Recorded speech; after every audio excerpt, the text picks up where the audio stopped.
My girlfriend said she was embarrassed I'm an electrician. I revealed I earned 3x more than her friends. So, I paid my meal only and blocked her forever. I, a 28-year-old male, have been dating my 27-year-old girlfriend, Hazel, for almost 10 months. We've been living together in my place for the past 6 months. I should mention that I own the entire house. No mortgage means no rent. I purchased it 4 years ago, when my electrical contracting business was really taking off. I've been an electrician for 8 years. I started as an apprentice straight out of high school and worked my way up. 5 years ago, I founded my own electrical contracting company.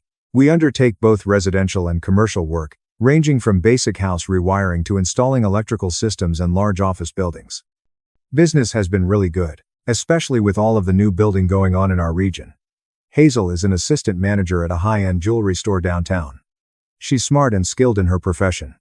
When we first started dating, she seemed impressed that I owned my own business and had my own home.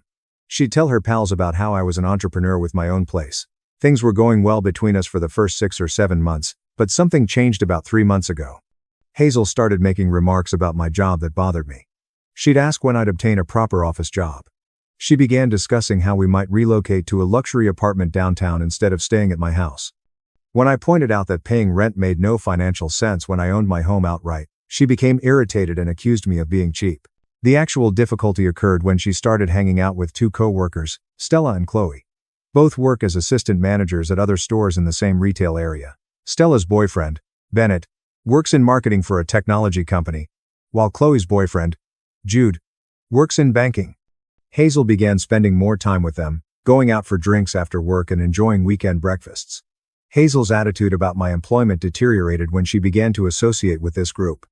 She stopped emphasizing that I owned my own business and simply referred to me as an electrician. When people asked what I did for work, Mom would say I did maintenance work or simply shift the issue entirely. A few weeks ago, she told me that I needed to change careers because being an electrician was not professional enough.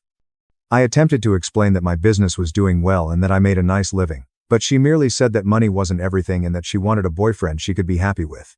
She kept mentioning Bennett and Jude, and how they held significant positions that people respected. Last month, Hazel recommended that we eat supper with Stella, Chloe, and their boyfriends. She mentioned that it would be wonderful for me to meet her work colleagues and for them to meet me. I could see this was a test, but I consented because I wanted to make her happy, and hoped that if I met these individuals, she would stop always comparing myself to them. Last Saturday night, we ate at an upscale Italian restaurant downtown. The location was fancy. Cloth napkins, numerous forks, waiters, and bow ties, the entire deal. Hazel had made reservations for 6 guests. When we arrived, Stella and Chloe were already seated at the table alongside Bennett and Jude. Hazel was clearly concerned about introducing me. Instead of claiming to operate an electrical contracting company, she stated that I ran a maintenance business. When Bennett inquired about the type of maintenance, Hazel promptly suggested that we order beverages first. Bennett and Jude quickly started discussing their jobs. Bennett went on about a marketing strategy he was working on for a client, using a lot of business jargon that sounded sophisticated but didn't mean much. Jude discussed the bank where he works and some loan transactions he was doing. They inquired what my business was about, and before I could respond, Hazel jumped in and stated I conducted electrical repairs and installs. The conversation continued like way throughout supper. Bennett and Jude would discuss their work as if they were saving the world.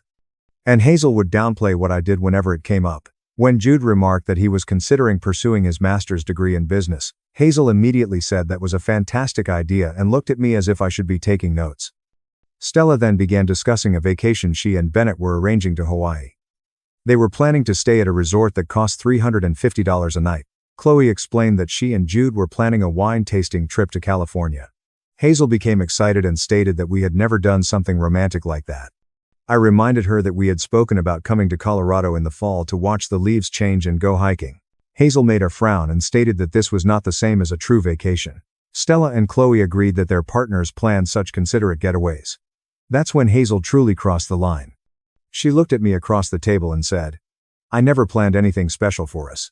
She said Bennett and Jude knew how to treat their ladies properly. And then she said something that made me understand our relationship was finished. She claimed I was holding her back and couldn't offer her the life she deserved. Then she glanced around the table and told me I couldn't meet her requirements or provide for her enough. I started laughing, not because it was funny, but because the entire situation seemed absurd. She was sitting in an expensive restaurant that I was paying for, living in a home that I owned, and complaining about how I couldn't provide for her. I asked Bennett how much money he made each year. He appeared uncomfortable and said it was personal. I asked Jude the same question. He estimated $62,000. Bennett finally admitted he made around $57,000. Then I told the entire table that my electrical contracting business made $220,000 last year. The table became utterly quiet. I mentioned that Hazel seemed very concerned about money and providing. So I thought everyone should be aware of the exact numbers. I summoned the waiter, requested the bill for my lunch and drinks, paid $35 for my portion, and departed. I told Hazel she could figure out how to get home and pay the remainder of the cost. When I came home, my phone was full of texts from Hazel. First, she attempted to apologize. Then she became angry. Then she insisted that I send her money to pay her portion of the meal tab. I did not respond to any of the communications. She arrived home at midnight. I'd locked the bedroom door. She knocked and tried to persuade me to talk to her, but I did not respond. She slept on the sofa. The next morning, she announced that she would stay with Stella for a few days, to allow me time to cool down. She packed her stuff and left. That was 3 days ago.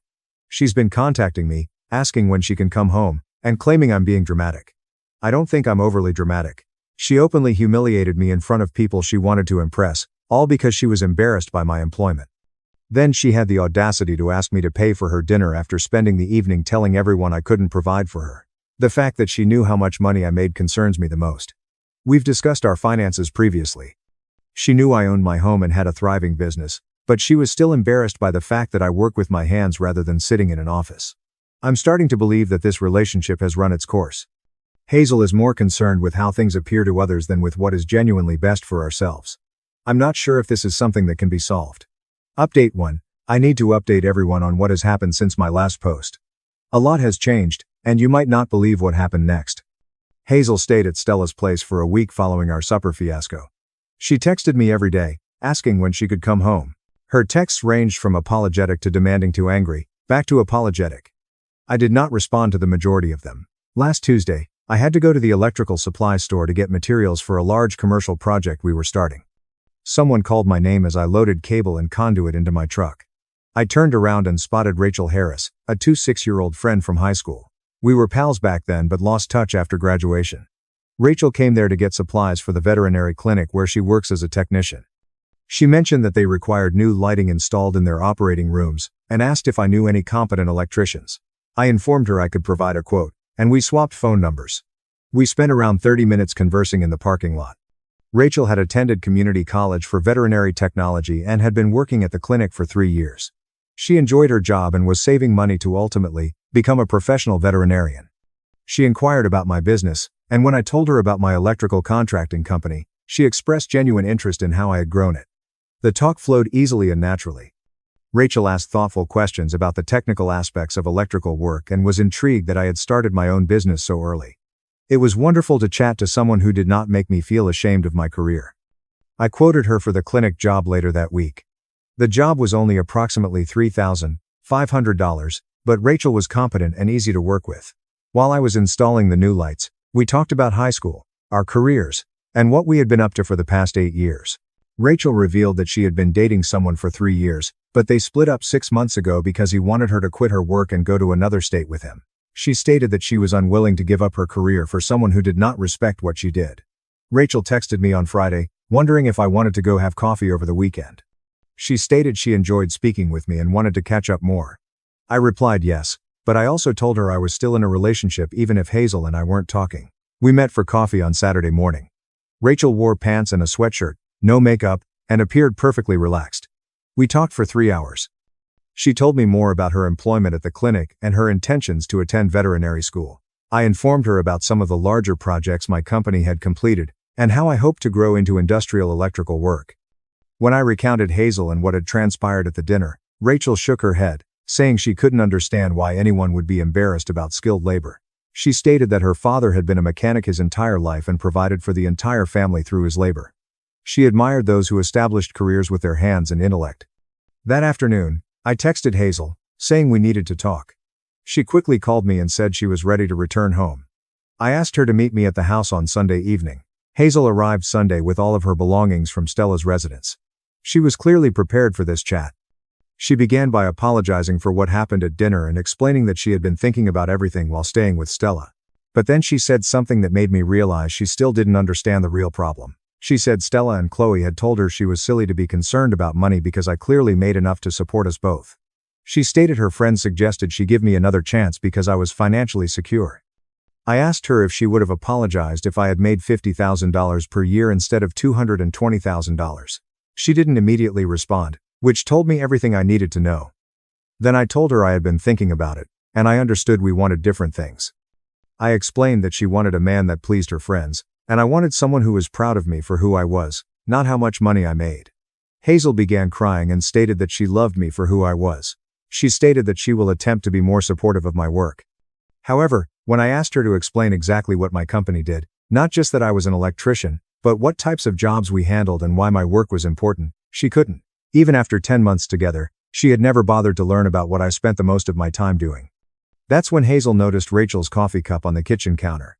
She inquired who it was, so I told her about meeting Rachel and having coffee. Hazel became enraged and accused me of cheating on her when she was staying at Stella's home. I stated that Rachel and I were simply friends and that I had told her I was in a relationship, but that chatting to Rachel had taught me what it was like to have someone truly interested in my work rather than embarrassed by it. Hazel claimed I was being unjust and that she had apologized. She stated I was ruining our relationship over one terrible supper. I informed her it wasn't just one dinner. For months, she treated my career as something embarrassing that she had to hide from her friends. The conversation continued in circles for another hour. Hazel kept claiming she would change, but she couldn't specify how or what she would do differently. Finally, I suggested that we take a break and that she stay with Stella for a little longer. Hazel packed her stuff again and left. She was crying but also angry. Before she left, she told me that I would regret selecting some random female over someone who had been with me for nearly a year. Rachel texted me the next morning, asking how the conversation with Hazel went. I told her that we had chosen to take a break. Rachel expressed regret that things had not worked out, but also stated that I deserved to be acknowledged. Rachel approached me that afternoon and asked if I wanted to assist her choose a new car. Her ancient Honda had finally died, and she needed a reliable way to commute to work. We spent the day visiting various dealerships, where I assisted her in negotiating with salespeople and mechanically inspecting the vehicles. At the conclusion of the day, Rachel purchased a used Toyota and insisted on taking me out to dinner to express her gratitude. We headed to a casual spot near her flat. Nothing spectacular, just delicious meals and conversation. Rachel inquired further about my company and my intentions for expansion. She understood the technical aspects better than most individuals and asked insightful questions regarding electrical codes and commercial vs. residential work. When I told her about a difficult installation I had completed at a hospital, she expressed genuine interest in the problem-solving aspects. It was the type of chat I'd never had with Hazel. Rachel regarded my job as skillful and vital, not something to be embarrassed about. I'm not sure what will happen to Hazel. She is still texting me sometimes, asking when we can talk again. However, spending time with Rachel has showed me how different things can be when someone genuinely respects what I do for a job. Update 2. Things have gotten more convoluted since my last update, and I discovered some new information that has changed my perspective on the entire situation with Hazel. Hazel texted me for almost 3 weeks following our conversation at my residence. Her messages ranged from begging to get back together to becoming enraged that I wasn't replying. Finally, I told her we needed to have one more conversation to officially end things. We met at a coffee cafe near her workplace. Hazel seemed exhausted and anxious. She began by explaining that she had been thinking a lot and had recognized she had treated me poorly. She stated that she wanted to work things out and was open to making changes. I asked her what specific changes she was referring to. Hazel stated that she would stop caring what Stella and Chloe thought and would become more supportive of my business.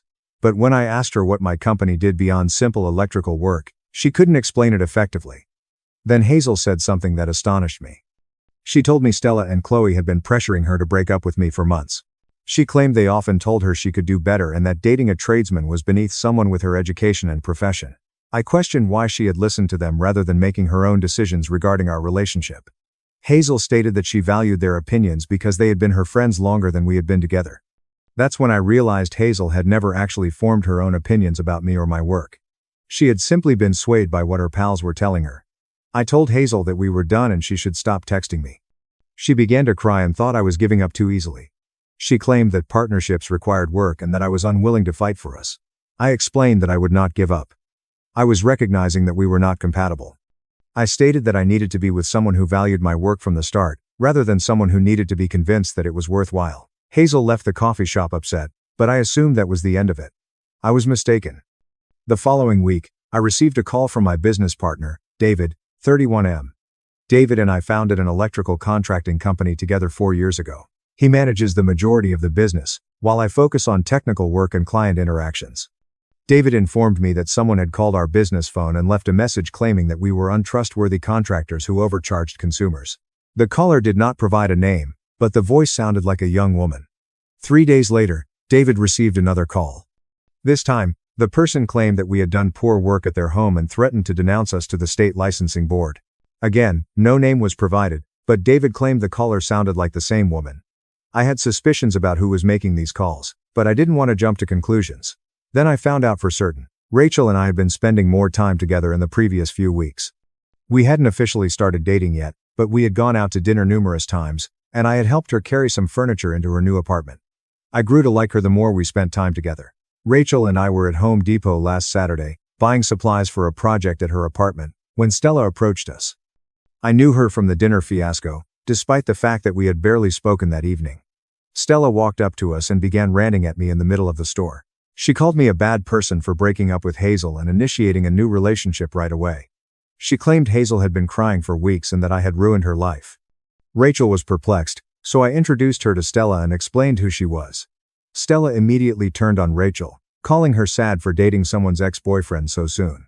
Rachel remained calm and told Stella that she had no idea what was going on, but she needed to quit ranting in public. Stella stated Rachel was welcome to me because I was a blue-collar worker who would never amount to much.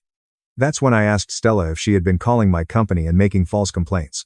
Stella's face turned scarlet, and she stated she had no idea what I was talking about, but her reaction revealed everything I needed to know.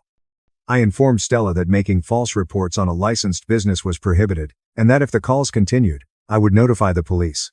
Stella told me I couldn't prove anything and went away. Rachel asked me to describe what had just transpired. I told her about the weird phone calls and how I suspected Hazel or her friends were behind them. Rachel was astounded that someone would attempt to harm my business over a personal relationship. She warned it went beyond petty vengeance and may harm my livelihood. The next day, I called Hazel to inform her about my incident with Stella. I stated if she or her buddies approached my company again, I would file a police report and possibly a lawsuit. Hazel denied knowing anything about phone calls, but she seemed nervous. She said that Stella was furious because of how I treated her friend, and that I had no control over what other people did. I told Hazel she needed to let Stella understand there would be serious consequences if the harassment continued.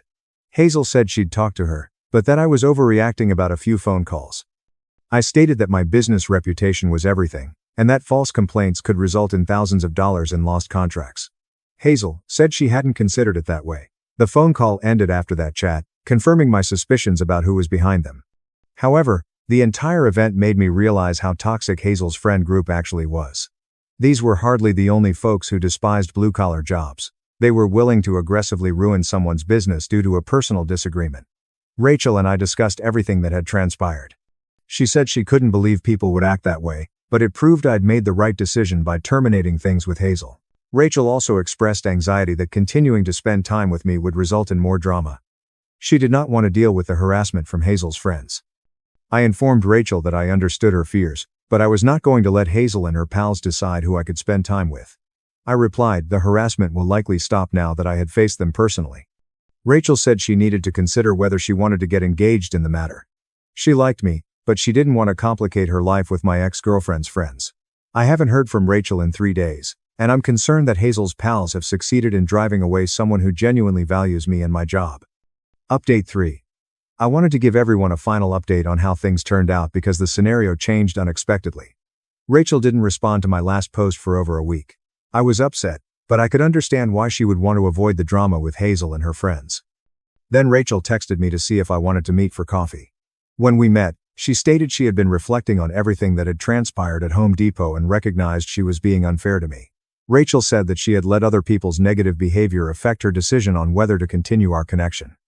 She explained that it was the same thing Hazel had done, allowing her friends to make decisions for her instead of thinking for herself.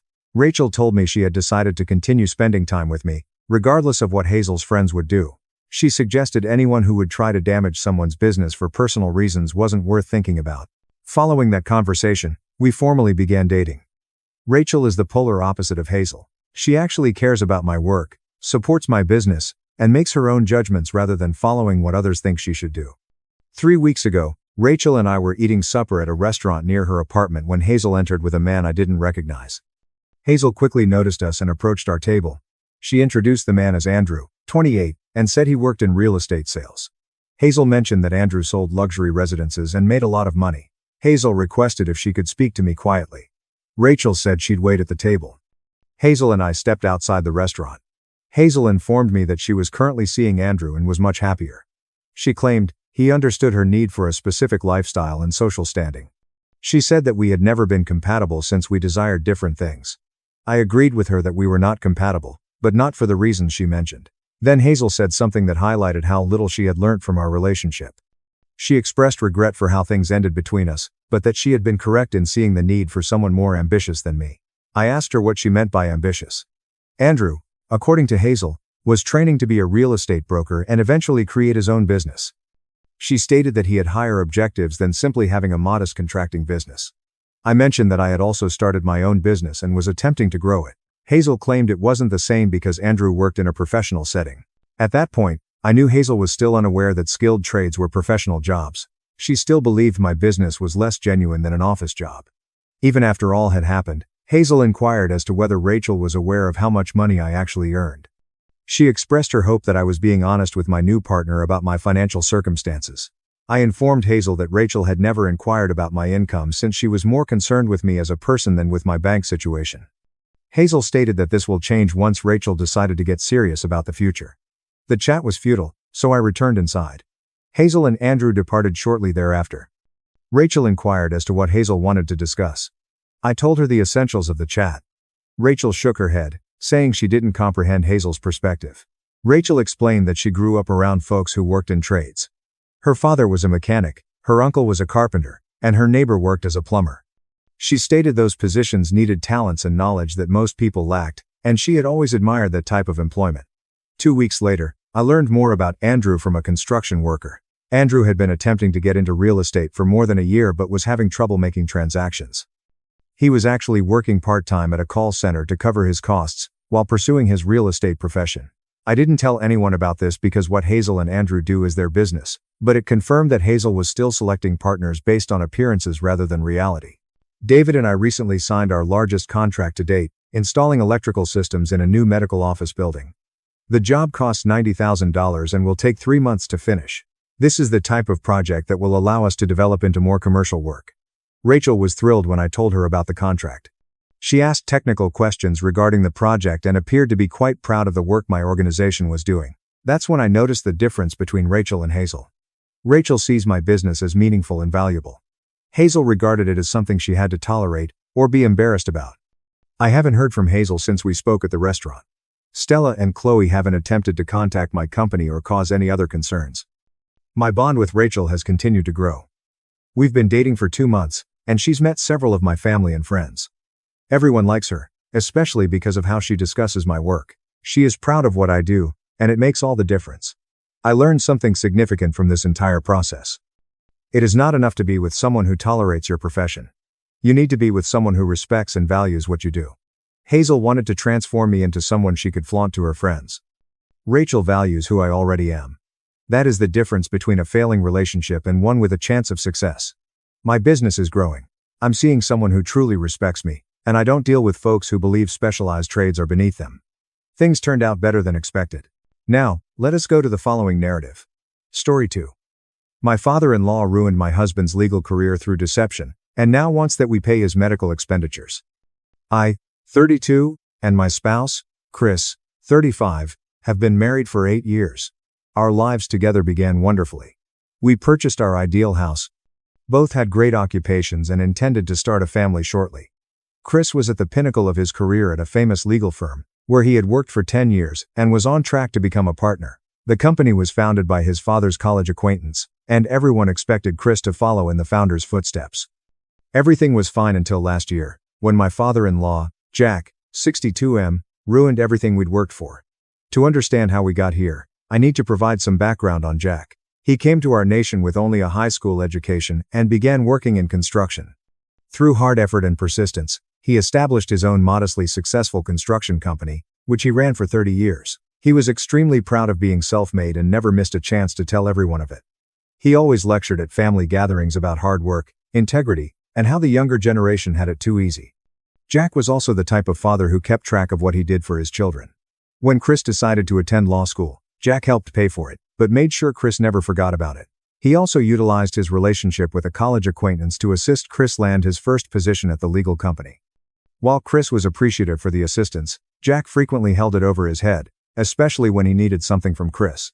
Looking back, there were early indications that Jack's firm was in peril. 3 years ago, several new construction businesses entered the market, bringing more sophisticated equipment and cheaper operating expenses. Instead of adapting or scaling down, Jack's pride prevented him from admitting he needed to alter.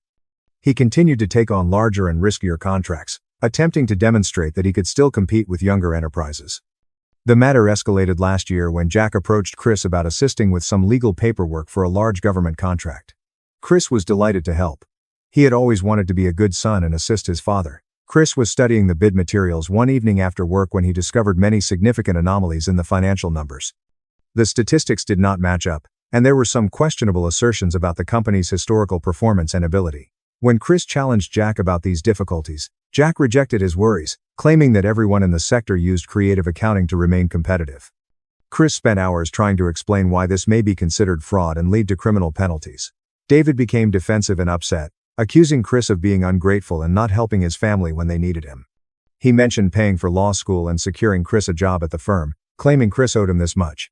The disputes lasted for weeks. Chris tried everything to persuade his father, offering to help him amend the bid legally, proposing they look for smaller contracts, and even offering to loan him money to modernize his equipment. But David's pride prevented him from accepting help from his son. He interpreted it as a criticism of his business skills and insisted Chris simply sign off on the documents as they were. Chris had no idea that while they were arguing, David had already filed multiple bids using counterfeit versions of his signature and law firm credentials. Chris only learned this after another lawyer at the firm questioned him about a bid paper he allegedly signed. Chris was horrified and promptly reported everything to the firm's ethics committee to protect himself. The ensuing inquiry revealed that David had been doing this for nearly a year, using Chris's credentials to make numerous bogus bids. The controversy had a significant impact on the firm. Chris' reputation was severely tarnished despite the fact that he reported it himself and completely cooperated with the investigation. Partners who had mentored him for years avoided making eye contact in the hallways. The ultimate blow occurred when David's friend, the firm's founder, summoned Chris to his office. He stated that while he believed Chris was innocent, retaining him at the firm was too problematic. The founder offered Chris the option of resigning rather than being fired, suggesting it would look better on his resume. Chris was devastated. He had worked 80-hour weeks for a decade, given up numerous evenings and weekends, missed family occasions and vacations, all in the hopes of finding a spouse. Now 35, he was beginning afresh at a much smaller company with substantially lower pay and prestige. All because his father refused to recognize that his business was failing and preferred to pull his son down with him. Regardless, David's building firm failed. He lost many significant contracts within months after his bogus bids were exposed, and clients began to avoid his company. To pay off his debts, he declared bankruptcy and sold the majority of his possessions. My mother-in-law, Harper, 58F, stood by him through it all, even when she discovered he had gambled away the majority of their retirement assets on hazardous business ventures in order to keep the company surviving. A year later, David was diagnosed with a significant cardiac ailment that necessitated costly surgery. Their health insurance will only cover some of it. Harper is continually calling us, weeping about how they can't afford their medical bills. She keeps stressing that, despite everything that has happened with the firm, David is still Chris's father, and we must assist families in times of trouble. Chris's younger brother, Leo, 28, resides in another state and says he can't help because he's still paying off college loans. So, Harper expects us to bear the majority of the fees, which total approximately $90,000. She claims, "We're the only ones who can help because we're more financially stable," completely ignoring the fact that we're still recuperating from the career setback David inflicted and had to considerably downgrade. Our lifestyle. The emotional manipulation has been relentless. Harper arrives unannounced with a photo album of Chris's childhood memories with David. She brings up how David paid for Chris's college and helped him get his first job, conveniently forgetting that David later used that same job to commit fraud. David himself now calls Chris, crying about how sorry he is and how he does not want to die with this schism between them. Despite knowing that his parents are manipulating him, Chris still feels obligated to help his father despite the betrayal. He claims that he only did what he did because he was desperate to save the business and provide for his family. I'm furious at how they're attempting to emotionally blackmail him after everything David has done. We've already depleted a lot of our savings adjusting to the lower income, and taking on massive medical debt would destroy the financial stability we're trying to rebuild. I told Harper firmly that we wouldn't be paying anything, given how David purposefully sabotaged Chris's career. She called me heartless and accused me of turning her son against his family. David's siblings have also been calling to berate us for abandoning family in their time of need. The whole situation is causing huge stress in our marriage as Chris feels torn between his parents and me. Update 1. The situation has spiraled into an even bigger mess than we imagined. Last week, we received a notice from the bank that we were listed as references on a recent mortgage application. We were perplexed because we hadn't applied for any loans. After doing some research, we discovered that David and Harper had remortgaged their house for $275,000 6 months ago. When Chris confronted his mother about this, she initially tried to claim it was for David's medical expenses, but the timing didn't add up because David wasn't even diagnosed with his heart condition until 3 months ago. After hours of questioning and Harper changing her story several times, she finally broke down and admitted the truth. David had persuaded her to remortgage the house so he could invest in a cryptocurrency venture he discovered online. Someone he met at a local bar had told him about this fantastic investment opportunity that could multiply their money in just a few months. Despite everything that had happened with his construction business, David's pride and desperation led him to believe he could outsmart the system again. He invested nearly all of the mortgage money in what turned out to be an obvious scam. The guy claimed to be a tech genius who had made millions in cryptocurrency and was offering to help others do the same. The website vanished overnight, along with everyone's investments. And now they're in danger of losing their home because they can't afford to make the increased mortgage payments on Harper's part-time retail job income. What makes this even more aggravating is that Harper was aware of the situation for months, but she kept coming to us crying about needing help with medical bills. She kept guilt-tripping Chris about letting his father die while hiding the fact that they had already blown $4 million on a get-rich-quick scheme. When confronted about her deception, she tried to justify it by saying they were desperate, and David truly believed he could fix everything if the investment had worked out. But the revelations didn't stop there. During a family call, Chris's cousin accidentally mentioned something about Leo's new lake house, which piqued our interest, because Leo, Chris's brother, had been claiming he couldn't help with their father's medical bills due to a student loan debt. A quick search on social media revealed that Leo had recently purchased a $650,000 vacation home at a well-known lake resort. Chris called Leo and demanded answers. Leo's attitude was completely dismissive. He admitted to lying about his financial situation because he didn't want to get involved in our parents' mess any longer. He had worked hard to build his tech startup, and was not going to waste his money cleaning up after our father's poor decisions. The hypocrisy of the situation is staggering. While Leo jets off to his lake house every weekend, posting photos of parties on his boat, he's perfectly fine letting his brother shoulder all of the responsibility for their parents. Leo claims he's already given them enough money over the years, and isn't going to throw good money after bad. He even had the gall to tell Chris that he should just pay the medical costs because he makes decent money at his new job, completely ignoring the fact that Chris had to take a significant salary reduction as a result of their father's conduct. The stress of it all has begun to take a serious toll on Chris. His boss pulled him aside last week to express concern about his recent work quality and focus. He's developed severe anxiety and has trouble sleeping most nights, worrying about his parents losing their house, his father's health, and our own financial security, which is affecting his performance at the new job. We can't afford for him to lose this job as well. It was difficult enough to find this position after the scandal at his previous firm. Meanwhile, Jack's health has deteriorated, and Harper has escalated her emotional manipulation tactics, calling all the relatives and telling them that Chris is willing to let his father die to punish him for a work disagreement. She conveniently ignores the fact that they lost the house remortgage money in a crypto scam, and she dismisses Jack's fraudulent actions that destroyed Chris's career as a simple mistake that any father would make in order to save his business. The most aggravating aspect is how she has managed to turn the majority of the family against us. Jack's siblings and their spouses have been constantly harassing us on social media, posting lengthy rants about how cruel and heartless we are for abandoning family in their time of need.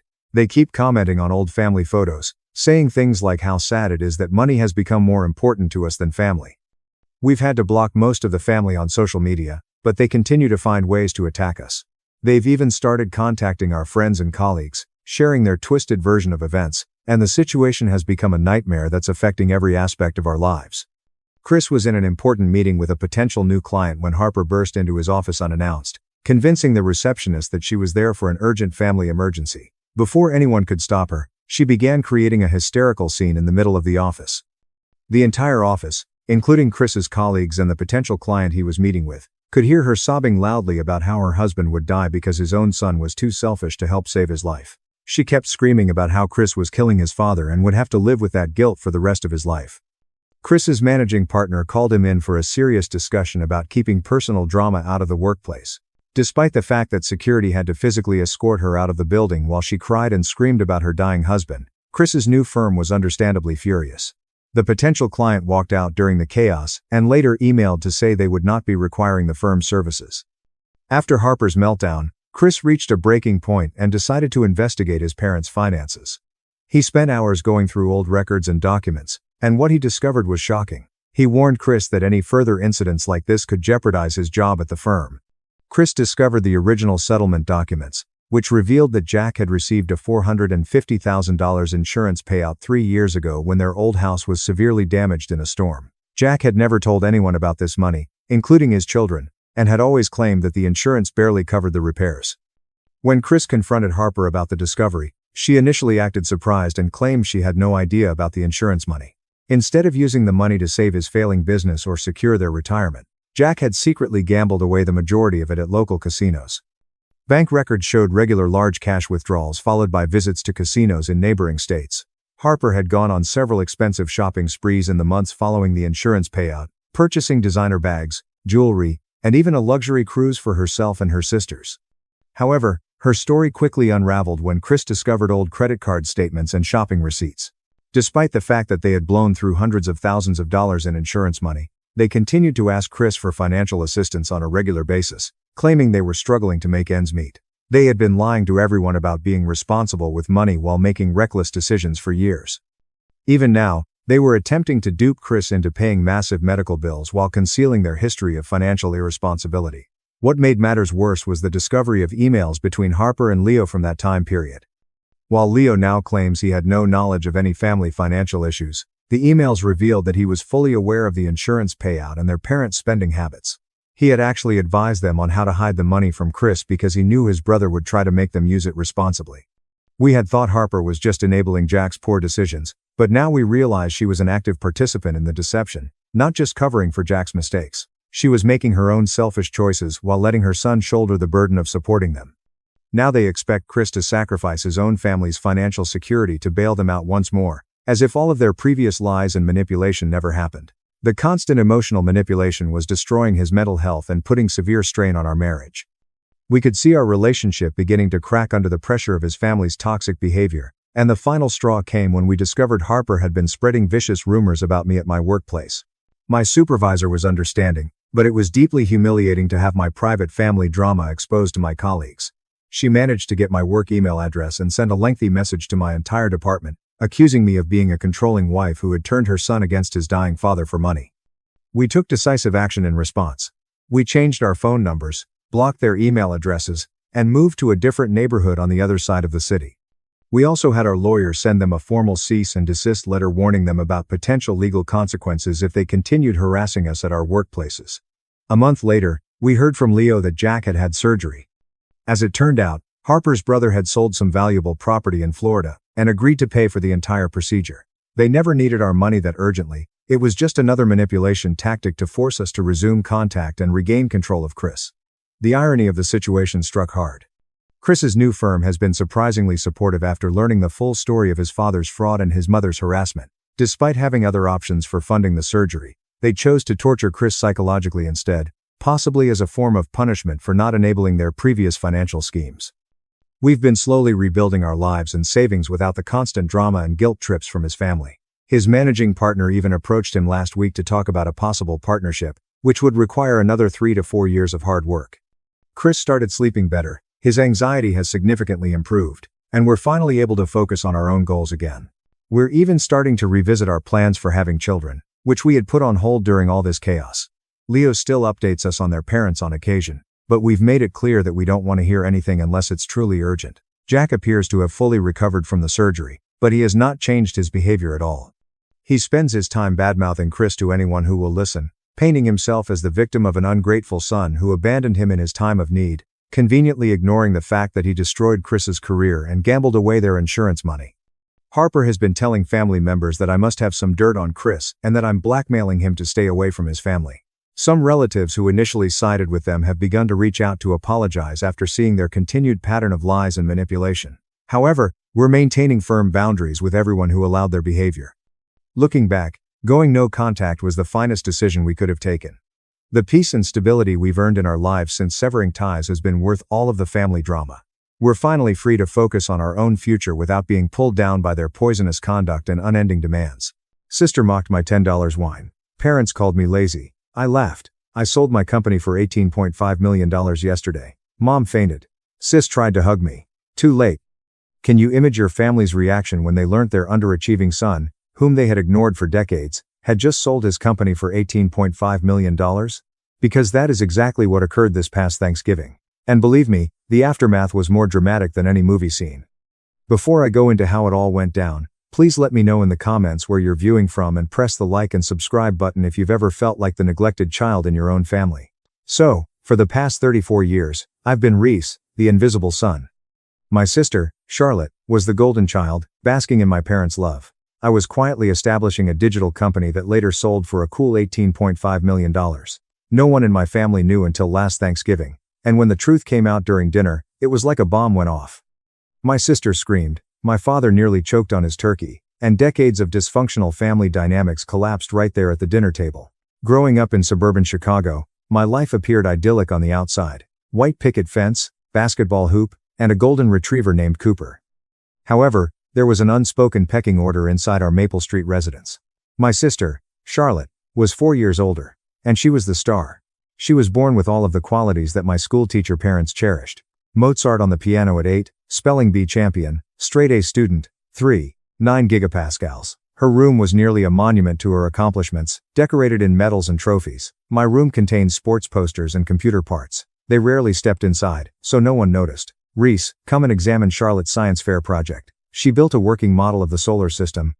Mom would say, her voice nearly brimming with pride. I'd go downstairs for another cake. More images and calls to Charlotte's grandparents to celebrate her latest triumph. When I brought home a first-place trophy from a soccer competition, Mom barely looked at it. That is nice, honey. Put it in your room, Dad said without looking up from his work. That trophy ended up stuffed into my closet. What was the point of exhibiting it if nobody cared? Birthdays? Oh, they were a stark reminder. Charlotte's were huge themed extravaganzas with handcrafted cakes, 22 guests, and weeks of preparation. Mom would pick up a grocery store cake the day of, and we'd have a quiet family meal. Some years, they were so preoccupied with Charlotte's activities that my birthday became an afterthought. We will celebrate this weekend, Reese. Charlotte has a piano performance today, which you know is very important, Dad would continue, totally unaware of the disappointment in my eyes. Even the smallest things. Charlotte received new outfits each school year. I received hand-me-downs from the neighbor kid.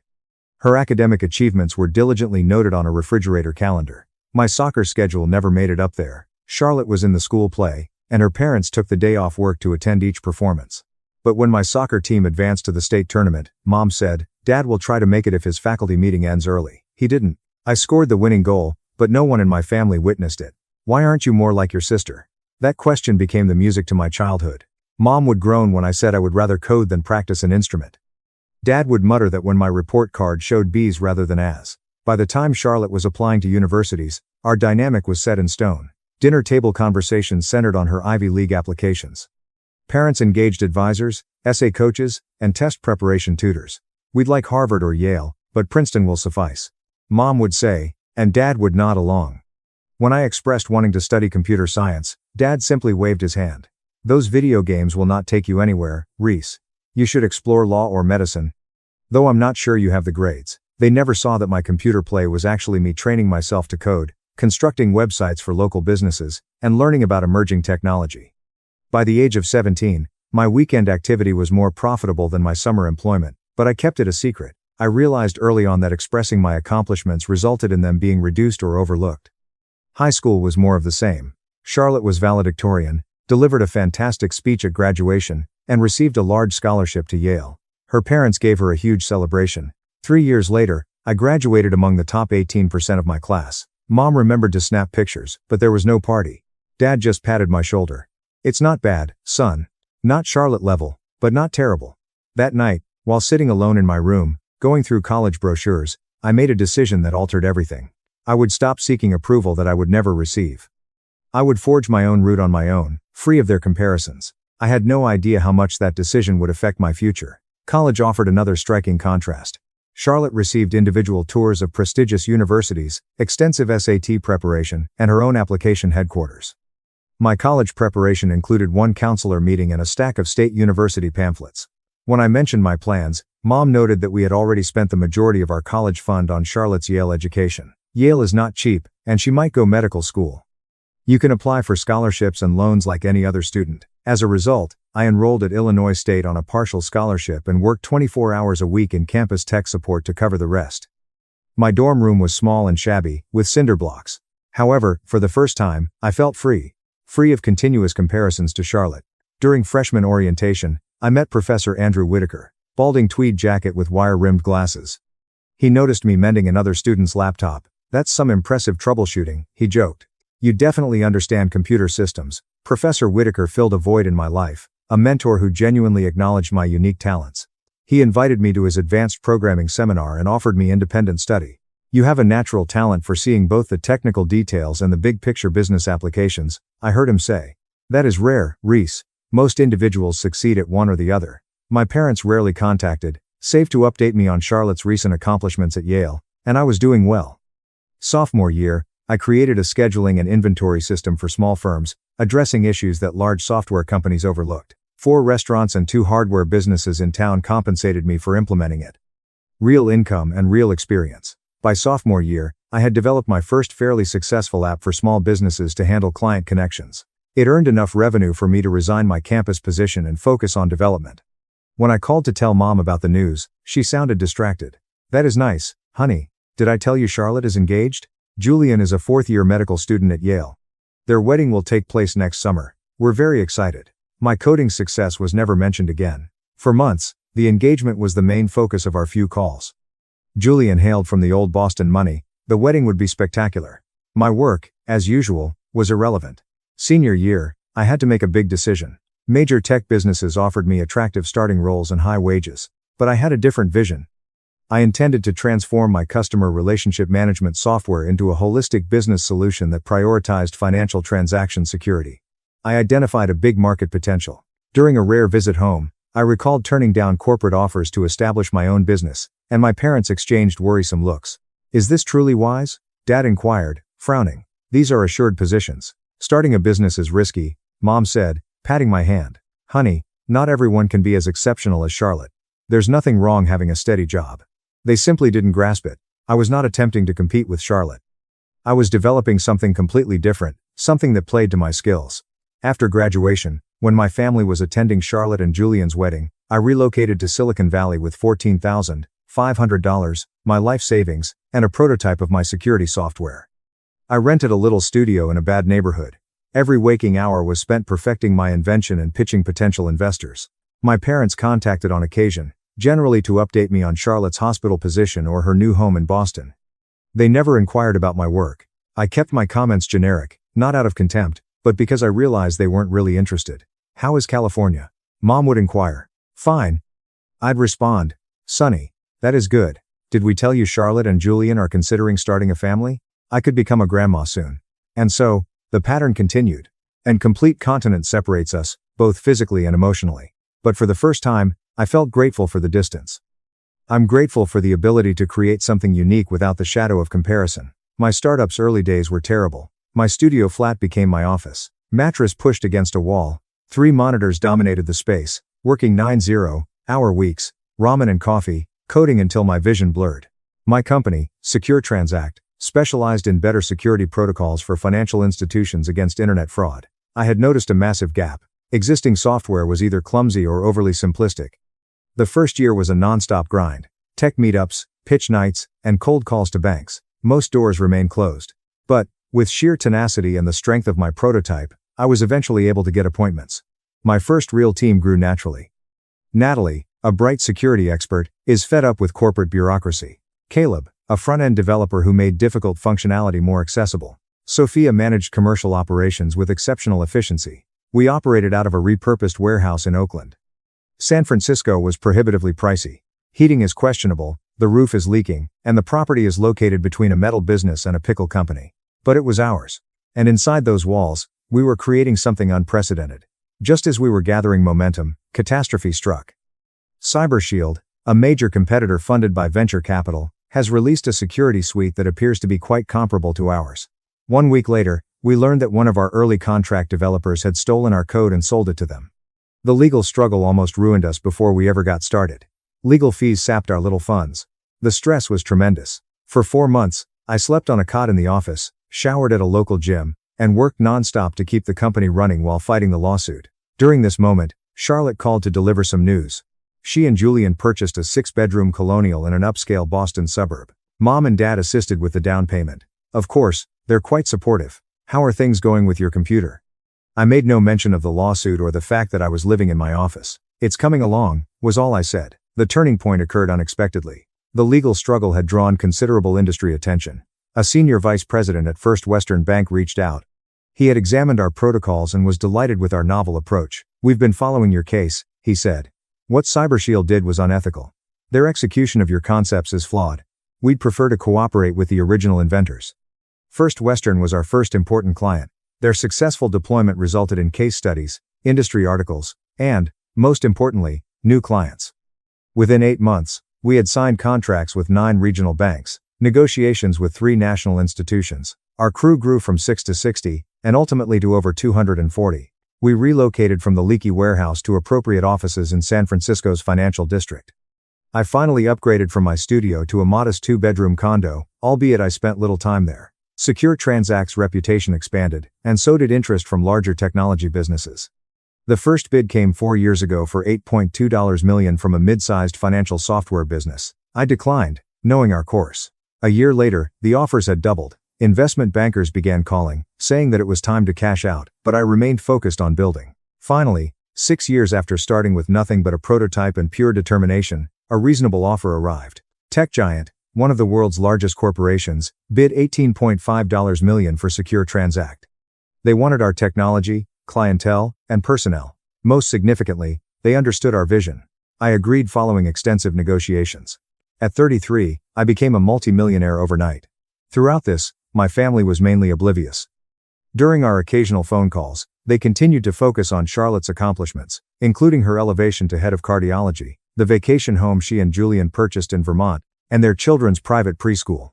When Mom stated that they had assisted Charlotte and Julian with a kitchen makeover, I had a sudden need to tell them about the purchase. Instead, I listened to Charlotte's thorough explanation of her new marble countertops and Viking range. I continued to live modestly and upgraded to a comfortable, but not extravagant, condominium.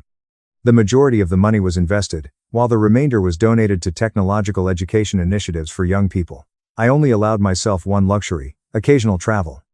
My parents continued to introduce me to their friends as our son, who works with computers in California, while Charlotte remained our smart daughter, the cardiologist. I'd made peace with this dynamic. I'd had a fulfilling life with friends who valued me and coworkers who valued my contributions. Then Charlotte and Julian sent a formal, impersonal Thanksgiving invitation via email. My initial thought was to decline. I had spent the previous 4 Thanksgivings with friends, comfortable and free of family strain, but something made me hesitate. Curiosity, or a lingering longing for connection? Before I could make a decision, my phone rang. It was Charlotte. "Did you receive my email?" she inquired. "There is no preamble. Mom and Dad are arriving. But I told them you wouldn't make it because you never seem to have time for family." The familiar sting of accusation. "Actually," I heard myself say, "I can make it this year." A brief pause. "Oh, well, that was unexpected. Can you arrive on Wednesday? The guest room on the 4th level will be yours.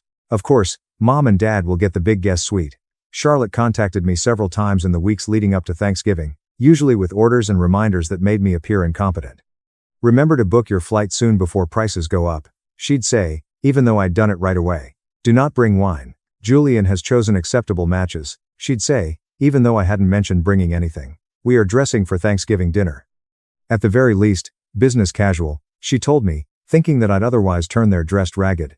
My parents also called. Their message is clear, albeit less straightforward. "Charlotte has put a lot of effort into this, so please be on your best behavior.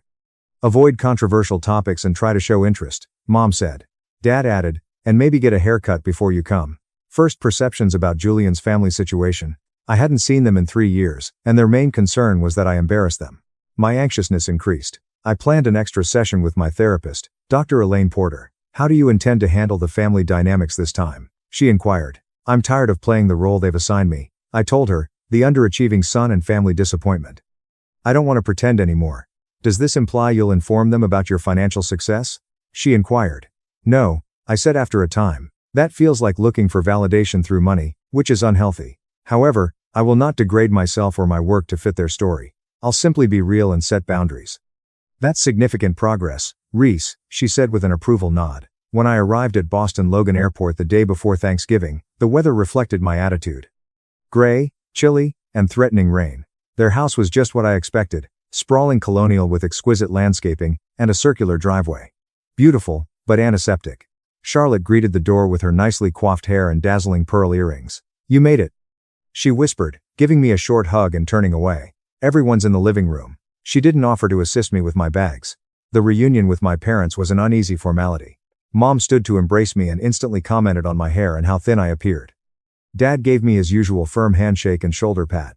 Julian played the kind host. His parents, Thomas and Beatrice, watched with polite interest. Old Boston money is the kind that doesn't need to be announced. And what do you do in California, Reese? Beatrice inquired. Before I could respond, Charlotte rushed in. Reese works in computers. Some sort of programming thing, right? She looked at me with arched eyebrows. I founded a cybersecurity company specializing in financial transaction protection. I replied politely. It was recently acquired by tech giant. How interesting, Beatrice remarked, plainly unimpressed. The talk quickly turned to Charlotte's children and their private school accomplishments.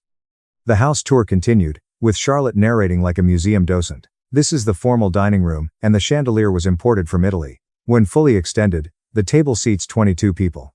Each area included a similar selection of designer names, imported materials, and subtle price indicators. My parents received the big second-floor suite. My room was a renovated attic on the 4th story. The bathroom down the hall is small but functional. It's usually the nanny's room, but she's away for the holiday weekend, Charlotte stated, her eyes not quite touching mine.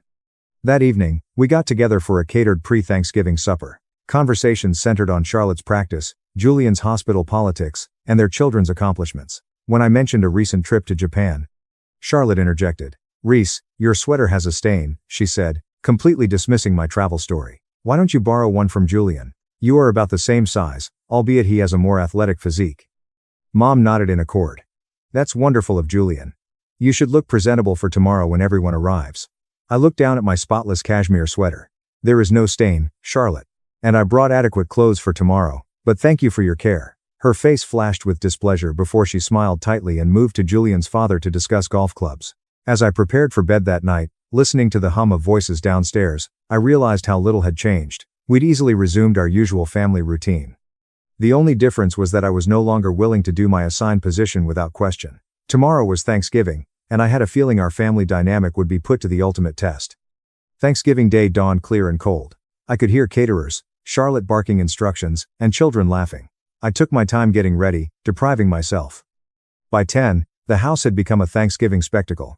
Every surface is covered in elegant, understated decorations. The dining room table is a masterpiece. Handwritten place cards, several crystal glasses, and elaborate floral centerpieces. Charlotte was everywhere, arranging people like chess pieces. Mom, help Lillian with her dress. Dad, entertain Julian's parents. Reese, just try not to get in the way. I was tasked with keeping Charlotte's 8-year-old twins, Lillian and Noah, occupied. This suited me. They were the only family members who were genuinely pleased to see me. Uncle Reese, are you still making computers? Noah inquired as we constructed a block tower. Something like that, I said, smiling at his basic understanding. Mom says you're not very good at it because you still have to work, Lillian casually informed me. She says if you were successful, you'd have people working for you instead. I managed to maintain a neutral expression. Is that true? Well, people measure success in different ways. As noon approached, more visitors arrived. Julian's brother, hospital colleagues, and his elderly grandmother are wheeled in by a private nurse. Charlotte insisted on formal pre-dinner photos. Reese, stand at the end here, she directed, positioning me on the far edge, partially obscured by Julian's brother. When the hired photographer suggested I proceed, she overruled him. No, the composition works better this way. Trust me. By the time we were summoned to dinner at 3:30 p.m., my shoulders were tense. We entered the dining room in a strict order of importance. Charlotte and Julian took the lead, followed by both sets of parents, and finally by the other guests. I'm bringing up the rear. The seating arrangement followed the theme. Charlotte and Julian are at opposite ends. My parents hold positions of honor. I was sandwiched between Julian's hard-of-hearing grandmother and a hospital colleague who had already consumed several glasses of wine. Before the meal, Julian stood to make a toast to family, friends, and abundance. Then, a Whittington family tradition, everyone mentioned something they were grateful for. Charlotte went first. Naturally, what began as gratitude quickly evolved into a highlight reel of her achievements. I'm thankful for my thriving practice, my recent appointment to the hospital board, the children's acceptance into the gifted program, and, of course, our new summer home on Nantucket. My parents were beaming. It's Mom's turn. She thanked Charlotte and her family, and then made a brief mention of both of my children. The ritual progressed around the table until it reached me. Eyes shifted to me, mostly with polite disinterest. I'm grateful for the journey of the past few years, I said simply. For lessons learned, challenges overcome, and the ability to forge my own path. Charlotte made a tight smile. How nice, very philosophical. She then instructed the caterers to begin serving. The meal was perfect. Gourmet interpretations of traditional dishes. Wine flowed freely, conversation drifted between safe topics, hospital gossip, private school comparisons, vacation properties. During the main course, Julian began describing a major hospital acquisition his department was considering. The technology would revolutionize our cardiac imaging capabilities. He explained, the company's valuation is through the roof, after their security division was acquired by tech giant last year. I paused mid-bite. I knew that company, Julian continued, oblivious. The acquisition was one of the biggest in the financial security sector. Apparently, the founder was some young programming prodigy who developed an entirely new approach to transaction protection. What was the security company called? Thomas, Julian's father, asked. Secure Transact? Julian replied. Relatively unknown until tech giant paid $18.5 million for their technology and team. The wine glass slipped from Charlotte's hand, splashing red across the immaculate tablecloth. She barely noticed. Her wide eyes were fixed on me, connections visibly forming in her mind. Secure Transact, she repeated slowly. Reese, isn't that? The table fell silent. All eyes shifted between Charlotte and me. I took a sip of water, oddly calm despite the sudden tension. Yes, I confirmed.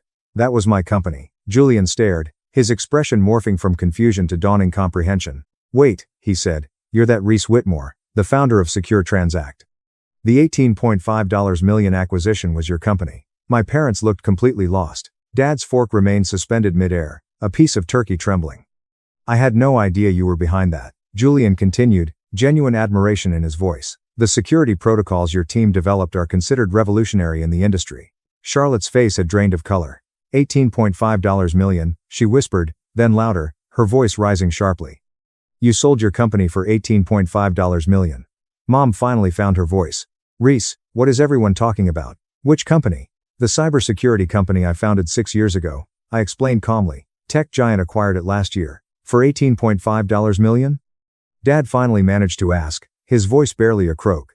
Yes, I confirmed, meeting his stunned gaze directly. The silence that followed was profound, broken only by the soft clink of Julian's grandmother's spoon. Charlotte was the first to shatter it, her voice tight, hands trembling. This is a joke, right? Some kind of twisted prank. I shook my head. No joke. Secure Transact was my company. I founded it after college, built it for 6 years. But that's impossible, she insisted, looking around for allies. Reese works at some little tech support job or something. He's not. He couldn't possibly. Julian leaned forward, genuinely interested. The Secure Transact acquisition was major news in business circles. Their security protocol completely revolutionized how financial institutions handle online transactions. He turned to me with new respect. I had no idea that was your work. Mom's expression fluctuated between confusion and disbelief. But, honey, why didn't you tell us? We're your family. Before I could answer, Charlotte's voice rose an octave. $18.5 million. $18.5 million. And you never said a word. While we've been feeling sorry for you all these years. No one asked. I replied simply. When we talked, which wasn't often, the conversation always centered around your accomplishments. There never seemed to be much interest in the details of my life. Charlotte pushed back from the table so forcefully that water glasses wobbled. That is completely unfair. We always asked how you were doing. You asked if I was still doing that computer thing. I corrected her. That's not the same as showing genuine interest. Dad finally spoke, a strained croak. Son, $18.5 million. That's why would you keep that from us? Charlotte wasn't waiting for my answer. Her shock had transformed into indignation. This is so typical. You always had to make everything about you, always playing the victim. The irony of her statement was so profound. I actually laughed, which only inflamed her further. You think this is funny? You've been lying to us for years, making us think you were struggling while secretly being a millionaire. Do you have any idea how that makes us look? How it makes you look? I repeated incredulously. That's your concern right now? Charlotte was pacing, her carefully planned dinner completely forgotten. I can't believe this. All this time we've been worried about you, thinking you couldn't afford nice things, offering to help you. When did you ever offer to help me? I interrupted, genuinely curious. Well, we would have if we'd known you needed it, she sputtered. But apparently, you were just playing poor while secretly being rich. What kind of person does that? Julian's parents exchanged uncomfortable glances.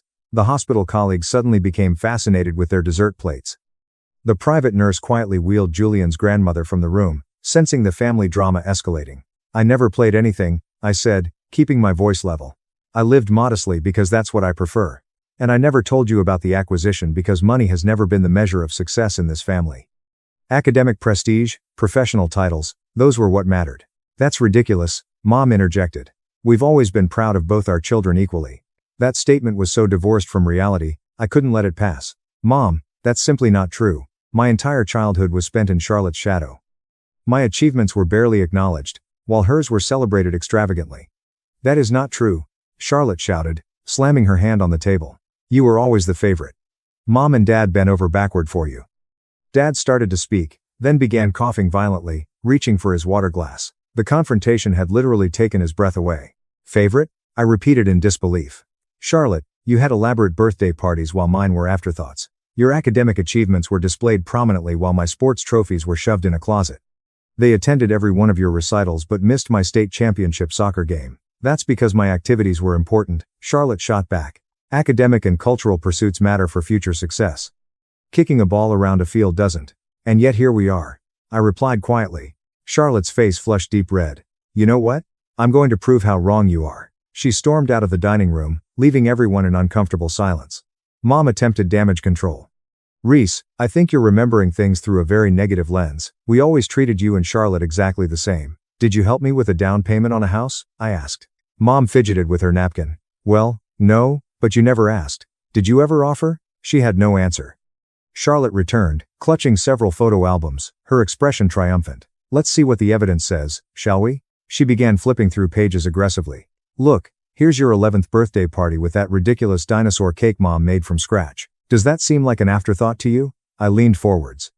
In the photo, 1-year-old me stood awkwardly beside the cake, while 4-year-old Charlotte dominated the foreground, clearly dissatisfied with not being the center of attention. Charlotte, that is your dinosaur face. That was your cake. My birthday was the following week, and I got a grocery store cake that simply said happy birthday with no name because it was a last-minute purchase. She turned to another page. Well, how about this, Dad? Taking you fishing? Is it just you two? I've never had special trips like that. Dad regained his composure.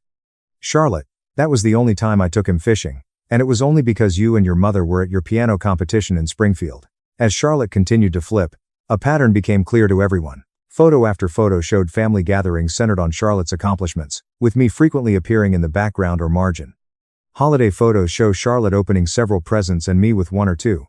Vacation photos. Charlotte is in the foreground at tourist attractions. While I stand apart, the photographic evidence did the opposite of what Charlotte intended, confirming the family dynamic I described. Julian gently placed his hand on Charlotte's arm. Honey, maybe we should take a break. She shook him off. No, I will not be painted as a spoiled princess when I worked extremely hard for everything I have accomplished. She turned to me, her eyes blazing. Why didn't you tell us about the money? Were you just going to keep it all to yourself, while Mom and Dad helped me with expenses all these years? And there it was, the real reason for her rage. I never asked them to prioritize your needs over mine, I explained calmly. It was their choice. And I never needed their financial assistance, because I built something successful on my own without family connections or support. Charlotte's voice became dangerously quiet. So this is vengeance. Making us all look foolish because you had some childhood grievances. It is not retaliation, Charlotte. I just stopped looking for approval that I would never get and focused on creating my own life. Dad cleared his throat. Son, I believe you are being a little unfair. We have always supported your interests. When did you ever express genuine interest or support for my work? I challenged him directly. You dismissed my early coding as just playing video games. You called my decision to start a business risky and advised me to get a real job instead. You've never asked me to explain what my company did or why it was important. Dad opened his mouth to respond, then closed it again, unable to provide a counterexample. Charlotte was not ready to give up. This is absurd. You are rewriting our entire family history because you have a strange inferiority complex. Just because you got lucky with some technology. It wasn't luck, Julian announced, surprising everyone. I have read about secure transacts technology. It was truly innovative, revolutionary even. He addressed me with professional respect. The security protocols you created address issues that had plagued the industry for years. Charlotte gave her husband a betrayed look. Whose side are you on? I'm not taking sides, he said cautiously. I'm just stating facts about Reese's professional accomplishments. The room was tense. Mom was quietly crying. Dad appeared shocked. Charlotte was practically vibrating with rage and embarrassment. Why are you doing this? She demanded, her voice breaking. Why ruin Thanksgiving with all of this old history and resentment? I did not bring it up, I reminded her gently. I've kept my success private precisely to avoid this kind of reaction. Julian recognized my company's name by coincidence. So you weren't going to tell us? Mom inquired, her voice filled with pain. Your own family? I stared at her directly. Would it have changed anything? Would knowing I was financially successful suddenly validate my path in your eyes? Because that isn't how unconditional support should work. The silence that ensued was profound. For perhaps the first time, my parents and sister saw me as an adult who had carved his own successful path, despite, rather than because of, his family background. Charlotte abruptly stood, tears streaming down her cheeks. I need some air. She exited the dining room, leaving behind the ruins of her perfect Thanksgiving dinner. The remaining guests exchanged uncomfortable looks. Julian's brother said something about checking on their car, and he and his wife made a quiet exit. The hospital staff arrived soon after, thanking Julian with forced cheerfulness, as if they hadn't just witnessed an explosive family meltdown. In the sudden silence of the nearly empty dining room, Dad made a weak justification. We always wanted the best for both of you. Maybe we didn't always get it right. It was the closest thing to an admission I had ever heard him make.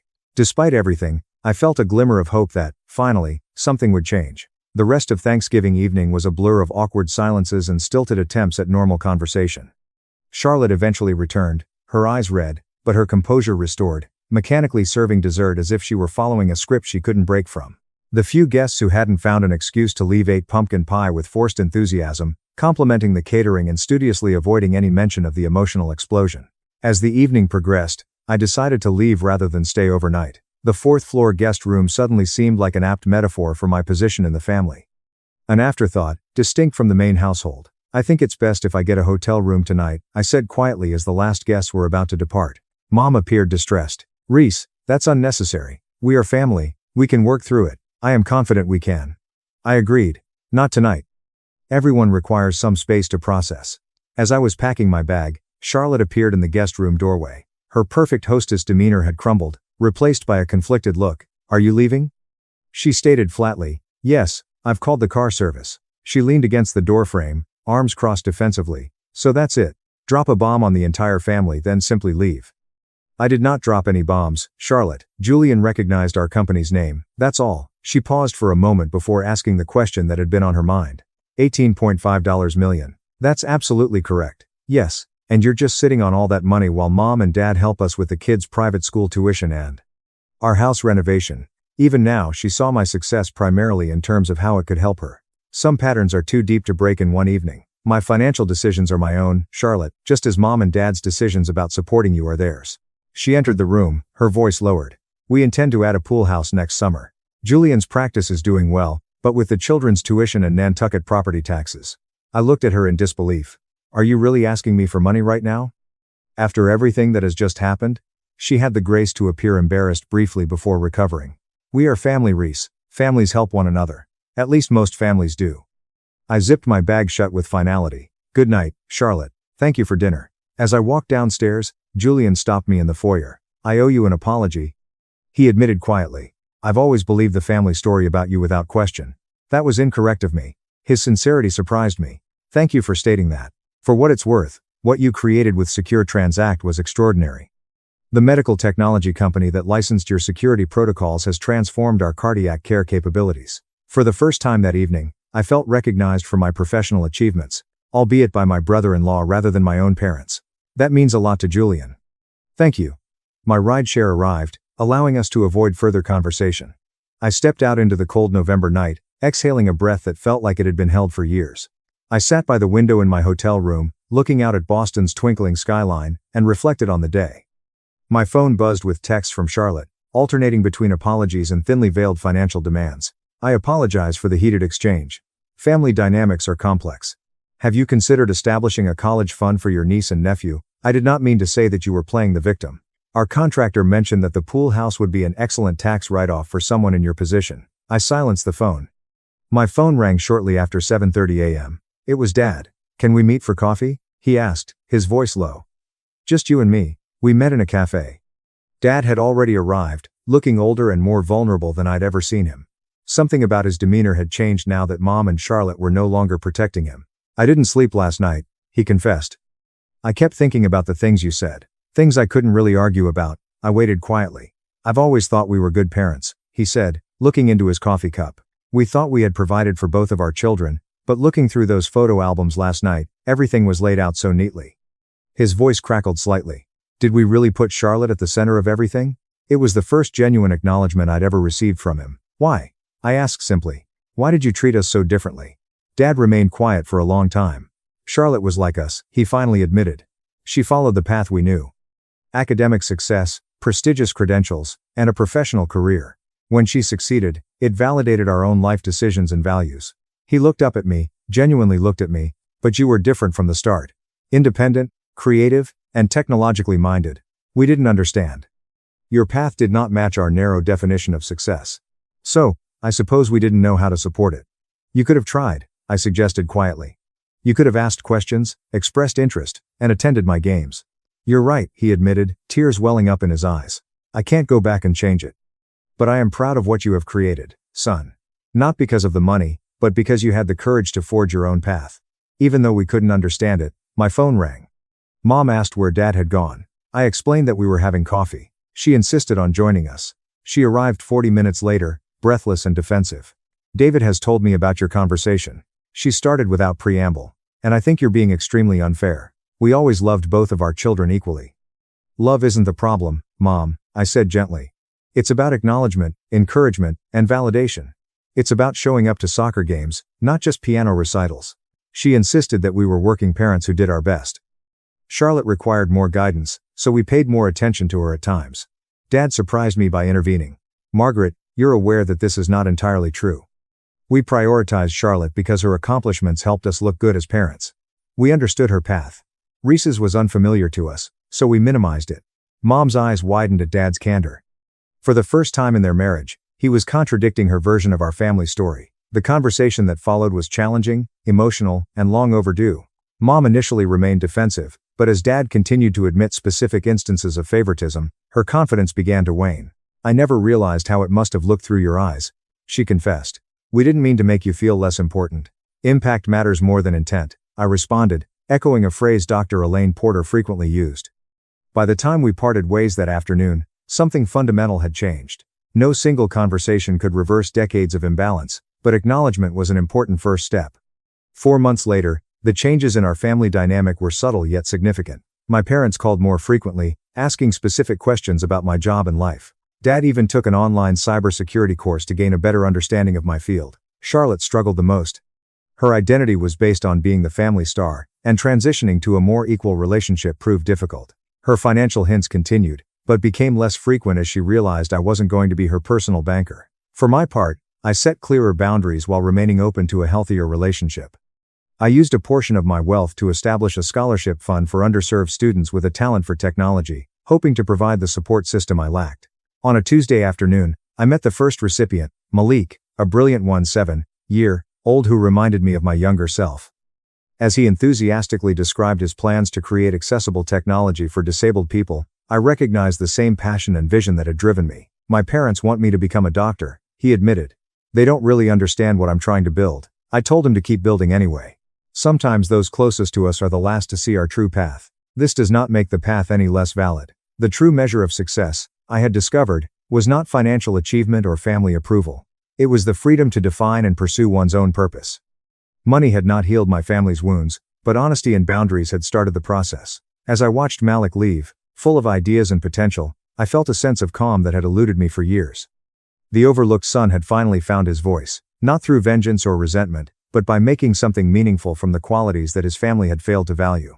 If you've ever felt invisible in your own family, or had your accomplishments overlooked while others were celebrated, please share your story in the comments section. How did you discover your unique path to validation and success? Sometimes the best revenge isn't proving others wrong, but rather finding happiness on your own terms. My wife slapped me before I could speak after her sister lied about me. Now her family's reputation is collapsing under the truth they ignored. It began like any other day. I was listening to the radio in the kitchen. The morning sun streamed in as I swung a spoon into my coffee. I had just brought back fresh bread and Claire's favorite almond milk from the shop. Without thinking, I sang an old song. Life seemed routine and easy, and then all of a sudden it wasn't. The door opened, and I heard it. As usual, I assumed it was Morgan, Claire's sister, stopping by without warning. Morgan had a habit of entering our house as if she were a renter. I didn't mind that she didn't look me in the eye most of the time. For the sake of Claire, I put up with her. She was apprehensive and wide-eyed though, and her energy was unusual that morning.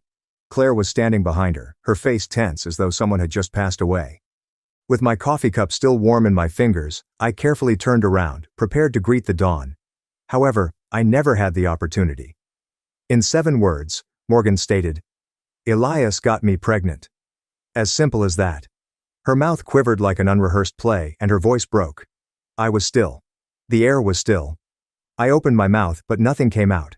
I didn't answer because my brain couldn't believe this was true, not because I felt guilty. Was this some sort of joke? Claire asked me no questions. In my opinion, she didn't look for the truth. She twisted her face in disdain. Her first action was to slap me. The mug fell out of my fingers and shattered on the tile floor as her palm struck my cheek with such force that my head wrenched sideways. I didn't even touch my face with my hand. I was too shocked because the lady I loved had changed into a stranger in front of my eyes. Not because it hurt. I croaked, finding my voice at last. "Claire. What on earth are you?" However, her brothers barged in as though they had been waiting outside before I could finish. With their linebacker physiques, Caleb and Marco were constantly trying to prove themselves. They made no inquiries. Like a stray dog slogging in dirt on white carpets, they simply seized me by the arms and pulled me through the house. I was still in my old t-shirt, still barefoot, and still attempting to process what had just transpired. I mumbled, "Get your hands off me." But my voice was faint. They weren't paying attention. Caleb unexpectedly hit me in the stomach after we were outside. I saw stars as Marco pushed me so hard into the fence. I didn't defend myself. I have no idea why. Perhaps I ought to have. Perhaps I ought to have screamed, called them out, or punched them, but I refrained from doing so. Windows were peered at by neighbors. It was filmed by someone across the street. Just before Caleb spat at my feet and said, "You sick freak," I saw the sparkle of a phone camera. My vision dimmed, but not from pain but rather from embarrassment. A shame that was forced into my throat even though it wasn't mine. I was left alone, humiliated, and injured by them. I went outdoors but Claire didn't follow. She did not ask if I was able to stand. With her arms folded and her wedding ring still on her hand, she stood in the doorway as if it held significance. She seemed as though she had already buried me in her thoughts with a mixture of hurt and certainty. I hobbled over to the street's edge. My phone kept buzzing.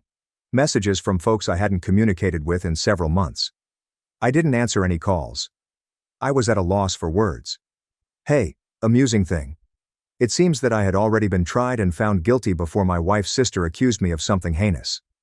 I packed a bag and headed back inside. I didn't try to explain or say goodbye. What was the purpose? The truth was not what they desired. They were looking for someone to blame. You believe that love equates to protection, so you spend your life creating a home. However, if it's simpler than asking difficult questions, people will turn against you. I looked down at my shaking hands and then at the broken mug on the floor. I was covered in blood. I couldn't tell from the punches or the broken ceramic. It made no difference. After taking a shower, I put a towel around my ribs and used soap to write the words, "You didn't even ask," on the bathroom mirror before leaving. No yelling, no spectacular departure. Just a guy leaving the life he believed to be true with a broken jaw and a hollow heart. I simply knew that I couldn't stay, but I had no idea where I was heading. It's funny because you believe you'll realize when your life starts to fall apart. It only took a lie and a smack, but perhaps there will be sirens or some internal alert. A portion of me was murdered by that smack, and it didn't only hit my face. It said that if you stay long enough to hear the truth, it will release you. I went to a tiny public library 2 days after I departed to check my email. Just attempting to update passwords, cancel subscriptions, and access my accounts. Nothing major. Then I noticed that it was from my company, and that the subject line read, "Notice of Administrative Leave." I read the message 3 times while sitting in that rigid wooden chair with my hood down. The words remained the same. The board has decided it is in the company's best interest to initiate a separation process pending a formal investigation, given the serious allegations circulating online. What allegations? I hadn't made any posts. Other than a motel owner who only cared if my card swiped and a gas station clerk, I hadn't spoken to anyone. However, the rumors had gained traction. I checked social media, which I don't often use.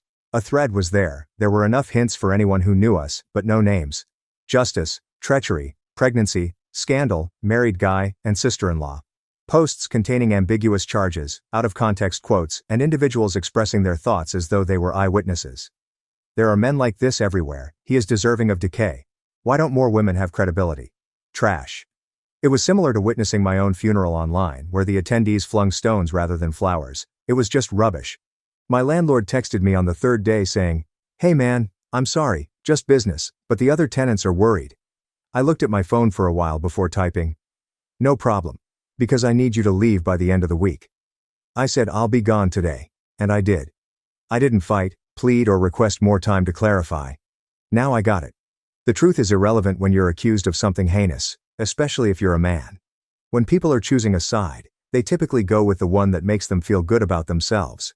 The speed at which someone becomes invisible will astound you.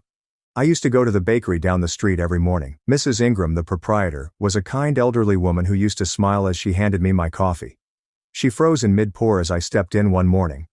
3 people were behind me when she murmured, "We're closed today," after glancing at me, and then down at the counter. "That's him," a woman at the corner table muttered, and I left without a word.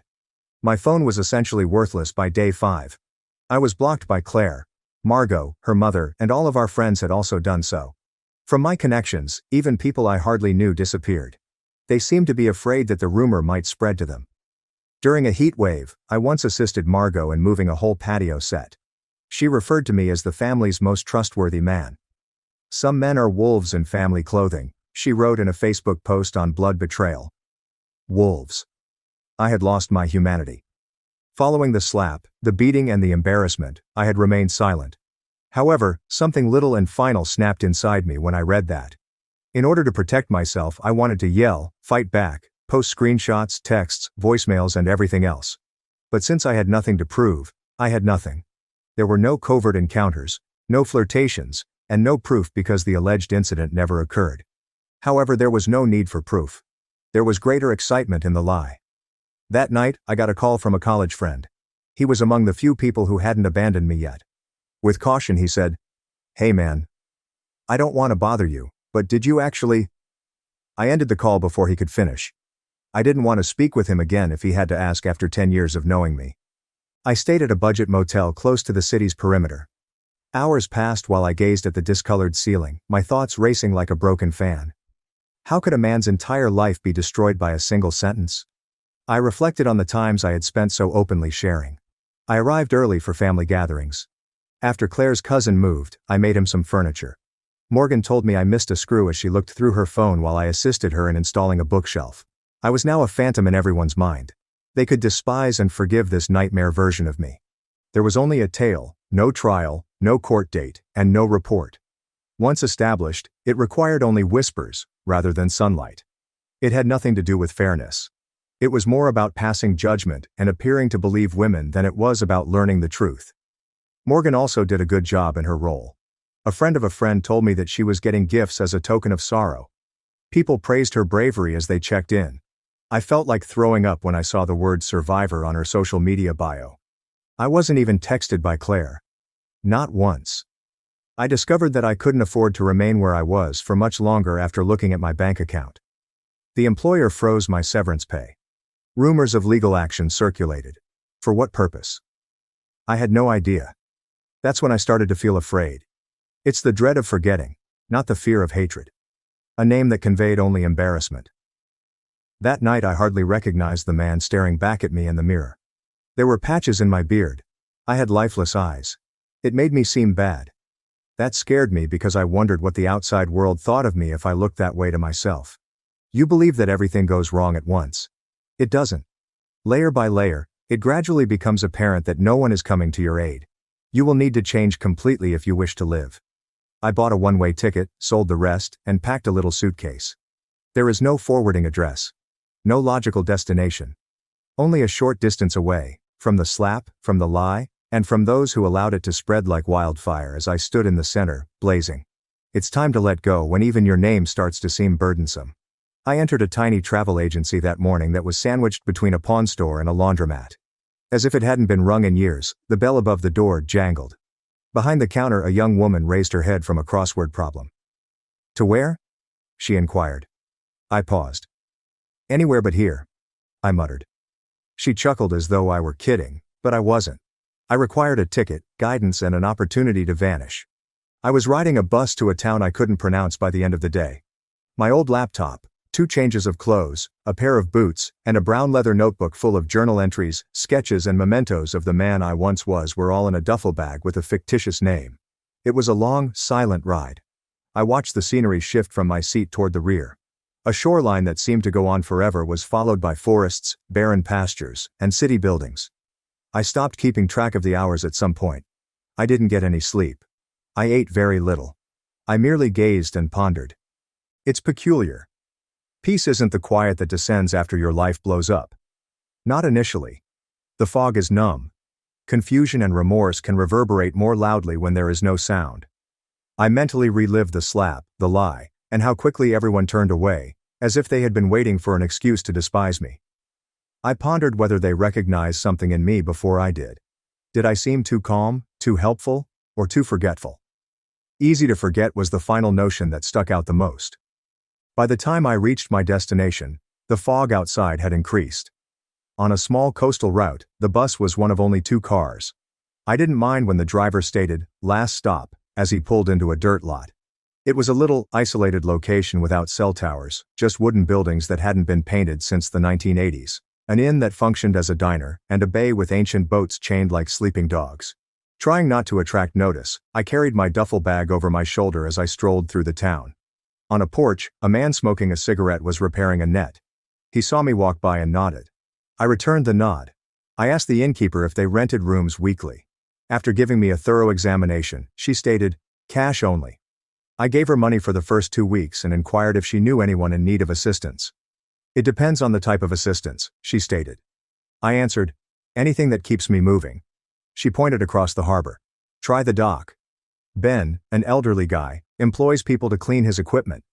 Ben made no inquiries. He simply gave me gloves and gestured toward a pile of fishing nets that had a salty, rotten scent. For the first time in weeks, no one stared, no one murmured, and no one passed judgment when I arrived at work. I was just a man with gloves and a duty. I toiled till my hands grew raw, and my back ached. After that, I went back to my room, lay down on the thin mattress, and gazed at the ceiling till I fell asleep. My new routine was that. Work, wake up, and sleep in Washington. Nothing except fog, salt, perspiration, and silence. No news, no updates, no internet.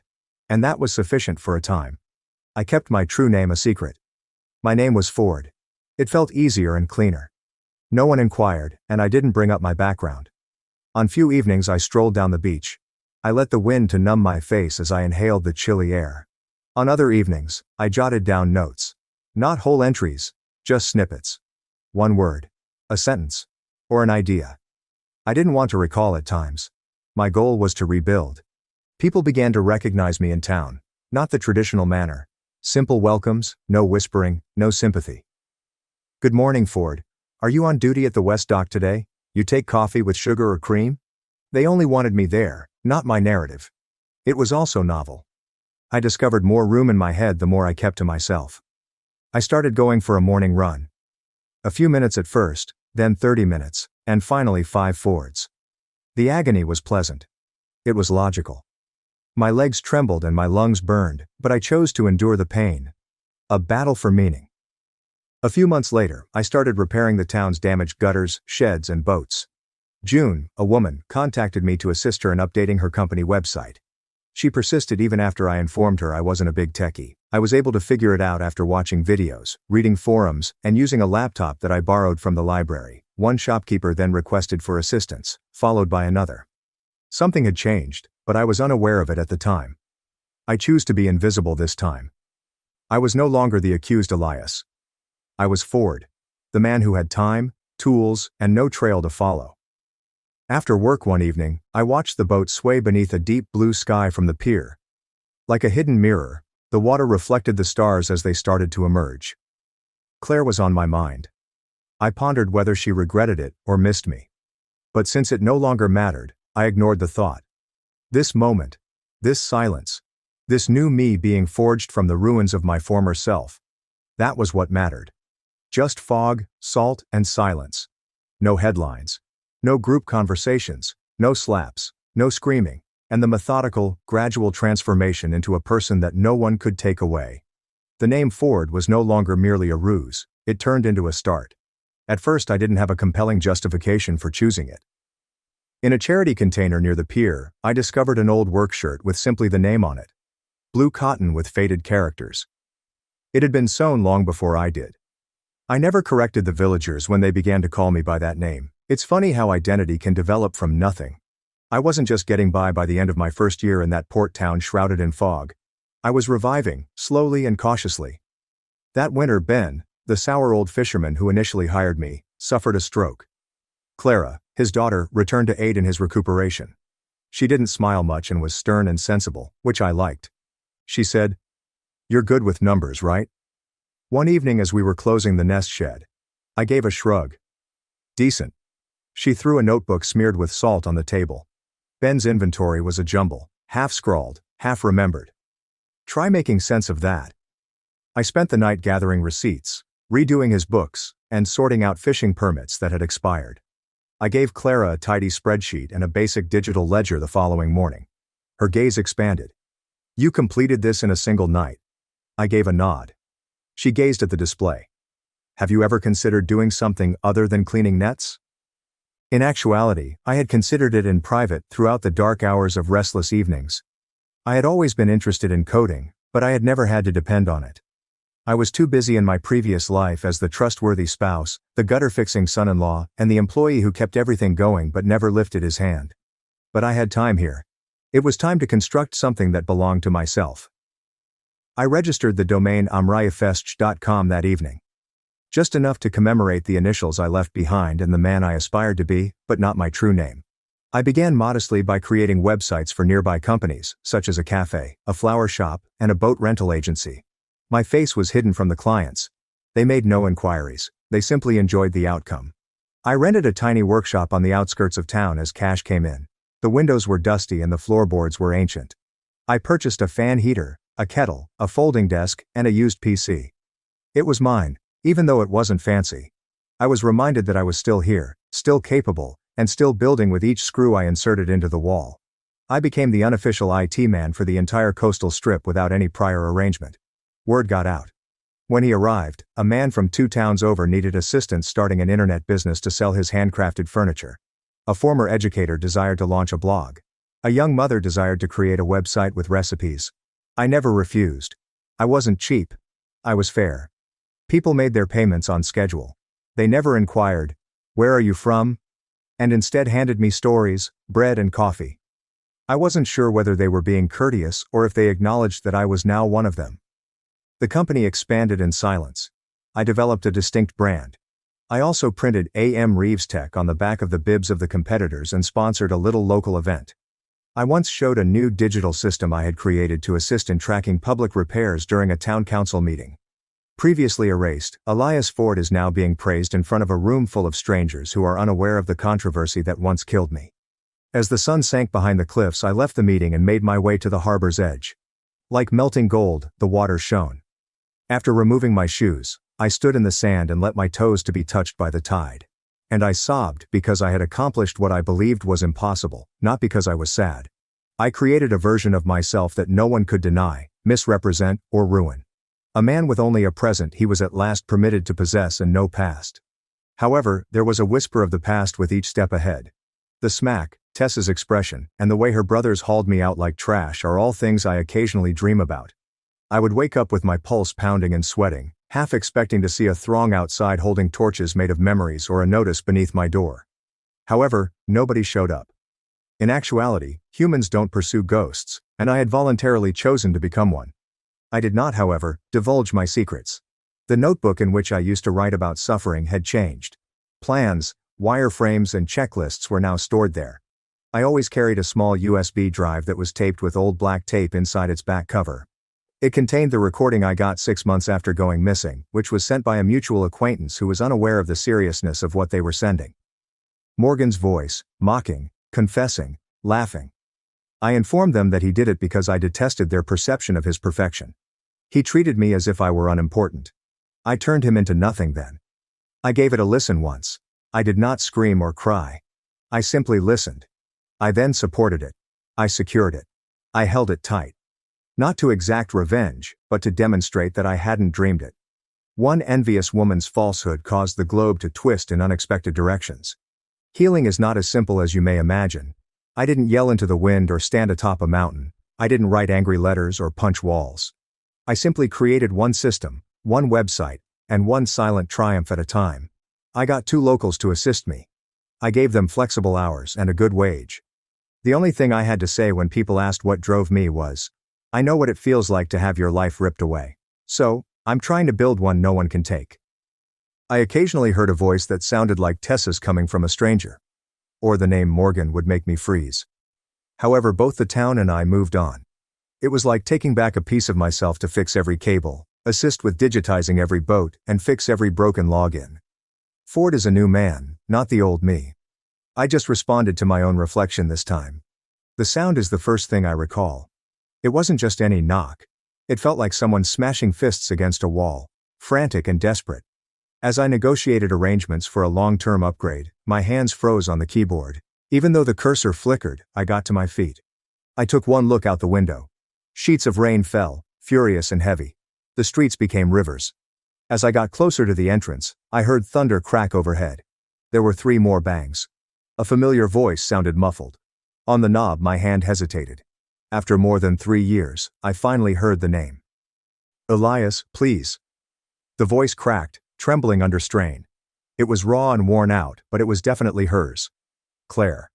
I opened the door gently because I had no idea what was behind it, not because I was unsure. This is what I had envisioned. Not frequently, but frequently enough to demonstrate how much her ghost's presence in my past was essential to my recovery. She was drenched, her hair stuck to her face, and her eyes were wide with sorrow and remorse. She held herself together by putting her arms around herself. Please, she said in a tremulous voice. I know you're in there. I didn't respond. As the storm roared, we simply gazed at one another. She seemed so little, and I remembered how I used to have hurried to take her inside, dry her hair, and cover her with a blanket. However, that man was no longer at home. She extended her hand and touched the doorframe. She said, I've been trying to find you. For years. Without surprise but without faith, I arched an eyebrow. I moved out of the way.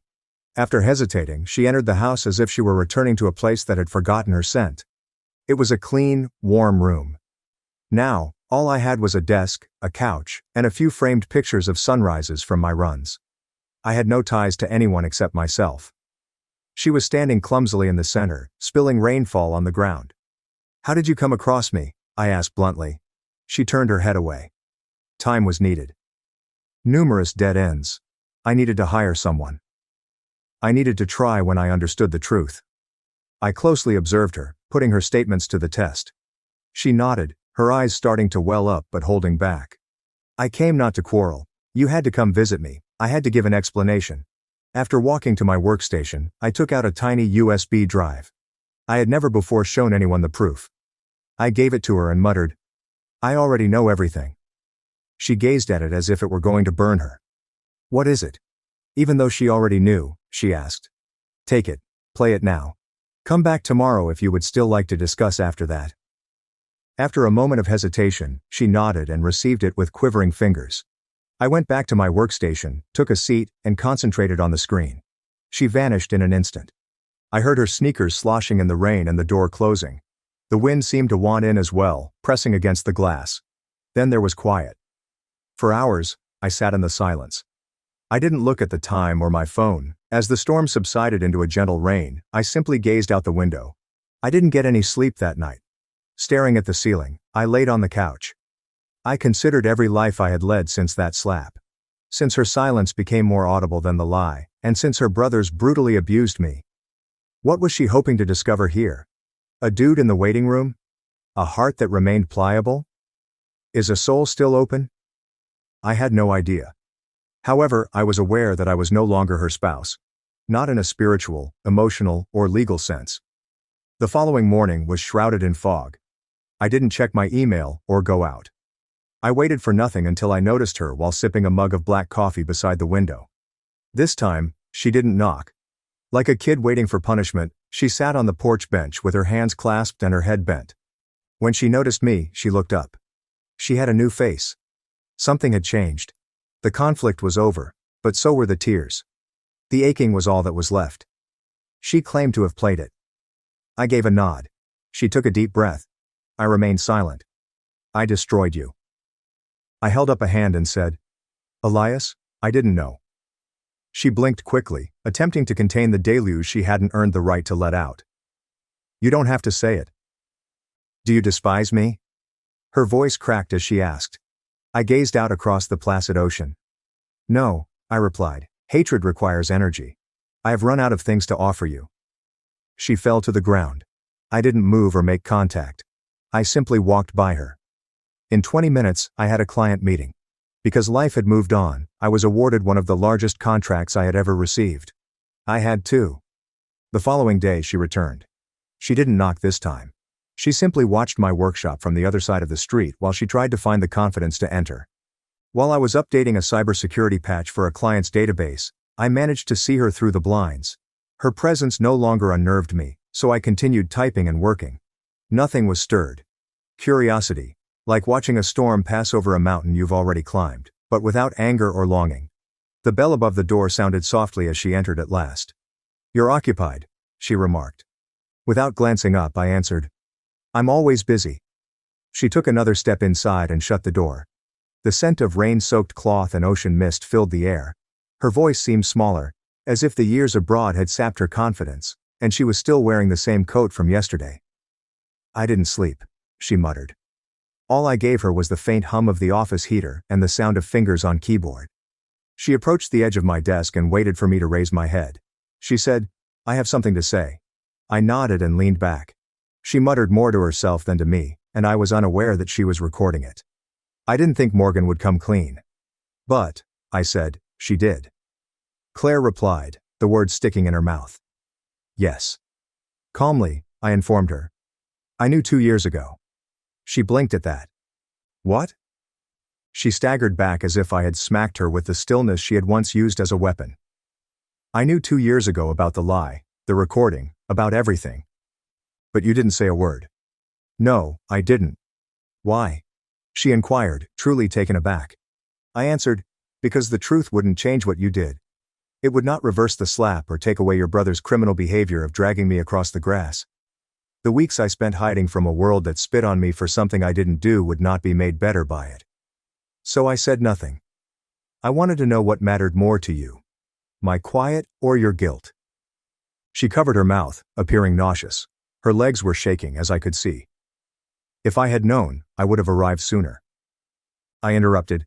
But you didn't want to know. You keep omitting that section. You didn't ask. You had no doubts. You didn't flinch at all. Before I could say anything else, you picked her over me. With her face pallid and her shoulders slumped, she took a seat in the chair across from me. She sobbed.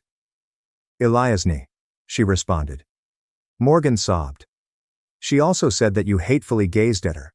That she was cornered by you. That she was unable to say no. I squinted.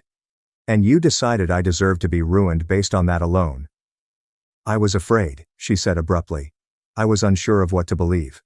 She sounded so broken by the way she said it. So did I remarked icily.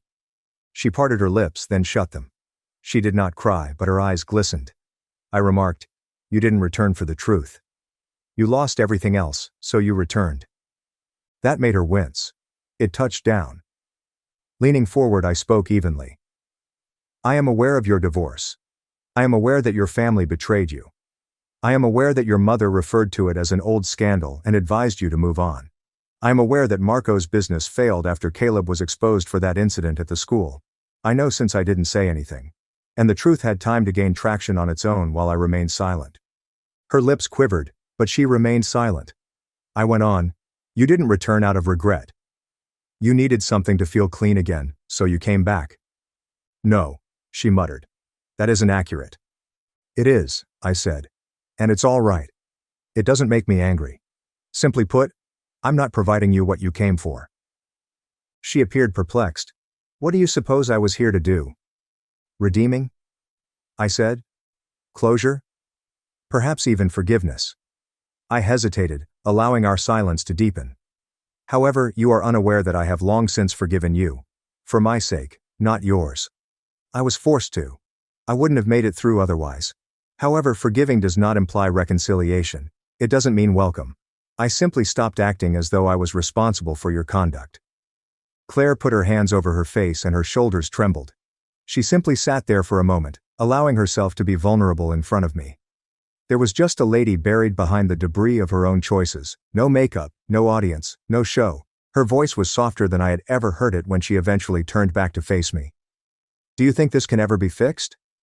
I cocked my head in an honest, not irate manner. No, I replied. Slowly, she nodded. I understand, she muttered. I'm worthy of that. I uttered the words. No one deserves to be lied about like I was. However, mistakes are made by humans. The issue is that you created yours and left me to foot the bill. We remained seated for an additional minute. Only space, breath, and all the unseen things that had existed between us for too long were left. No more words. At last she fixed her coat and stood up. I'm going now, she declared. I gave a nod. Look after yourself. She glanced back one more time before opening the door. She said, I hope you find happiness. I have already, I answered. And I meant it. She went out. The man who had survived both said, just the truth and silence. No more begging, no more promises, no more twisted stories. How long she stayed on my porch the following day is unknown to me. However, she was already sitting on the bench with her back straight and her hands clutched in her lap like a child awaiting judgment when I eventually went outside. She first ignored me in favor of concentrating on the gravel path that led from my feet to the road.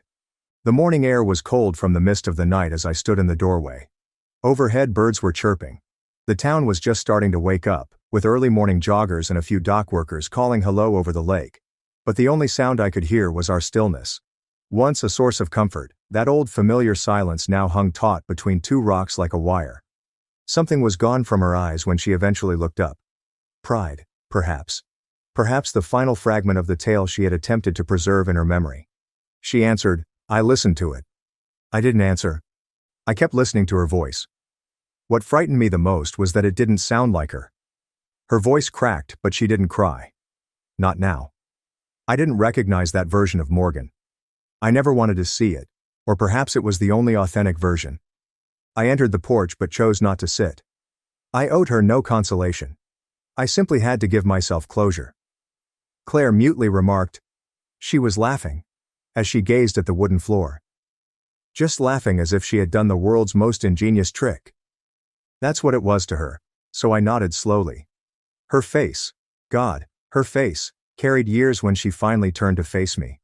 She swallowed a falsehood so deeply that it became a part of her after years of denial. And now the truth had sliced through that deception. Scar tissue was all that remained. She claimed she did it because you treated her as though she didn't exist. She was upset that I didn't want her to notice me. She mistook basic decency for rejection, I replied plainly. Because I wasn't what she needed to feel special, she intended to punish me. Claire shut her eyes. She also detested me. You know, she said, I think that's what I didn't want to believe. It wasn't just about you. It was about both of us. What we had, and what we meant to her. Possibly, I replied. But that doesn't change what she did, or what you did after. She groaned. I caught sight of her. She inhaled slowly, feeling her chest lift. Whispering, I keep wondering. Her cheeks flushed. That was the question, wasn't it? I could tell by the way she asked it that she already knew the answer. If she hadn't confessed, if that recording hadn't been made, Would I have ever seen it? Would I have had to live with the version of you that she painted in my mind? The one that I helped make real? She didn't dispute, saying, I recall, in a firmer voice. The day it all happened. You returned because the illusion fell apart, I said. Not because you were looking for the truth, but simply because you had nothing else to cling to. I keep reliving it in my head. You had coffee in your hand. I didn't see that at the time, but you were composed and perplexed. I just realized I had a challenge to tackle. And the issue was, you. There's something people don't understand about betrayal. I continued slowly, glancing out toward the dock, where the sea shimmered in the early sun. It's not just the lie. Even the slap isn't it. It's the velocity. The speed at which someone finds you guilty. How quickly they discard everything that you have ever been to them. That's what breaks you. She nodded while letting the tears fall down her cheeks without wiping them away. I didn't correct her or comfort her. She added, I ruined you. Again, barely audible. Sometimes people need to sit in the mess they made. She went on. I kept telling myself that maybe it wasn't as horrible as it felt, that maybe it was just an error. But everything I had put in place to defend myself was destroyed when I heard her voice mocking and expressing pride in what she had done. I'm not here to fix anything, she continued. I know that's not possible. And she stood slowly, as though the weight of her confession was pressing against her joints. Nor am I here to beg for your pardon. I'm not worthy of it. After listening to that recording, all I needed to do was look you in the eye to let you know that I now knew. I really looked at her, and what I saw was not the woman I had once loved. The wife who had snuck her cold feet under my legs at night or laughed at my poor cooking, who had died the same day the lie was born, but a stranger who had, as she herself claimed, walked through fire and come out burned, but perhaps at last honest. She nodded and said, I know. She exited the porch and glanced around once. For what it's worth, I hope the life you built now gives you peace. There's nothing left to rebuild, I answered. I let her name linger for a moment before answering. It does. And then I stepped back inside and shut the door behind me. Not in a resentful or angry manner, but simply because you deserve it, Elias. The tape showed what had always existed between us. Doubt, distance, the kind of love that crumbles under the first blow because it was never strong enough to survive honesty. I had survived it without her, without all of them. Sometimes the only way to reclaim your name is to stop asking others to spell it correctly. There would be no rekindled love, no dramatic apologies, and no hugs in the rain. However, Claire stayed, not in my house, not even on my street, but in the town, after renting a small place from the innkeeper who helped her settle in, and then from Clara at the net shed, who saw her buying groceries with unsteady hands. I had assumed that after the tape, after the final confrontation, that would be the last time I saw her. She didn't walk around with her head held high. There was no arrogance, just a stillness, as if someone was trying not to disturb the air. She started tutoring kids after school, volunteered at the town clinic and helped clean up the beach after storms. I didn't go looking or ask why she stayed, but I noticed. I watched from a distance, not because I was interested in her redemption story, but because I was trying to figure out why I wasn't angry anymore. The locals didn't know who she was to me at first, and she didn't tell them, but small towns have long memories and even longer whispers. A few people made the connection, even though she didn't ask to be close to me or knock again. Instead, she simply appeared in the world I had created, quietly, as if she knew she was walking through something delicate and sacred that wasn't hers. I always responded the same way. I can't take her away from me. They nodded, and that was all. She's just here. The memory of who she used to be briefly flashed through my mind when I saw her at the farmer's market one afternoon. She was carrying a bag of apples and laughing softly with one of the older women who sold honey. The sun caught her hair, and I nodded back. That was the new language between us. No words, no open wounds, just acknowledgement. It was like two travelers who once traveled the same path but now went in different directions. Weeks went by. Then months. She earned her place in the town, just like I had, by doing the work and not asking for anything. People started asking more about my business and less about her, and my clientele increased. I hired a third developer, upgraded my equipment, and even began giving talks about online resilience and digital identity at the local college. I never mentioned my past, but everything I said came from it. The answer always sat like a stone in my stomach. No, she wouldn't have. Her return wasn't born out of faith, rather, it was born out of fallout, and forgiveness, as much as people like to preach, doesn't make that go away. Still, in the silence of my evenings, I couldn't get rid of the ache of one question. Would she have come if Morgan hadn't confessed?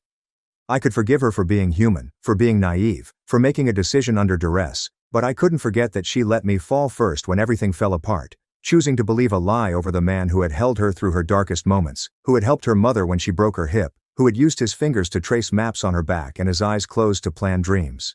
I no longer hated her, but I also lost trust in her, and trust was the one thing forgiveness couldn't restore. She came over to me as I was shutting up the workshop one evening when the sun was setting behind the lighthouse, the sky bruised purple, the waves softly lapping the dock. "Do you mind?" She pointed to the wooden bench by the stairs and said, "It's a public bench." She sat next to me, but not too close. I shrugged. I was surprised when she remarked, "I'm not trying to win you back." "I know," I said. "I just wanted to say thank you." "For what?" "For keeping my identity a secret from everyone." I glanced at her and realized for the first time that she wasn't here to be forgiven. Rather, she was here to bear the burden that she should have had long ago. "For allowing me to exist here without dragging your story behind me like chains." "I needed peace, which is why I kept it quiet for you," I added. She nodded, saying, "I never asked you that day when I slapped you, when it all started." She paused, trying to find the right words, then said, "What were you going to say before everything went sideways?" "Retelling the worst parts of my life to strangers doesn't bring that." "I was going to ask what the hell you were talking about," I replied, gazing out at the ocean. I felt it had to be a joke because it was so unexpected. I was taken aback. That's all. I was not even given the opportunity to defend myself. Claire averted her eyes in embarrassment, and I went on without posing a single query. "You struck me. You allowed them to pull me out. You allowed it to occur." "I know," she said in a whisper. I said, "And you've got to live with that, not because I intend for you to suffer but rather because it's the result. That is the result of decisions we are unable to reverse." We sat in quiet once more until she stood up as the sky grew darker. "This will be the last time I talk to you directly," she said. "I needed to say those things, but I'll respect the space you've created." "I do live with it," she continued. "Every day. I will not meddle." She paused, turned slightly, and grinned, saying, "Thank you." I nodded, and as she turned to leave, I added one last thing. "You're doing good work at the clinic." She then disappeared into the dusk haze, never to be seen again. As I sat on the bench and listened to the wind, the tide, and the creak of the dock, I reflected on everything we had experienced. The lies, the fall, and the return. It dawned on me that closure doesn't come with big apology or tidy endings. Rather, it comes in bits and pieces, in nods across marketplaces, in shared silence, and in distance kept not out of rage, but out of knowledge. I never really wanted revenge. It's a messy word, bloated with bitterness, dripping with energy I no longer had to give. I didn't want to destroy anyone. I didn't want to make them hurt the way I had. I just wanted the truth to live. So I let it. Forgiveness can clear the air. But it doesn't rebuild bridges. Sometimes peace is just knowing you don't have to try anymore. I was at my desk drinking lukewarm coffee, browsing a forum on small business cybersecurity, when I noticed a trending article on one of the discussion boards. "False accusation ruins man's life until truth surfaces." It began on a calm Tuesday afternoon, when the fog had rolled in thickly over the docks, swallowing the horizon in a soft gray hush.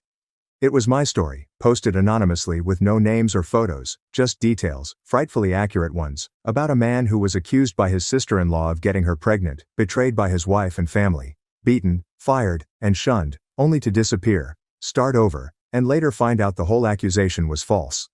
I clicked it out of habit, but what I saw wasn't a coincidence. An audio file with Morgan's smug confession was attached at the bottom. "I told them he did it because I hated how perfect they thought he was," she said.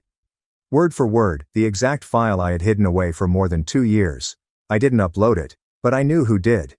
Claire, who must have duplicated it after I gave her the original, perhaps as an attempt to make amends. He looked at me like I was nothing, so I turned him into nothing. Or perhaps she was no longer able to bear the burden by herself.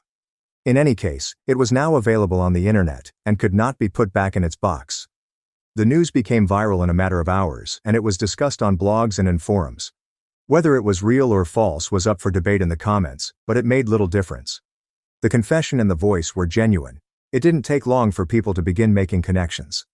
The murmurs came back, but not in my immediate vicinity. They encircled the individuals who had previously buried me this time. Elena lost her job at a medium-sized public relations business. In a public statement, its CEO said, We do not tolerate any behavior that undermines the dignity of others. Within a week, she disappeared from social media. Former high school football coach and Tessa's brother Caleb resigned after an anonymous report claimed that he had previously engaged in physical assault based on unverified allegations. The footage of him pulling me outside by my collar was leaked. Like a curse, it reappeared.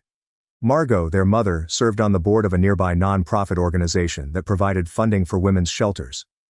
Her public remarks, "Some men are wolves in family clothing," made prior to any investigation, were discovered by the board, and she was asked to resign.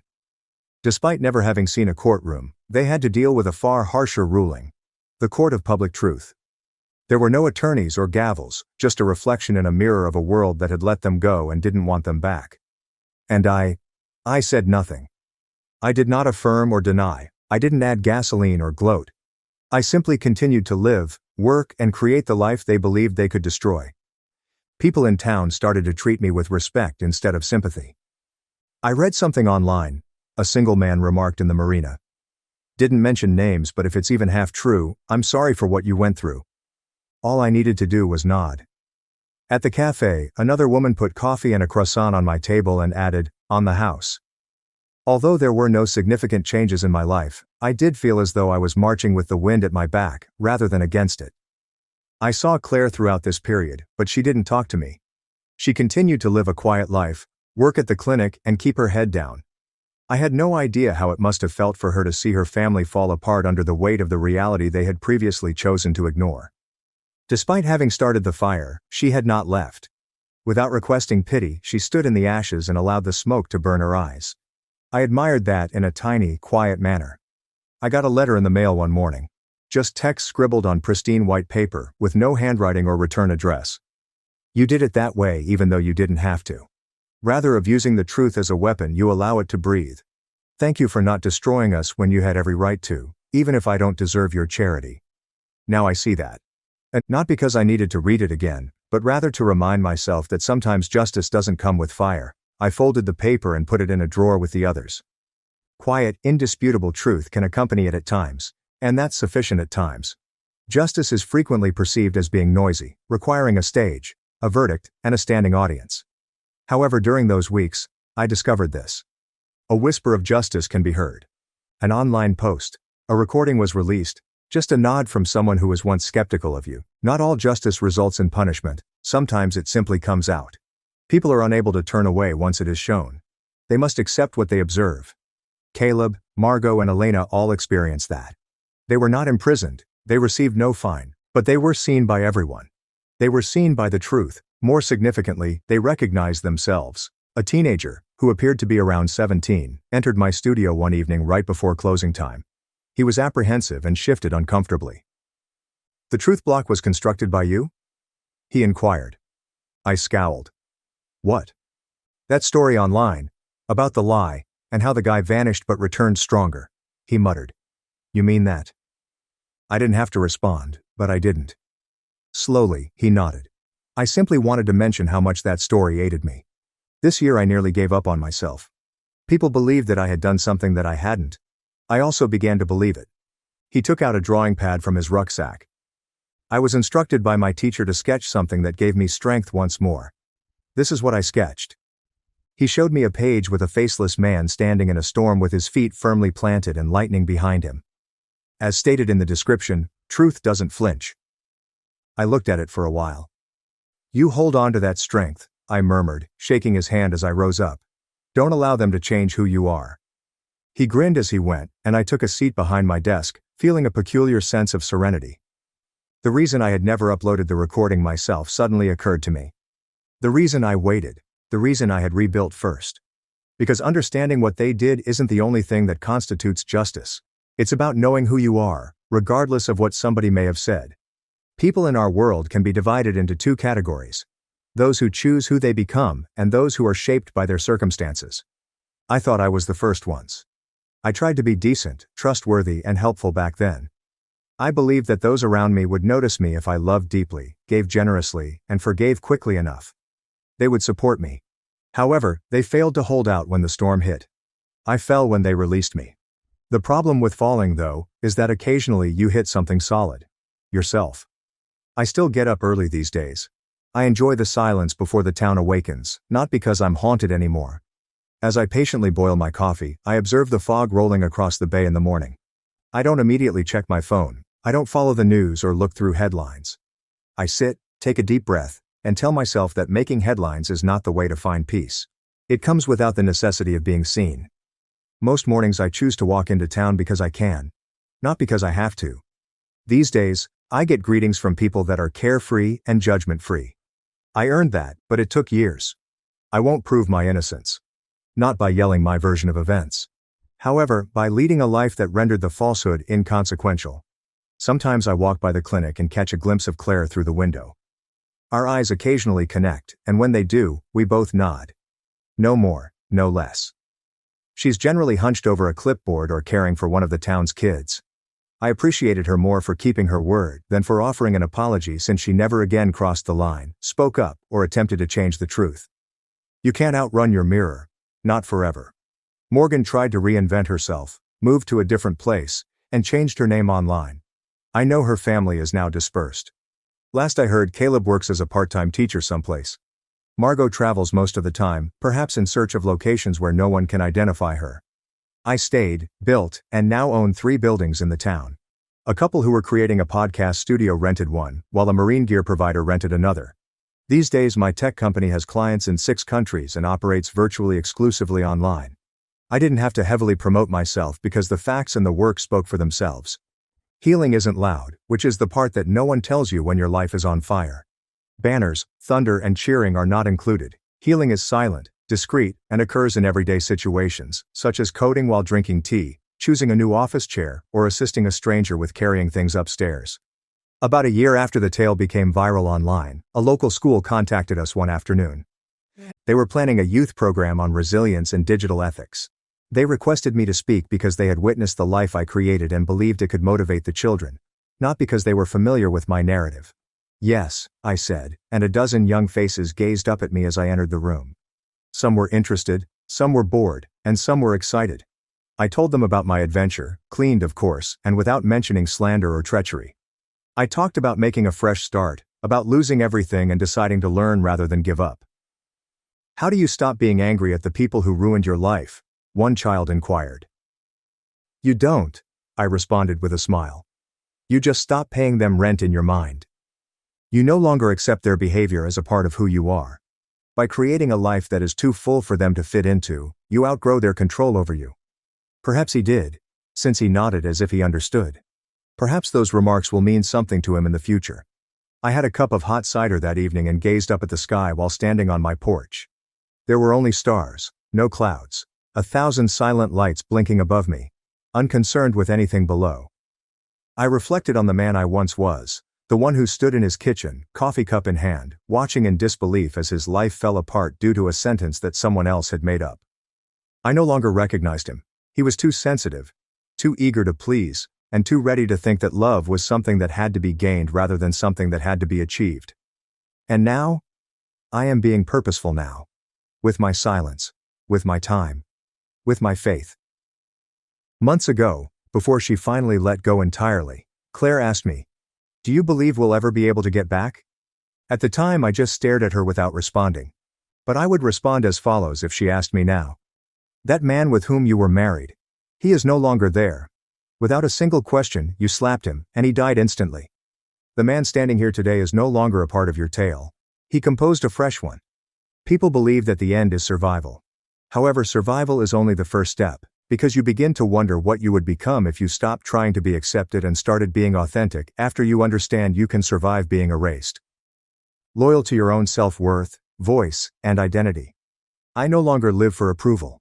The version of myself that I nearly lost, the one who picked up the pieces in the dark and figured out how to mold them into something new, is the one I live for. I go by Elias Ford. I was accused, assaulted, erased, and left behind. I didn't remain buried, though. I returned to determine who I wanted to be without anyone else's approval, not to prove a point or exact retribution. And this time, I totally, boldly, and unapologetically answered to my own name. Maybe you have some new questions now that you've heard the story today. Or perhaps some old recollections have been evoked. We are all connected by the new stories that are created on Reddit every day by new experiences and moments. Everybody has a different life path, and we all attempt to comprehend the world in our own manner. Moments like these serve as a reminder that we are all human, happy, sad, and constantly learning new things. Please feel free to tell your friends about this story if you liked it. We constantly value your opinions and suggestions since they inspire us to produce even better material. Every tale has a different viewpoint, and we want to make sure that our material is relatable and diverse by understanding everyone's viewpoints. These kinds of stories teach us that everyone's journey through life is unique and that we may learn new things from hearing other people's stories. You can also tell us your own tales. We also value the experiences you have. Please share your thoughts if you like this video. Our goal is to consistently produce content that inspires you and provides you with fresh concepts. Your comments are still valued even if you have already watched this video. We can enhance our content and give our audience a fresh viewpoint with each piece of input.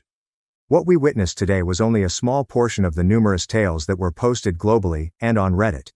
It serves as a reminder of how we all attempt to make sense of life by talking to one another about our experiences.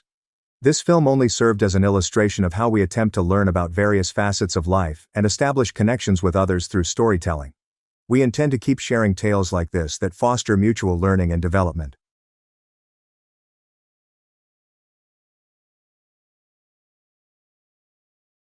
My parents forced tequila down my throat, told police I was mentally ill.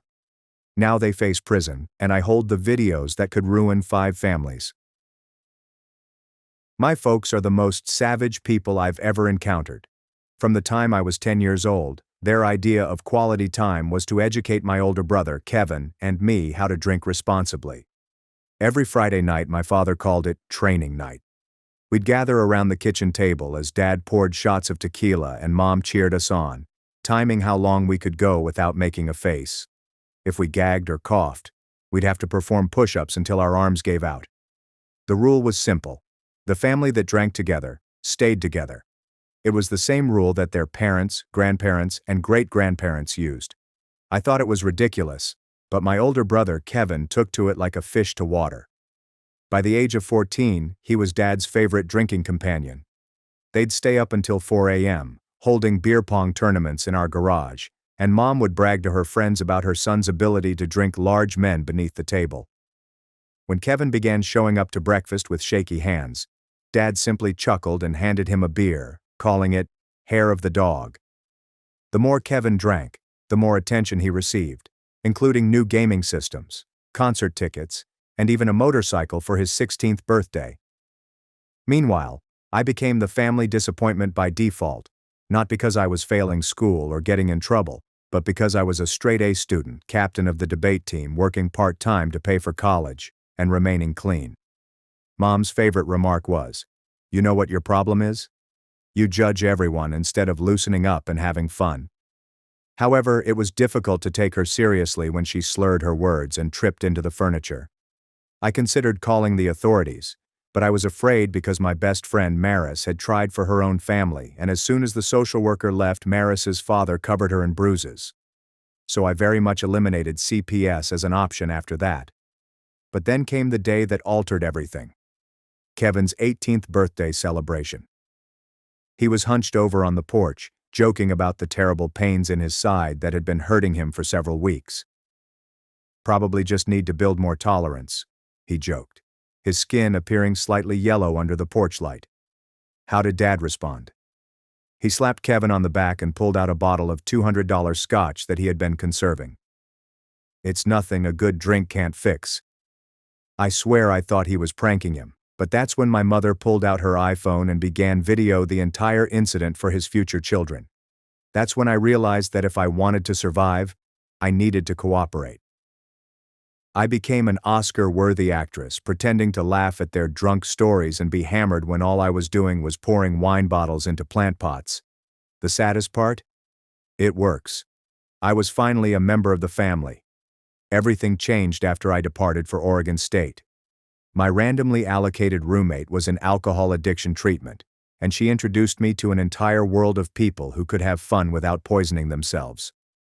I joined the university sober support group, studied about addiction research, and realized that what happened in my home was not normal family bonding but intergenerational trauma disguised as tradition. For the first time in my life, I felt clear-headed and cheerful.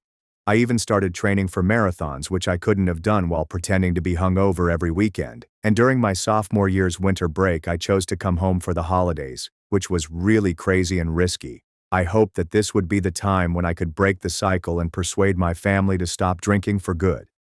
In the days preceding up to it, I did everything I could to ensure that everything ran smoothly. I gathered photographs from my sober friends' gatherings, and even purchased alcohol-free beer and champagne. I kept telling myself not to get my expectations up, but as I packed my car, I couldn't quit thinking about how we'd all finally get along like a family. Dad slapped a beer in my hand as soon as I got through the door.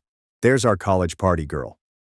When I gently declined, explaining that I was preparing for a race, Mom's countenance darkened. "Oh, so you're one of those now? Too good for your own family?" The night continued from there. When I tried to go to bed early, they followed me into my room with a bottle of tequila. "You're not ruining Christmas by being a sanctimonious switch," Mom said with irritation. What occurred next is still causing me nightmares. Dad locked my arms while Mom tried to push the bottle into my mouth. I kept my jaw clenched shut, tears flowing down my cheeks, till Dad seized my nose and cut off my oxygen. When I finally gulped for air, Mom poured tequila down my throat. I vomited right away and they laughed. "She's out of practice." They spent the next hour attempting to push more booze into me as I fought and shouted. Kevin stared from the doorway, too inebriated to help even if he wanted to. I feigned to pass out, and when they finally departed, I used my phone to record them through my cracked door, joking about breaking me back in. I then called 911 from my closet. The sirens became louder, piercing through the night air. Through my closet door, I saw Mom and Dad halt mid-laugh, their expressions turning from enjoyment to terror. Mom dropped the tequila bottle, which smashed on the hardwood floors. "Did you hear that?" Mom's voice shifted from hammering to crisp in seconds. Dad stumbled to the window and pulled aside the curtain. Red and blue lights reflected on his face. Someone called the cops. They both turned to face my chamber. I remained completely motionless, phone clenched in my sweaty palm, hoping they would assume I was still unconscious. My throat stung from the forced booze, and puke clung to my clothing. "Check to see if she's actually unconscious," Dad instructed. "You check," Mom said back. "This is your fault for pushing too hard." "My fault? You're the one who poured it down her throat." Their dispute allowed me time to get out of the closet and sit on my bed, eyes closed, breathing shallowly. Heavy footsteps approached. Dad's hand gripped my shoulder and shook fiercely. "She's out cold," he said. The doorbell rang, followed by an authoritative knock. "Police, open up." Mom hurried for the Febreze, spraying it all over the house while kicking broken glass under the couch. "Kevin, get down here and act normal." I heard Kevin stagger down the stairs, colliding with walls. Through barely open eyelids, I saw him grab the banister, his entire body trembling. Even in the low light of the corridor, his skin was a sickening yellow.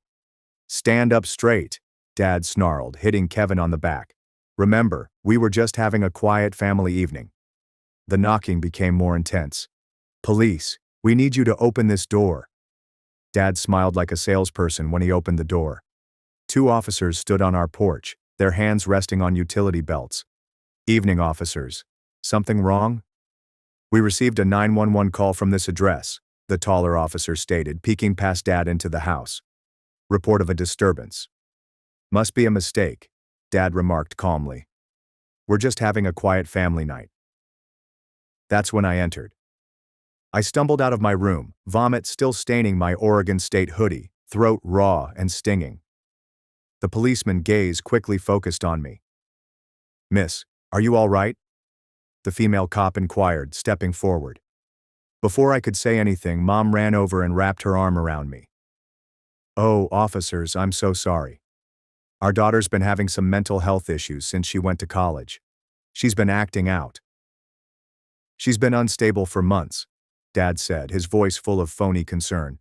"We've been trying to get her help, but she refuses. Tonight she had another episode." I tried talking, but my throat felt like sandpaper. The words came out raspy. "They forced alcohol down my throat." Mom tightened her hold on my shoulder. See? She makes up these stories. We found her drinking alone in her room. We think she's having a breakdown. Officers exchanged looks. The male cop addressed me immediately. Miss, we need to speak with everyone separately. Can you come outside with Officer Martinez? As I approached the door, I noticed Kevin debating between following me and staying with our parents. His hands shook furiously and he continued to touch his side where the pain was tormenting him. His devotion flickered in his bloodshot eyes like a dying light bulb. Officer Martinez spotted the vomit on my clothes right away while we were outside on the porch. What happened tonight? I took out my phone with shaky fingers. I have a video. They held me down and forced tequila into my mouth. Behind us, through the window, I could see Mom gesticulating violently while Dad chatted with the other cop. She continued pointing at me and shaking her head. Mrs. Chen, our neighbor next door, stared through her slats, undoubtedly wondering what the family was up to now. Can I see the video? Officer Martinez inquired gently. I played the recording. Even through my open door, I could hear my parents joking about breaking me back in, their voices inebriated but distinct. Officer Martinez's expression darkened. We need to see this, she said to her partner. Mom's shriek shattered the darkness. That's taken out of context. She's editing things to make us look bad. Where's your warrant? Dad shouted, his pleasant salesman persona fading. You can't just come into our home and accuse us of things based on our mentally ill daughters. Illusions. The male officer spotted Kevin slumped against the wall, his complexion waxy and yellow, even in the porch light. Sir, is your son all right? He appears to be in medical distress. He has the flu, Mom replied hastily. Just the flu. Kevin, tell them you're fine. Kevin opened his mouth, then closed it. He stared at me first, then at our parents, and then back at me. His silence spoke volumes, yet he couldn't force himself to decide. We need paramedics here, Officer Martinez stated over her radio. Possible alcohol poisoning and medical emergency. This is ridiculous, Dad remarked, his voice rising. I golf with Sheriff Patterson every Sunday. This is all a misunderstanding between family members. My daughter's just bitter because we had to cut her off financially. She's always had this holier-than-thou attitude about drinking. While we waited for the paramedics, Mom's fingertips brushed over her phone. Within minutes, my phone began to buzz with texts from aunts, uncles, and cousins. Traitor, how could you do this to your parents? Your mom says you're having a breakdown. Get help. The paramedics arrived and quickly proceeded to examine me. One shone a light down my neck as I told what had happened. The searing sensation caused me to cringe. Chemical burns consistent with forced alcohol consumption, the paramedic informed the officers. She needs to be checked at the hospital. She did it to herself, Mom said. For attention, she's always been dramatic. Kevin's hand returned to his side, a grimace on his face. The medical team detected the movement. Sir, we should examine you as well, the paramedic told Kevin. He's fine, Dad stated confidently. Just the flu.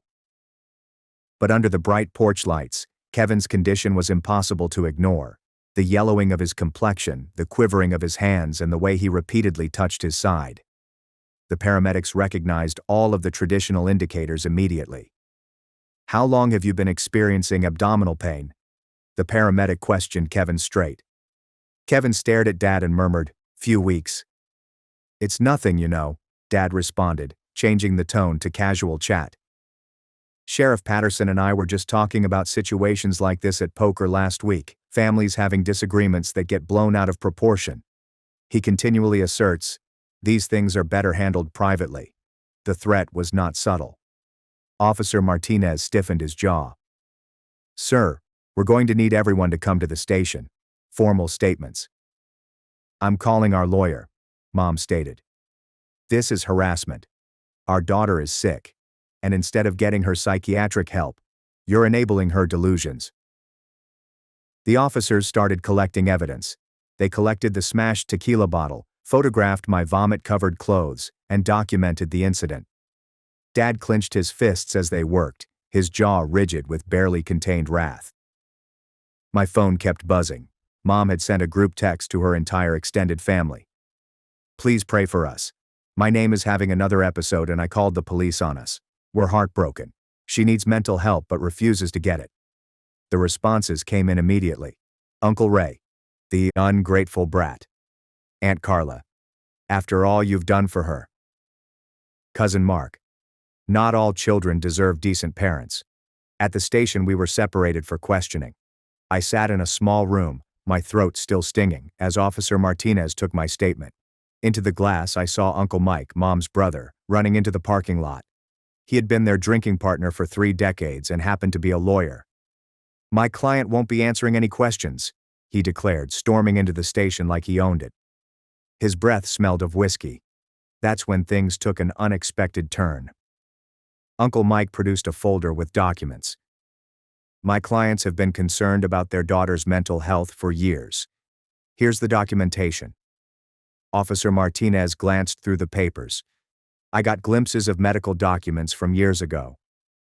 My heart fell as I knew them from when I was 16 and refused to drink on Thanksgiving. My parents had taken me to the doctor, alleging that I was exhibiting antisocial behavior and paranoid beliefs regarding drinking.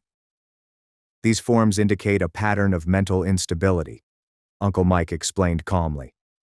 My clients have been dealing with this for years. They pay for her college, her apartment, everything. And this is how she repays them. My phone vibrated with a text from Kevin.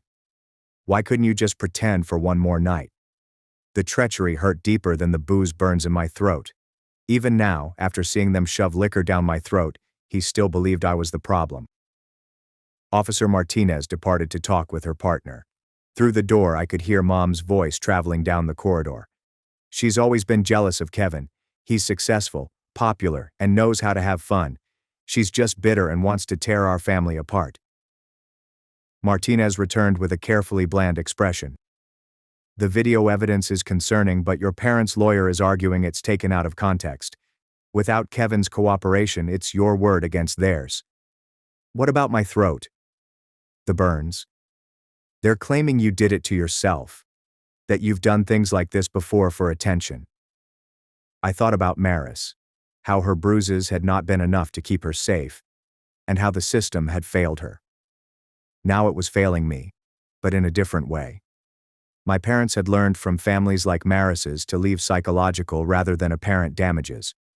Create a paper trail that makes the victim appear insane. We'll need to look into this further, Martinez said. In the meantime, do you have somewhere safe to stay? Safe. The word felt strange. Home had never been safe, but now my parents had ensured that it would be. They had already launched a campaign to turn everyone against me. By tomorrow, I'd be the ungrateful daughter who called the authorities on her beloved parents, the mentally disturbed teenager who needed assistance but refused to accept it. My phone flashed up with a Facebook notice. Mom had created a public post. Please pray for our family tonight. Our daughter is struggling with mental health issues and addiction. We love her so much but don't know how to help her anymore. She called the police on us tonight after we tried to stop her from drinking. Alone in her room. Our hearts are breaking. Comments were immediately coming in. Family, friends, neighbors, and bowling league members all offered prayers and support to my poor parents dealing with such a troubled child. I scrolled through, seeing my reputation erode in real time. Then I saw something that made my blood turn cold. Mr. Davidson, my father's golf mate who worked at the local news station, commented, "So sorry to hear this, buddy. Let me know if you need anything. By tomorrow, this will be more than just family gossip." Dad was already 3 steps ahead, transforming me into the antagonist in a scenario in which I was the victim. The man who had trapped my arms as my mother poured poison down my mouth would be portrayed as a caring parent. The woman who referred to me as a sanctimonious witch would be the heartbroken mother.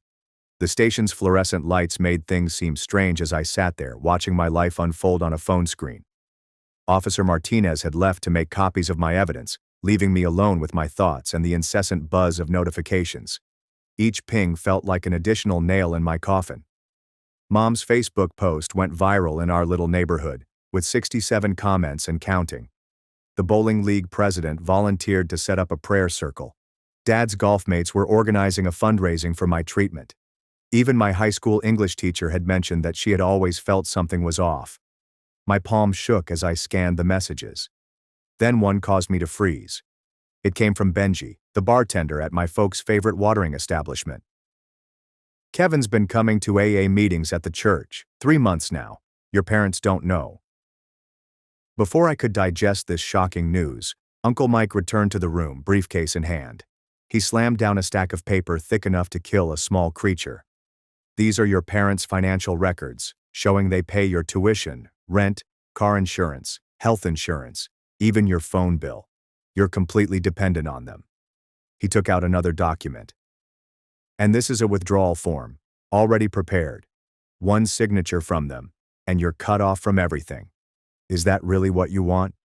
Officer Martinez returned, staring at us with hardly hidden displeasure.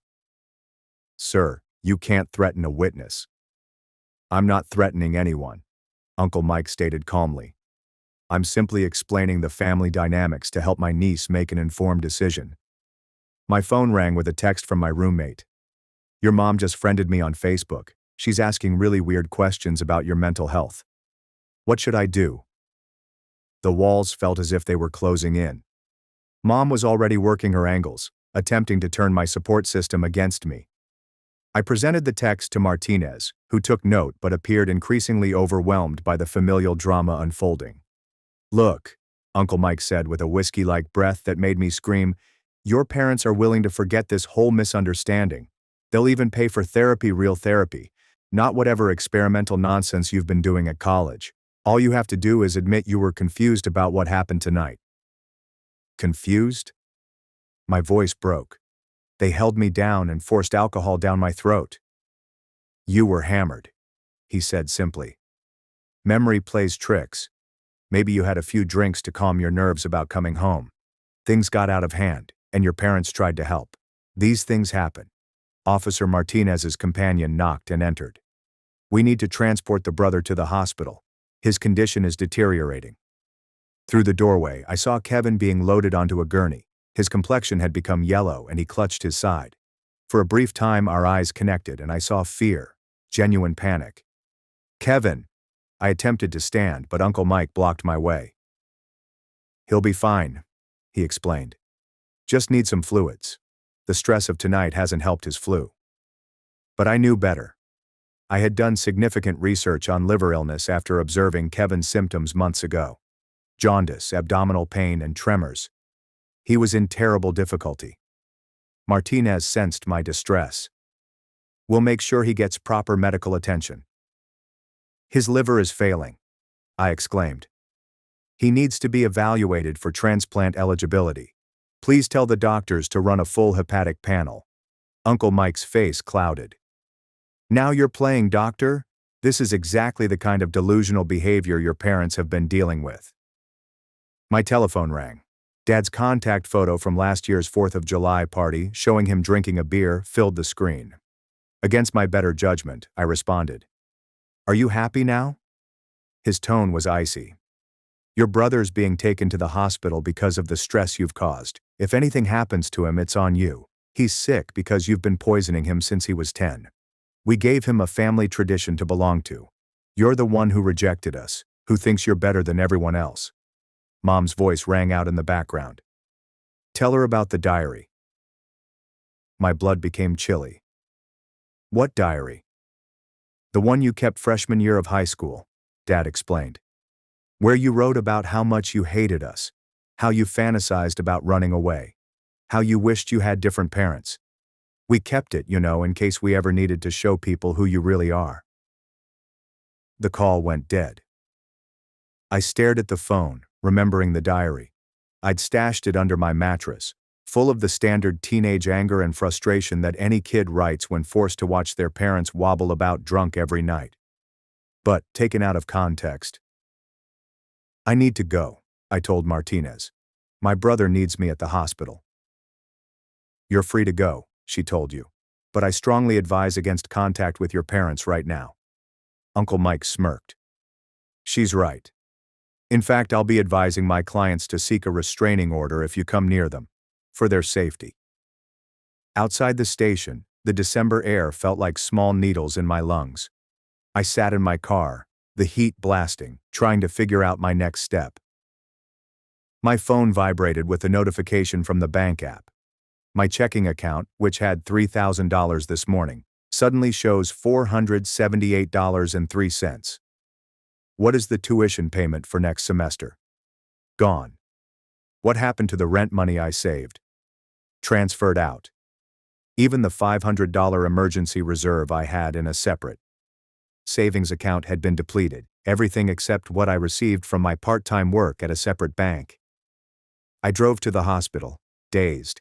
The emergency department was overflowing with holiday catastrophes, kitchen burns, decoration-related injuries, and more than a few alcohol-related occurrences.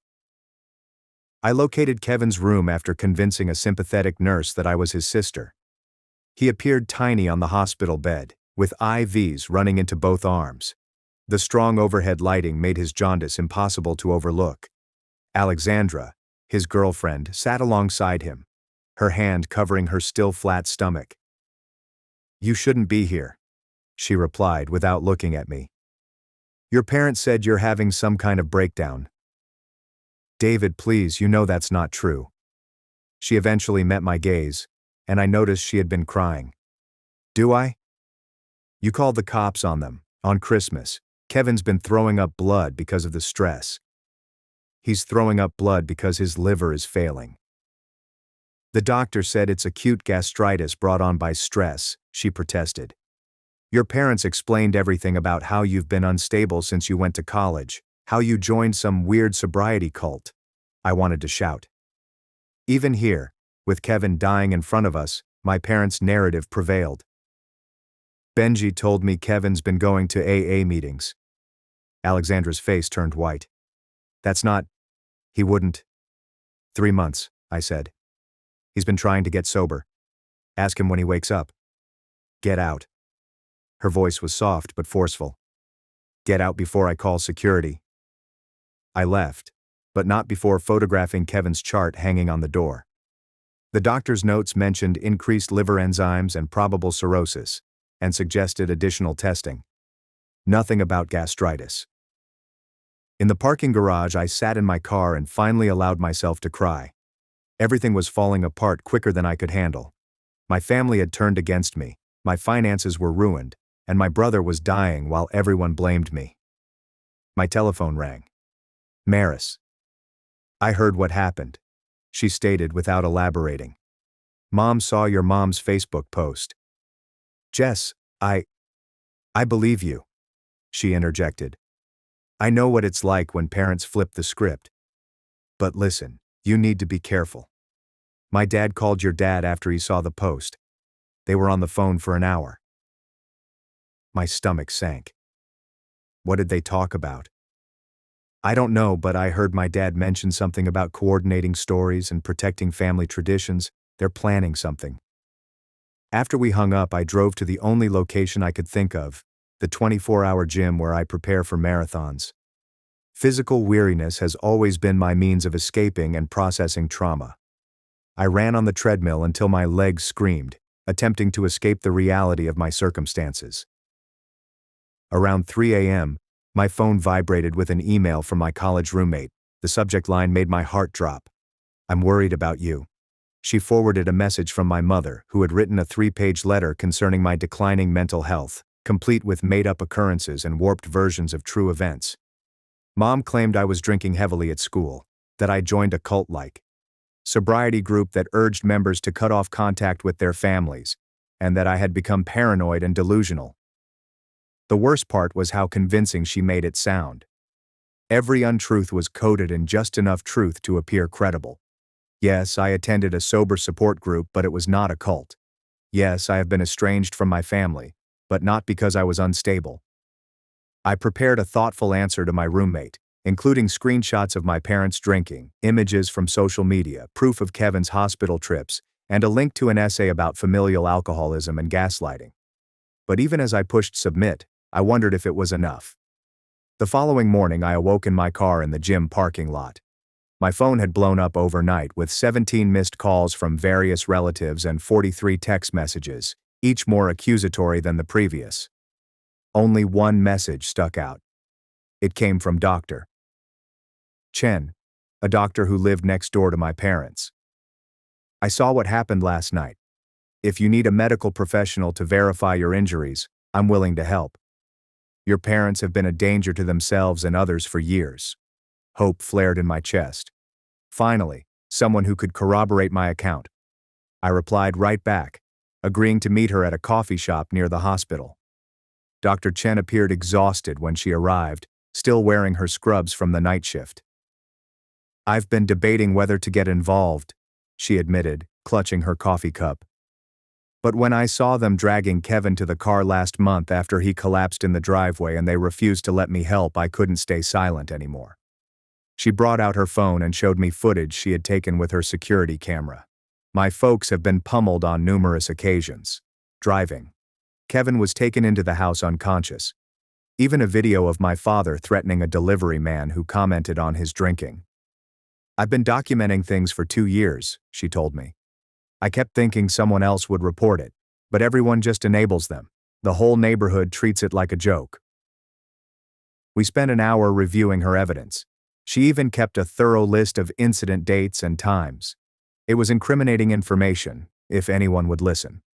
The problem, she informed me, is that your parents have connections everywhere. The sheriff, the mayor, half the city council. They've spent decades building relationships lubricated by alcohol and money. My phone vibrated, a message from an unknown number. This is Benji. Can't use my regular phone. Your parents just came to the bar. They're meeting with 5 other families. I heard them mention unified front and protecting our way of life. Be careful. Dr. Chen read the message over my shoulder. 5 families, I announced. I knew precisely who they were referring to. The Johnsons, Patterns, Williamses, Garcias, and Thompsons. All families with children around Kevin's and my age. All families who hosted their own training nights. All families have secrets to keep. They're circling the wagons, I told them. Dr. Chen's demeanor was dismal. You've threatened more than just your parents. You've threatened an entire culture of normalized alcoholism. My phone dialed. Kevin's number. I responded promptly. You need to stop. His voice was faint and raspy. Whatever you're doing, just stop. Kevin, you're in the hospital with liver failure. I'm fine. The doctors overreacted. Mom and Dad explained everything. I've just been stressed about the baby. Kevin, please. Benji told me about the AA meetings. Silence. Then, I don't know what you're talking about. You're confused. Mom's right. You need help. They got to you. No one got to me. I'm just tired of you causing drama. If you really cared about me, you'd apologize and come home. The call went dead. I stared at the phone, feeling as if I had been punched. Even as he lay dying in a hospital bed, Kevin was unable to break free. Dr. Chen gently placed his hand on my arm. Addiction isn't just physical. The psychological chains are often stronger. What do? Everyone thinks I'm crazy. My own brother won't support me. You survive, she stated simply. You document everything, and you wait for the truth to come out. It always does, eventually. But I wasn't certain I could wait. My education fund was depleted. My family had turned the entire neighborhood against me, and Kevin was becoming ill by the day while everyone pretended everything was fine. I spent the remainder of the day attempting to recover what I could. My manager at the college bookstore agreed to offer me additional hours when I returned. My academic advisor assisted me in applying for emergency financial aid. The Sober Support Organization launched a GoFundMe campaign that raised $500 inside the first hour. However, for every stride forward, my parents pulled me back 2 steps. Mom called my employer and informed my management that I was mentally unstable and perhaps violent.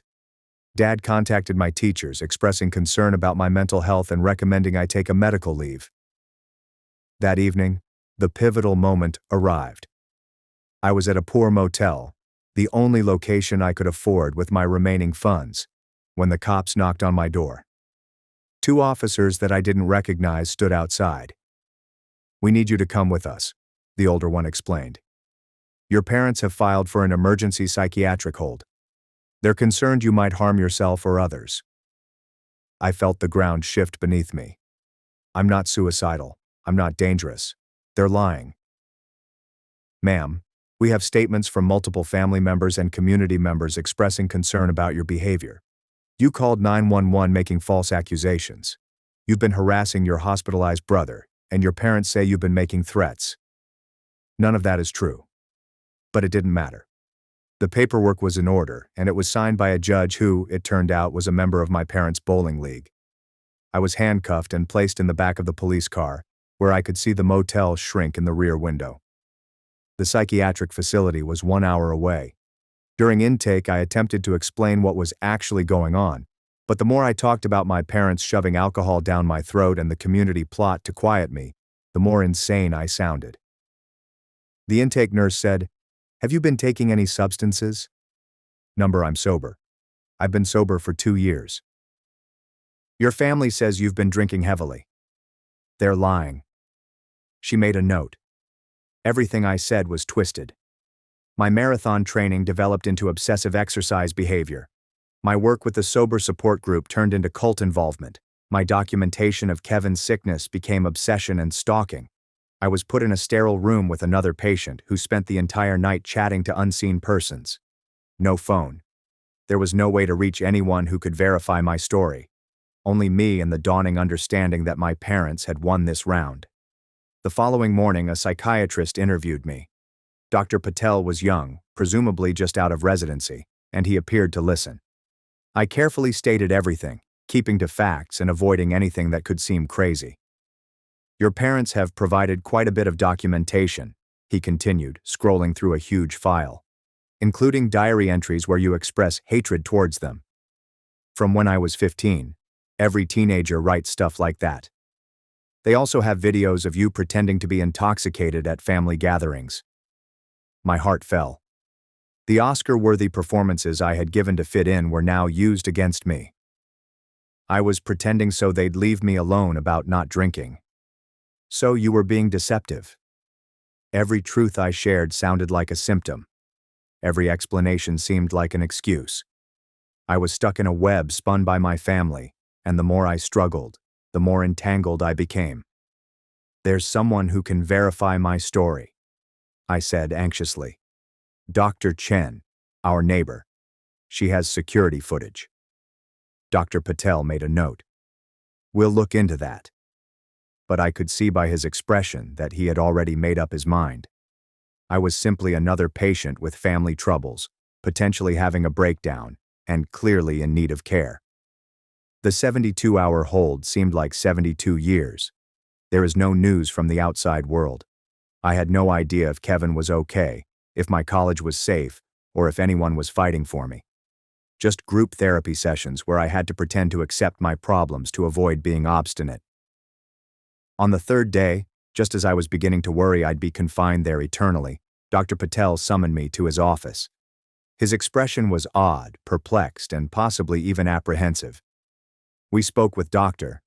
Chen, he stated. She provided some interesting footage. We also received calls from several members of your college support group, your academic advisor, and your employer. Their version of events differs significantly from your family's. Relief washed over me. So you believe me? I believe there's more to the situation than initially presented. However, your parents remain your medical proxy since you're on their insurance. They're insisting on continued treatment. They can't keep me here if I'm not a danger to myself or others. But they can make things difficult. I'm going to recommend discharge, but I strongly suggest you have a plan in place somewhere safe to stay, continued therapy, and distance from the conflict. He was correct. I couldn't return to the motel where my parents knew I was staying. I could not go to the hospital. They'd undoubtedly received a restraining order by now. I was basically homeless, broke, and alone. But I was free. Dr. Patel arranged for a social worker to drive me back into town. Throughout the ride, she handed me my phone, which had been kept throughout my intake. The screen displayed communications from the previous 3 days. Most of them were from my parents' flying monkeys, telling me to seek assistance, to stop causing harm to my family, and to consider what I was doing with Kevin. but sprinkled among them were lifelines. Maris. Your parents tried to convince my father to believe you were unstable as a child. He refused. Stay strong. My marathon coach. Your position on the team is certain. Do not let them break you. Benji. Kevin's been asking for you. He's scared. And most surprisingly, a message from David. I'm sorry. You were right. Kevin told me everything. He needs you. My social worker dropped me off at the hospital. I virtually rushed into Kevin's room, scared of what I could discover. The ICU was a different world than the regular ward. Quieter, more serious, and filled with the steady beep of life-saving machinery. Kevin was barely awake. Tubes went everywhere, including oxygen, IVs, and monitoring devices. His skin was the color of old paper, and his eyes were hazy, unfocused. You came, he muttered. Of course I came. Mom and Dad, they brought me beer yesterday. Said it would make me feel better. Tears flowed from the corners of his eyes. I could not say no. I never can. Kevin, I am dying. The statements came out as factual. The doctors won't say it, but I can feel it. My body's shutting down. I clasped his hand, mindful of the fourth. We'll get you on the transplant list. There's still hope. Mom and Dad won't consent. They say I just need to tough it out, that our family doesn't believe in taking parts from dead people. The savagery stole my breath away. They would rather see their son die than accept that a family tradition had ruined his liver. David sat in a corner, her cheeks swollen from sobbing. I tried to talk to them. They said, if I keep pushing, they'll make sure I'm declared an unfit mother. They can't do that. Can't they? Look what they did to you. 3 days in a psych ward because you told the truth. She was correct. My parents had demonstrated that they would annihilate anyone who challenged their story. Even their own children, and particularly their own children. A nurse entered to check Kevin's vital signs. She looked at the readings and grimaced. His numbers aren't good. Has the family made a decision about the transplant evaluation? They're still thinking, Kevin remarked hesitantly. The nurse's look indicated that everything was running out. Kevin turned to me once she had left. I need you to do something. In my apartment, there's a box under the bed. Everything's in there, recordings from AA meetings, journal entries, medical records I've been hiding. If something happens to me, nothing's going to happen to you. Promise me. His grip tightened with unexpected vigor.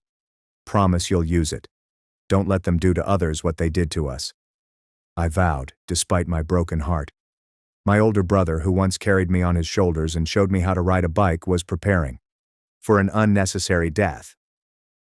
I left the hospital as visiting hours ended, holding Kevin's apartment key in my palm. The weight of his faith was heavier than anything I'd ever held. As I drove through the dark neighborhoods, I understood it was no longer only about saving Kevin. It was about stopping a cycle that had devastated generations of our family. And if my parents desired war, they were going to get it. I stood outside Kevin's apartment building, his key chilly in my hand. The December wind sliced through my torn state hoodie as I climbed the stairs to the 3rd level. Inside, the air smelt of sour beer and desperation. Empty bottles covered every surface. I located the box right where he said it would be. My hands trembled when I opened it. A thick stack of 3-month-old notebook entries, each chronicling his attempts to quit, and ending with, Mom and Dad found out, or, they showed up at the meeting. He had withheld medical documents from our parents, which indicated liver enzyme levels that would have terrified any doctor, and at the bottom, a USB drive titled Insurance. I plugged it in Kevin's laptop. Kevin covertly recorded our parents putting alcohol on him when he refused. Mom poured alcohol into his orange juice for breakfast. His father threatened to kick him out if he went to rehab and disgraced the family. The final video was from last week when Kevin begged them to let him get help. Dad responded by shattering Kevin's AA chips with a hammer. David, my phone buzzed. Kevin's asking for you. Hurry back. At the hospital, I discovered mayhem. Mom and Dad were in Kevin's room with their lawyer, paperwork laid out on his bed. Kevin appeared considerably worse than before as his breathing labored. Sign here, Mom said, pressing the pen into Kevin's quivering fingers.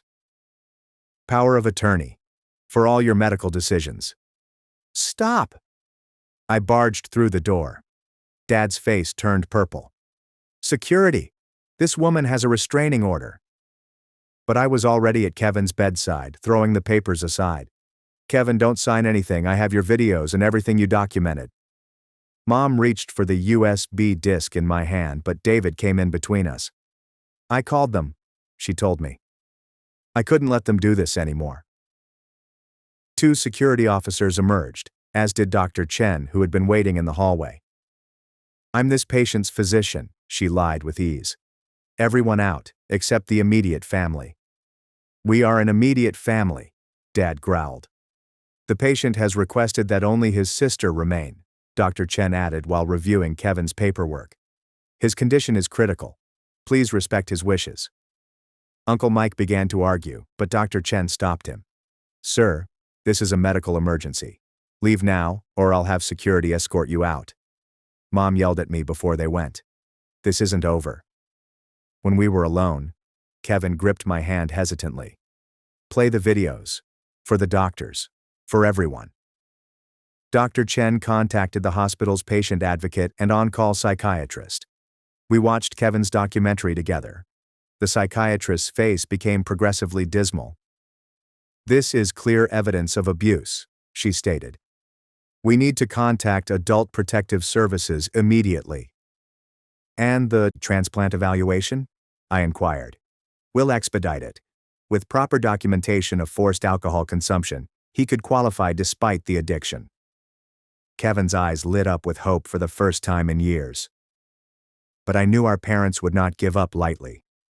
Within an hour, the hospital administrator arrived, accompanied by Uncle Mike and a judge, another golf buddy of Dad's. We have a court order, the administrator explained sheepishly.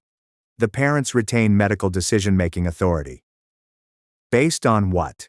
Dr. Chen insisted. Based on their daughter being mentally unstable and manipulating their son, the tribunal's judge stated. I've seen the documentation. I grabbed out my phone and began recording. Your Honor, are you aware that you've been playing golf with my father for 15 years? That you attended his birthday party last month, where he served alcohol to minors? The judge's face reddened. Young lady, you're bordering on contempt. I'm bordering on the truth, I replied. How much has my father paid for your campaign contributions? Uncle Mike snatched my phone, but the video had already been uploaded to the cloud. The hospital administrator appeared uncomfortable. Perhaps we should review this matter more thoroughly. That's when Maris's father entered. My heart fell until I noticed his expression, determined but not menacing. I'm here to provide testimony, he stated, about what really happened when my daughter called CPS years ago, about how these families coordinate to silence their children. Following him were 3 additional parents from the other training night families, but they were not present to support my parents. They came here to confess. My son is in rehab, Mrs. Johnson explained quietly. Has been 6 months. I couldn't say anything because she looked at my parents who had just stormed back in. Because we all agreed, Mr. Peters said, to protect the tradition. But my daughter tried to call herself last year. She's 15 inches. The room erupted. Dad raged about disloyalty and family loyalty. Mom said that they were all liars, jealous of our close-knit family. Uncle Mike threatened litigation against everyone, but the dam had cracked. Mrs. Garcia took out her phone and showed images of injuries on her son's arms from when he refused to drink. Mr. Thompson admitted to surreptitiously attending Al-Anon sessions, fearing his wife would find out. The judge hurriedly excused himself after realizing the gravity of the situation. The administrator requested more security and social services. During the pandemonium, I observed Kevin's monitor begin to alarm.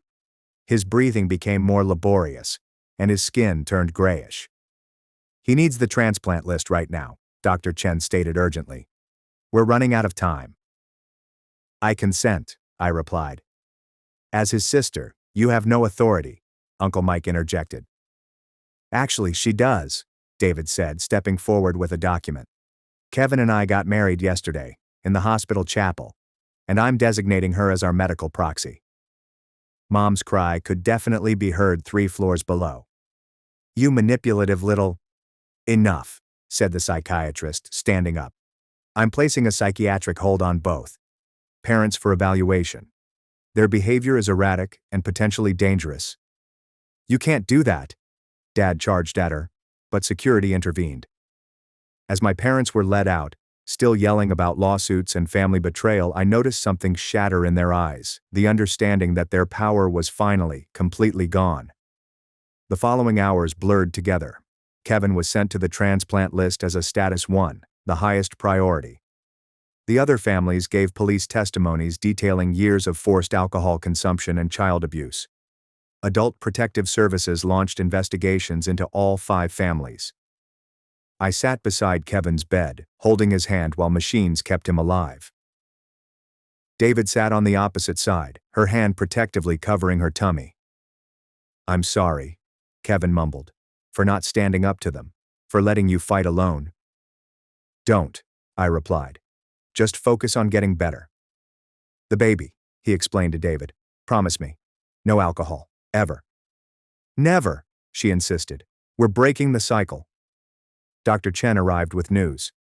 We found a match, a liver. Surgery is in 2 hours. Kevin squeezed my hand. If I don't make it, you will. But if I don't, use everything. The videos, the journals. Don't let them hurt anyone else. 2 hours later, they wheeled him into surgery. David and I waited in the waiting room, surrounded by the remnants of our family. My phone had been buzzing nonstop. Aunts, uncles, cousins, everyone is choosing sides. The neighborhood Facebook page had erupted with debates about family values against kids' safety. Benji messaged, "Your parents just got banned from the bar. Finally, proud of you." Maris entered with coffee and sat next to me. My dad is filing charges, she stated. For what happened when I was 15, others are too. It's destroying everything, I explained. No, she replied. It's revealing what was already destroyed. 8 hours later, the surgeon emerged. The transplant was successful. He's stable. David and I tumbled on one another, sobbing. Kevin would live. He would meet his daughter. He would have a second opportunity. But the fight was not done. The legal skirmishes became more intense over the next few days, while Kevin recovered. When my parents were freed from their psychiatric detention, they recruited the best lawyers money could buy. They sued the hospital, the physicians, myself, David, and even the other families who had spoken up. I spent my days commuting between Kevin's bedside and legal appointments. The university bookstore had to let me go because I had missed too much work. My lecturers assigned incomplete grades. My marathon training has come to an end completely. However, things changed gradually. The police inquiry revealed years of recorded maltreatment in all 5 homes. The district attorney, who was not a member of my parents' golf network, pursued criminal charges. Child Protective Services took 3 younger siblings from their homes. Kevin improved on a daily basis. The jaundice on his skin faded. His hands stopped shaking. For the first time since he was 10, he was truly sober. I want to go to rehab, he said to me one morning. After I'm released, 90 days. Learn how to live without it. Mom and Dad will, I don't care what they do anymore. His voice was more powerful than I had heard in years. I'm done living for their approval. David had documented everything for their daughter. So she knows, she explained. So she understands why we don't see your grandparents. The trials started 3 months later. I testified for several hours about training nights, forced consumption, and the Christmas assault. Kevin testified on video from rehab. The other families' children shared their stories. My parents' response was predictable. We were ungrateful children who shattered a treasured family tradition. But the evidence was overwhelming. The videos, medical records, the witnesses. They were convicted of several counts of child endangerment and assault. The penalty was for 2 years. But there was something. The true penalty was the devastation of their reputation, social network, and everything they had built on the foundation of booze and control. I returned to Oregon State in the fall. My financial aid arrived, and I worked 3 jobs to fund the remainder. The sober support group welcomed me back with open arms. Kevin graduated from rehab and began attending regular AA meetings. He acquired a job at a treatment center and used his story to help others. David gave birth to a healthy daughter, Isla, who would never experience the taste of alcohol shoved down her throat. The 5 families scattered. Some sought assistance. Others presumably moved to start their destructive customs somewhere else. The neighborhood felt different, quieter, as if a communal hangover had finally subsided. I completed my marathon that spring. My time was dreadful. I had lost months of training. But I crossed the finish line. Maris cheered on the sidelines. Kevin couldn't make it. He was presenting at an AA convention, but he texted, "Proud of you. Mom and Dad saw your race announcement in the paper. They're furious you're flaunting your lifestyle." Perfect. We did not speak with our parents after their discharge. They relocated 2 towns away, began attending a new church, and informed everyone that their children had abandoned them for no reason. I occasionally hear through the grapevine about their current narrative. We were drug addicts who had unjustly accused them, or ungrateful children who have ruined their life for money. But Kevin was alive. Isla was healthy. The cycle was broken. On the 2-year anniversary of that Christmas night, I got a text from an unknown number. It was a photo of Kevin holding Isla during her 2nd birthday party. Sober, smiling, alive. The message reads, "Thank you for fighting when I couldn't. K." I stared at the photograph for a long time. We had lost our parents, our extended family, our childhood home, our heritage. But Kevin remained sober. Isla would grow up safely. The generational curse came to an end with us. I typed back, "Worth it." And it was. Every lost relationship, every judicial struggle, every sleepless night. Kevin was alive and free. Because Isla would never sit at the kitchen table at the age of 10, learning to drink shots as her parents cheered. The cycle was broken, the price was everything, and I paid, again.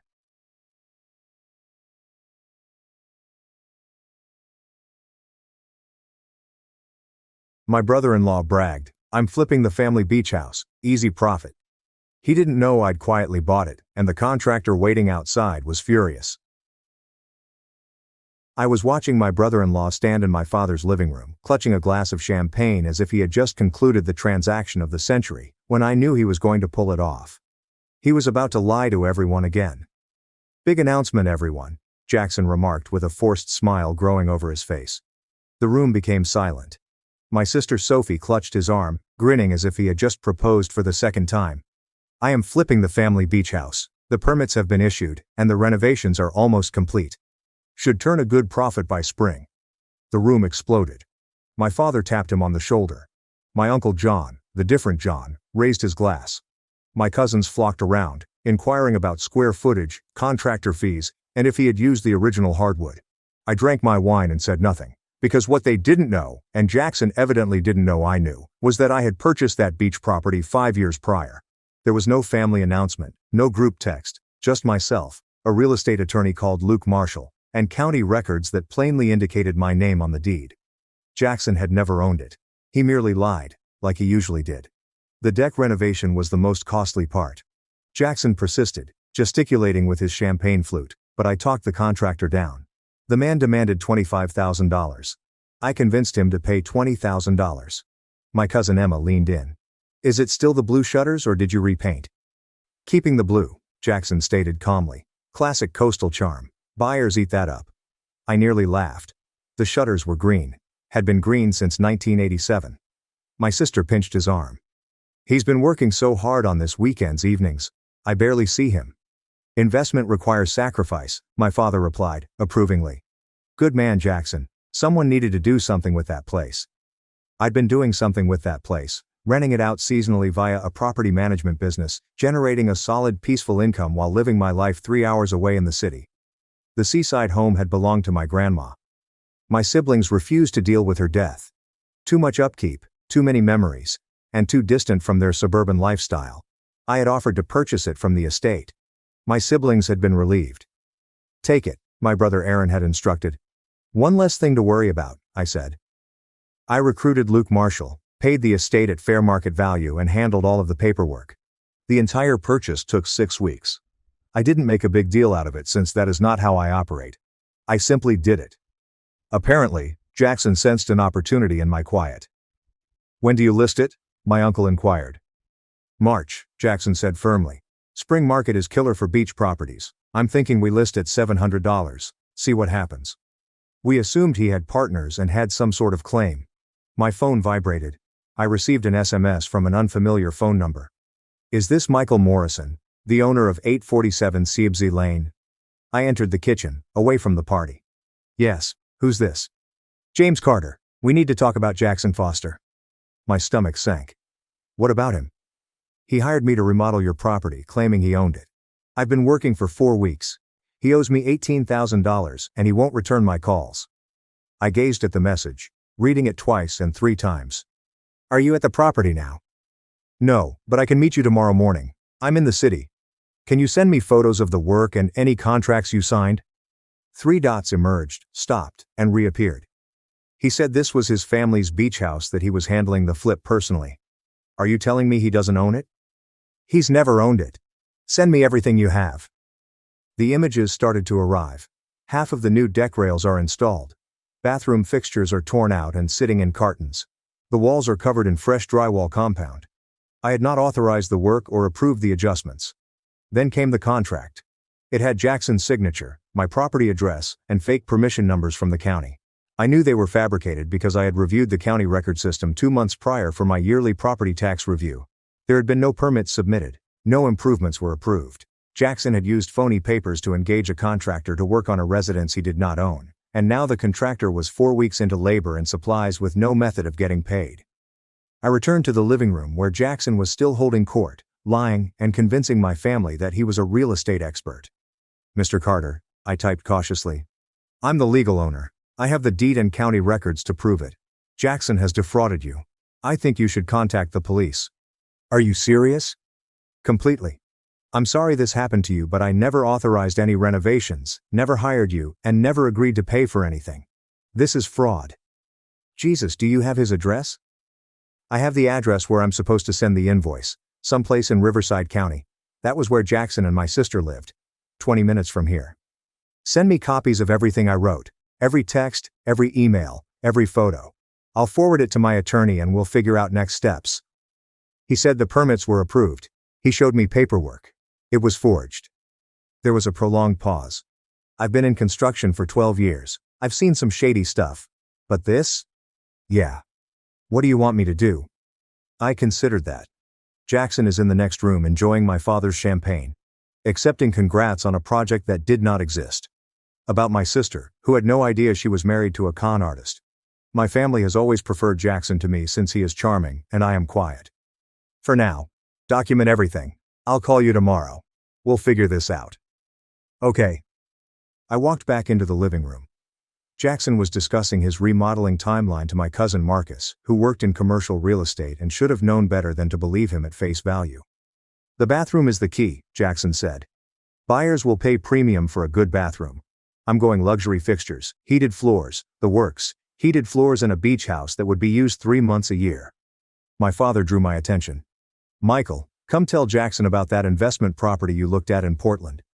I'd mentioned it at another family meal 7 months earlier. I was astonished that my father remembered. I stepped up, stood next to Jackson, and looked him in the eyes. "How's the renovation going?" I inquired politely. "Great," he said without hesitation.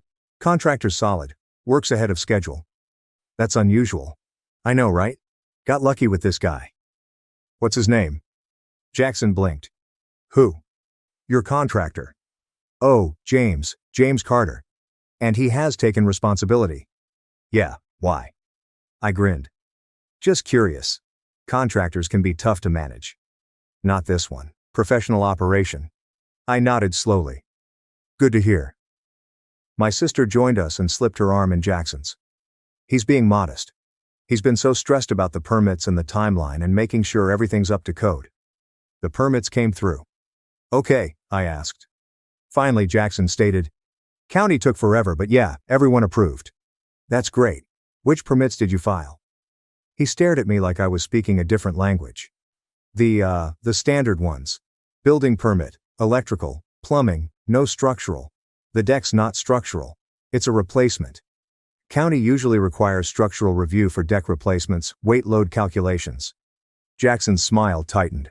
My contractor handled it. Huh? Good contractor. My sister looked at me curiously. Why all the questions? I'm just interested, I said. Real estate stuff. You know me. She didn't recognize me. Neither of them did. They knew Quiet Michael, a software developer who rarely spoke at family gatherings. They were unaware of the rental income I had been quietly producing over the past 5 years. They had no idea I had been studying property law in my free time following several tenant issues. They had no idea I had a real estate attorney on retainer. They had absolutely no idea I was witnessing my brother-in-law conduct fraud in real time. I excused myself and proceeded to the restroom. I locked the door, called Luke Marshall. He answered the second ring. Michael, it's Saturday night, this better be good. My brother-in-law is renovating my beach house without my permission using forged permits. Silence. Say that again. I detailed everything. The announcement, the contractor, the images, and the bogus permission numbers. Luke whistled softly. That's fraud, like actual criminal fraud. I know. Have you contacted the police? Not yet. I wanted to talk to you first. You need to file a report tonight, and you need to document everything. Every conversation, every text, every photo that contractor sends you. What about my family? What about them? They think he's legitimate. My sister's married to him, Michael. Luke's voice became serious. He's committing fraud using your property. He's lying to a contractor. He's forging government documents. This isn't a family dispute. This is a crime. I know. So what do you want to do? I glanced at myself in the mirror. Michael, be quiet. Michael was overlooked. Michael was a quiet person. I want to let him hang himself, I said. Luke was quiet for a minute. Meaning he's announced the flip publicly to my entire family. He's committed. He can't back out now without admitting he lied. Okay, I'm going to capture everything. Let him continue talking. And when the time is right, I'm going to show everyone exactly who he is. That is hazardous. What if he does more damage to your property? The contractor is legitimate. He isn't going to ruin the place. In all honesty, the job probably needed to be done anyhow. I'll just make sure Jackson pays for it through legal means. Through legal means, Luke groaned. You are my client, therefore I will assist you. But Michael, take care. Family stuff becomes ugly and this guy sounds anxious to pull off something this large. I'll be careful. I hung up and returned to the party where Jackson was showing someone images from his phone. Before shots, he explained. The place was a wreck. Has not been updated since the 1990s. In 2021, I plan to remodel the kitchen with new appliances, worktops, and backsplash. The photographs he showed were from an internet real estate ad for an entirely different house. This was not simply fraud, it was complex, intentional deception. I remained for an additional hour.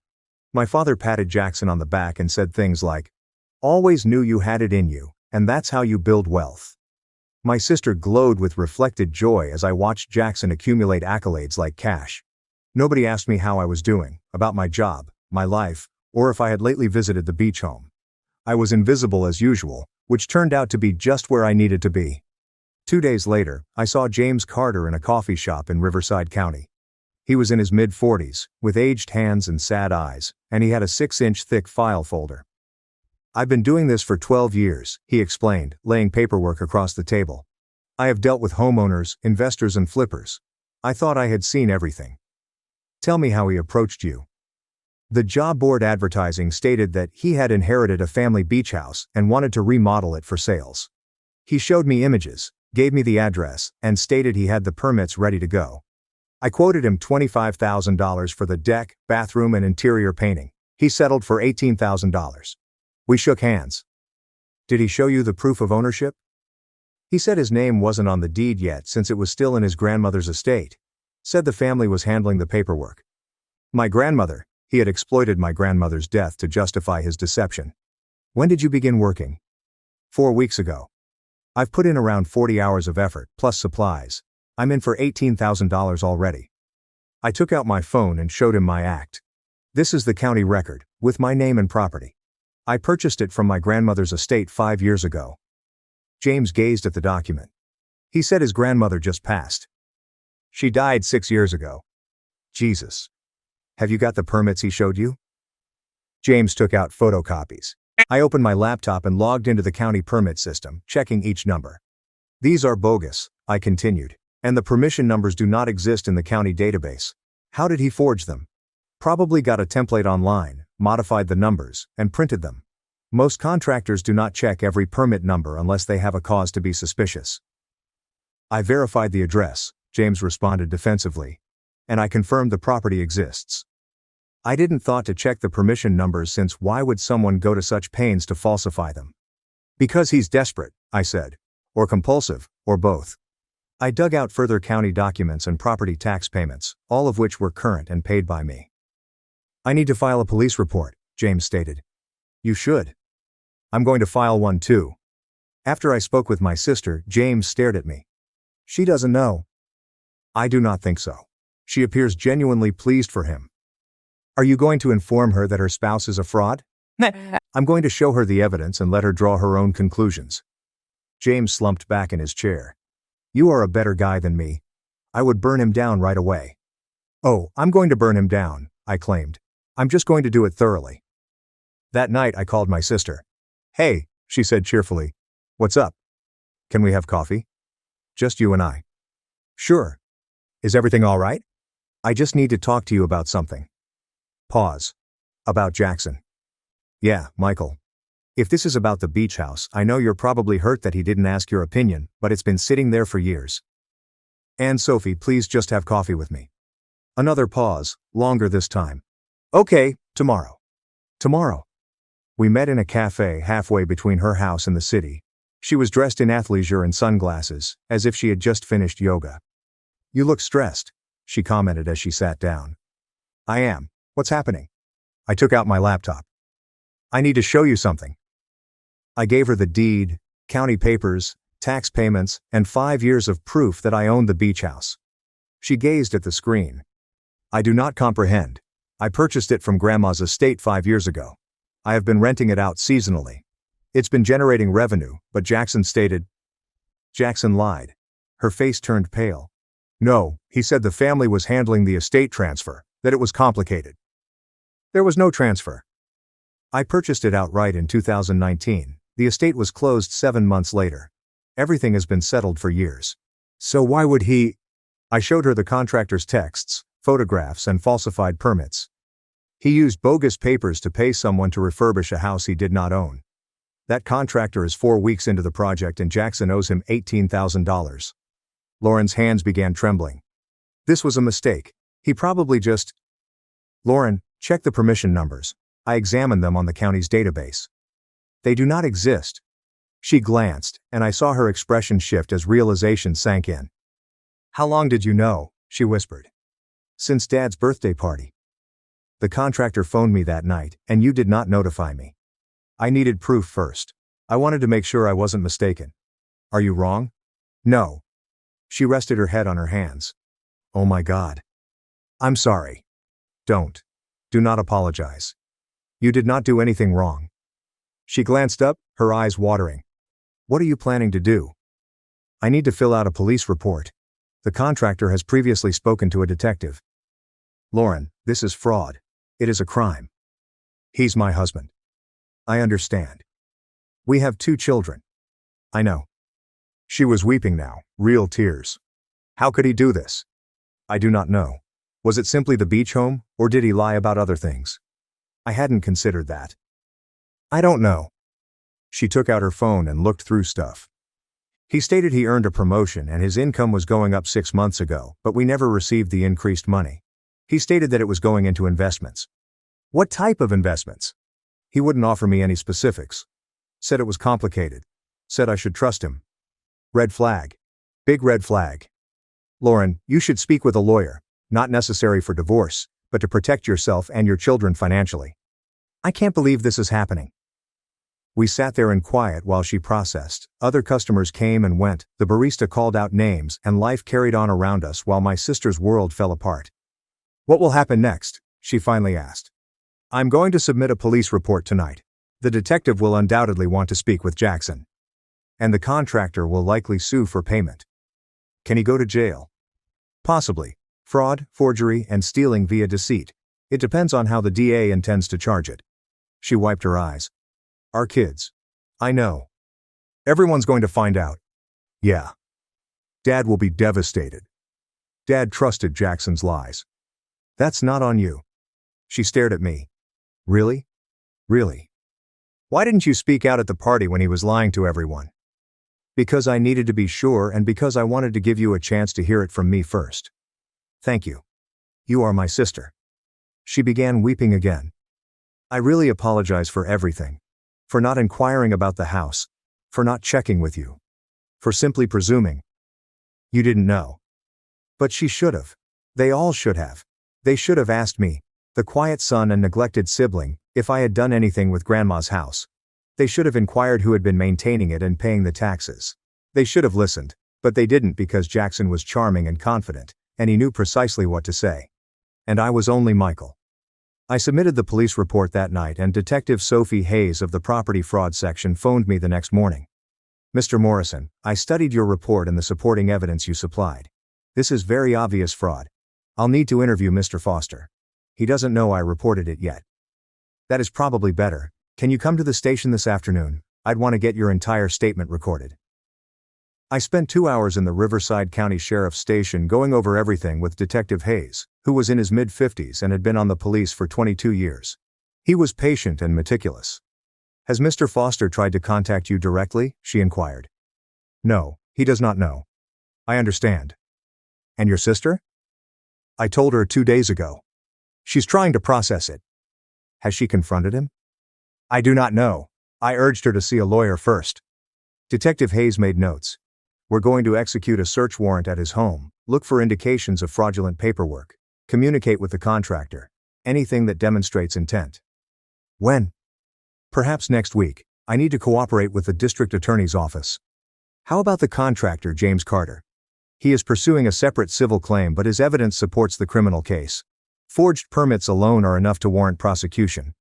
I exited the station feeling odd, as if I had started something that I couldn't stop, which is precisely what I had done. 3 days later, my father phoned. Michael, what the heck is happening? What do you mean? Sophie called me, weeping, said something about Jackson, fraud, and the beach home. She was not making sense. I took a breath. Dad, I own the beachfront house. I purchased it from Grandma's estate 5 years ago. Jackson does not own it. He never did. Silence.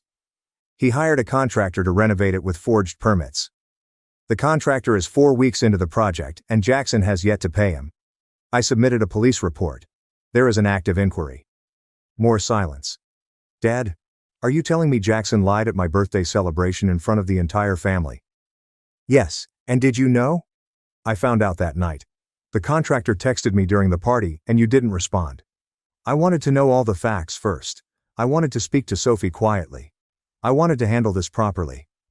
The proper approach would have been to expose him immediately so that everyone could witness Sophie's humiliation in real time. That halted him. She's your daughter, I murmured gently. I protected her as much as I could. Another prolonged stillness. I can't believe this, he eventually said. Neither can I. What happens now? Police are conducting an investigation. The DA determines whether to file charges. The contractor sues. Jackson has to face the consequences. Number 4. Sophie is speaking with a lawyer about financial protection for herself and the children. Jesus Christ. Yeah. He hung up without saying goodbye. The search warrant was issued on a Tuesday morning, and Detective Hayes phoned me at 9:47 a.m. We carried out the warrant to Mr. Foster's house. He discovered the fake permission templates on his PC. Several drafts, email discussions with the contractor in which he expressly claimed ownership of the property. Mr. Morrison undoubtedly felt flipping the property would solve his money issues, but he doesn't own it, so it's fraud, not simply bad business. According to his financial records, he's $50,000 in debt on his credit cards. Is he under arrest? Not yet. We're putting together the case for the DA, but it's coming. I sat at my desk, phone glued to my ear, attempting to digest the number. $50,000 in debt. My sister had no idea, since her husband had been lying to her about everything. There's something else, Detective Hayes explained. What? We discovered evidence that he planned to take out a home equity loan against your house. He had loan applications filled up, falsified signatures, the full works. My stomach sank.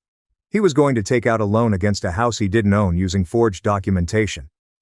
Yes, that is felony fraud. There are multiple counts. When are you going to arrest him?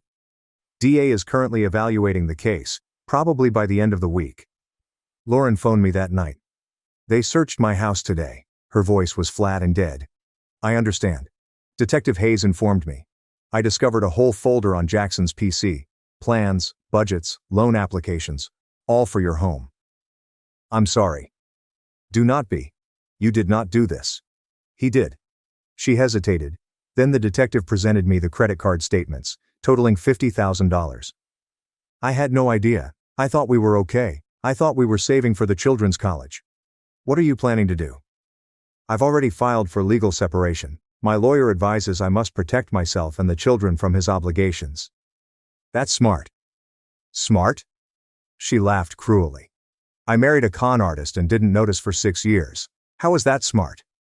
You're not responsible for his lies. Everyone thinks I knew. Dad, Mom, Uncle John, they all think I was in on it. Then they're idiots. She laughed again. This time it's genuine. Thanks. Do you need anything? No, I wanted you to know I'm handling it. I'm not going to fall apart. I know you won't. And Michael. Yeah? I'm sorry for not asking about the house, for not paying attention, for letting Jackson make you invisible. My throat clenched. You didn't. I did. We all did. And I'm sorry. The arrest happened on Friday. Detective Hayes phoned me at 2:13 p.m. Jackson Foster is in custody, multiple counts of fraud, forgery, attempted theft.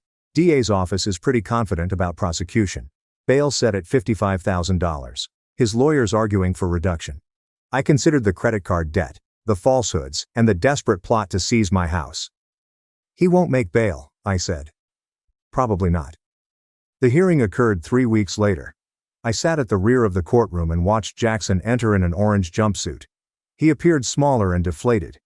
The DA presented the case systematically, citing the fake permits, contractor fraud, attempted home equity fraud, and bank records indicating purpose. Jackson's public lawyer attempted to emphasize financial desperation, mitigating circumstances, and first-time offender status. The judge was not interested.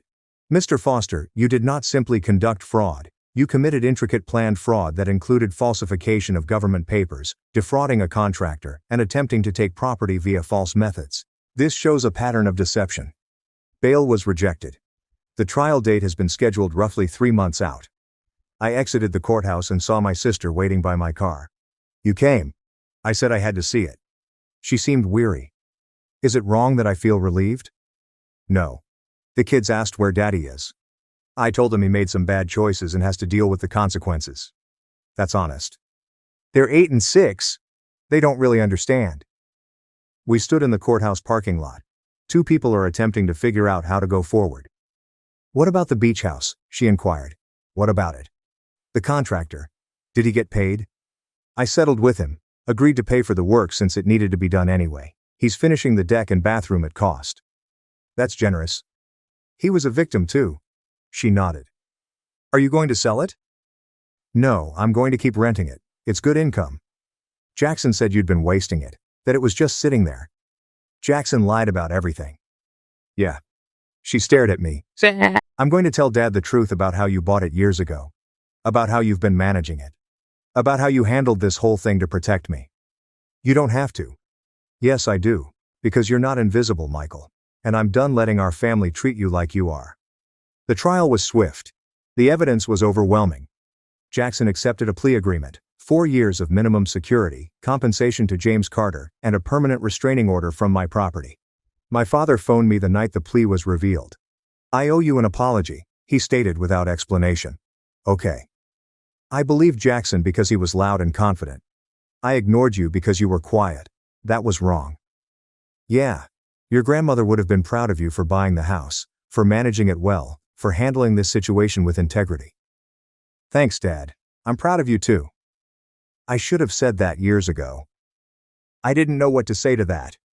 Anyway, he said hesitantly. Your mother and I want to have you over for dinner. Just you. Not a big family thing. Just us.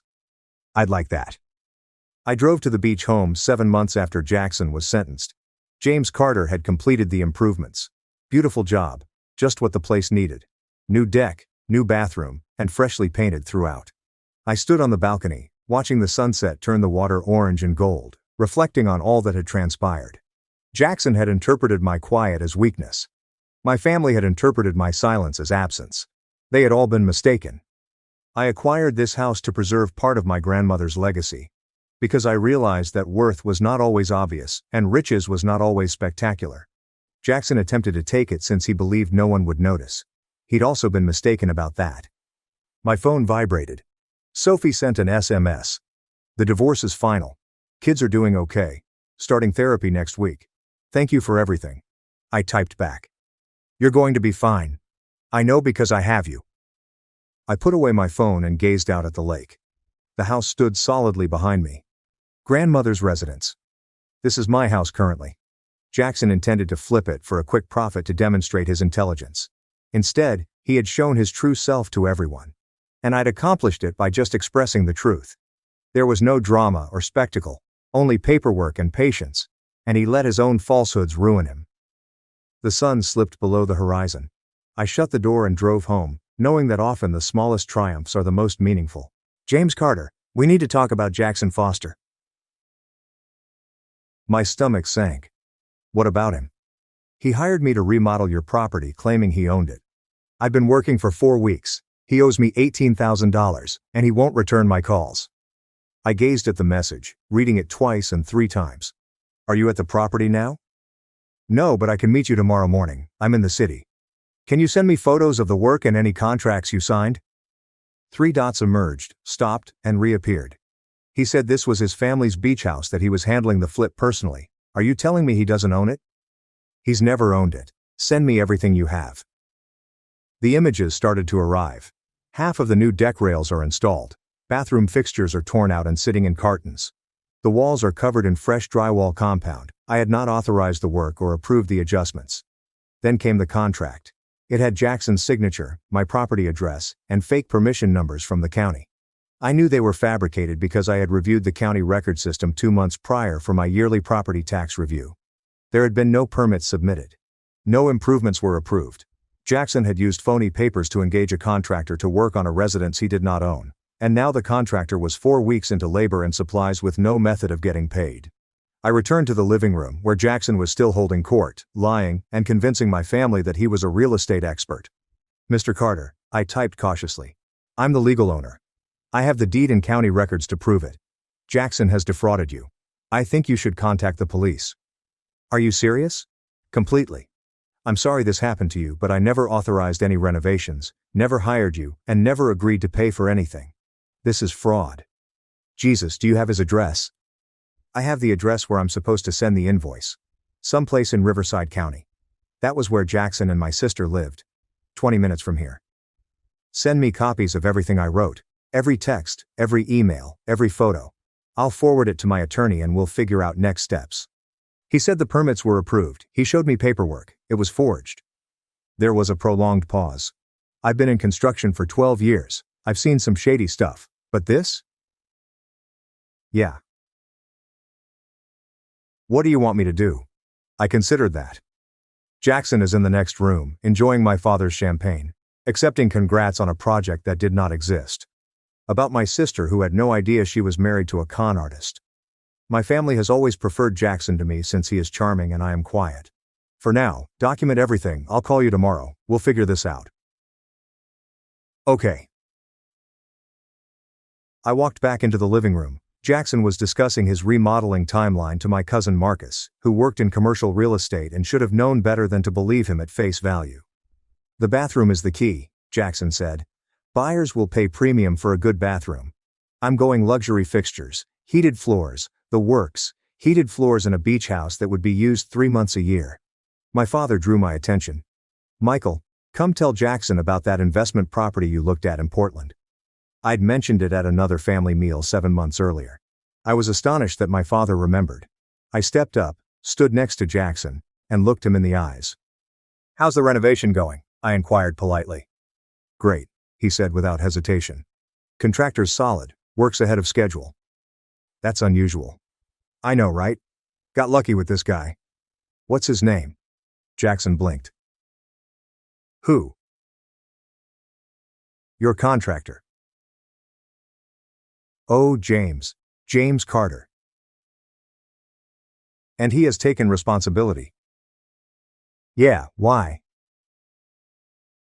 I grinned. Just curious. Contractors can be tough to manage. Not this one. Professional operation. I nodded slowly. Good to hear. My sister joined us and slipped her arm in Jackson's. He's being modest. He's been so stressed about the permits and the timeline and making sure everything's up to code. The permits came through. Okay, I asked. Finally, Jackson stated, county took forever, but yeah, everyone approved. That's great. Which permits did you file? He stared at me like I was speaking a different language. The standard ones. Building permit, electrical, plumbing, no structural. The deck's not structural. It's a replacement. County usually requires structural review for deck replacements, weight load calculations. Jackson's smile tightened. My contractor handled it. Huh, good contractor. My sister looked at me curiously. Why all the questions? I'm just interested, I said. Real estate stuff. You know me. She didn't recognize me. Neither of them did. They knew Quiet Michael, a software developer who rarely spoke at family gatherings. They were unaware of the rental income I had been quietly producing over the past 5 years. They had no idea I had been studying property law in my free time following several tenant issues. They had no idea I had a real estate attorney on retainer. They had absolutely no idea I was witnessing my brother-in-law conduct fraud in real time. I excused myself and proceeded to the restroom. I locked the door. Called Luke Marshall. He answered the second ring. Michael, it's Saturday night. This better be good. My brother-in-law is renovating my beach house without my permission using forged permits. Silence. Say that again. I detailed everything. The announcement, the contractor, the images, and the bogus permission numbers. Luke whistled softly. That's fraud, like actual criminal fraud. I know. Have you contacted the police? Not yet. I wanted to talk to you first. You need to file a report tonight, and you need to document everything, every conversation, every text, every photo that contractor sends you. What about my family? What about them? They think he's legitimate. My sister's married to him, Michael. Luke's voice became serious. He's committing fraud using your property. He's lying to a contractor. He's forging government documents.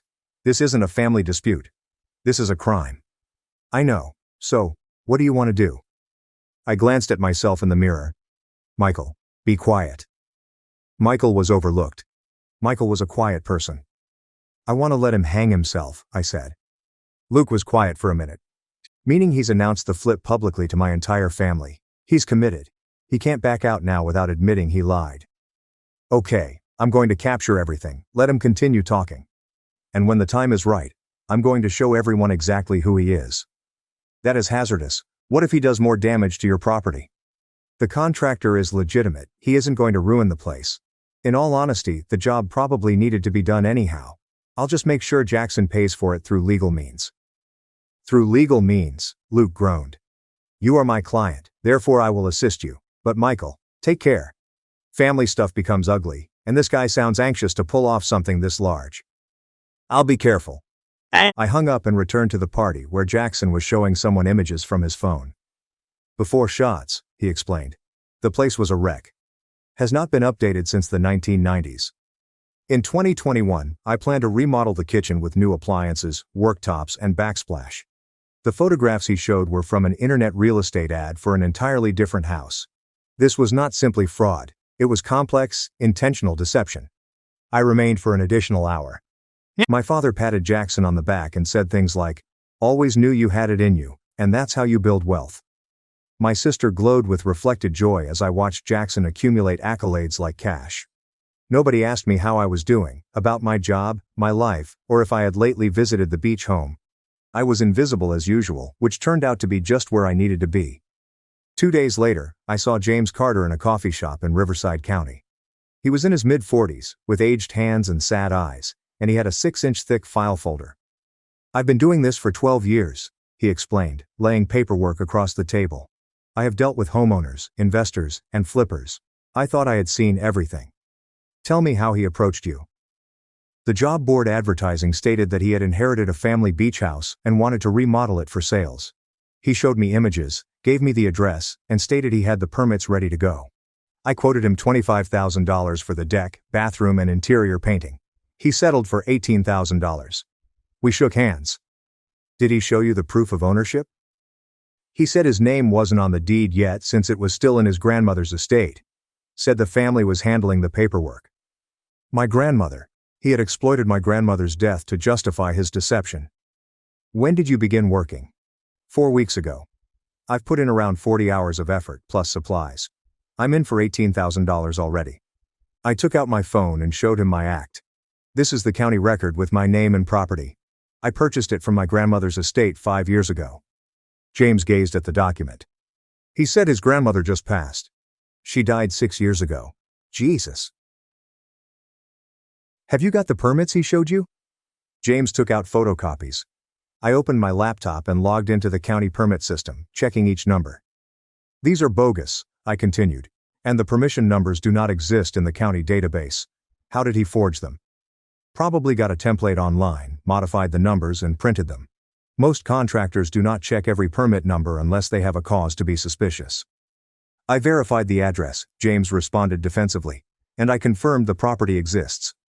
I didn't thought to check the permission numbers since why would someone go to such pains to falsify them? Because he's desperate, I said. Or compulsive, or both.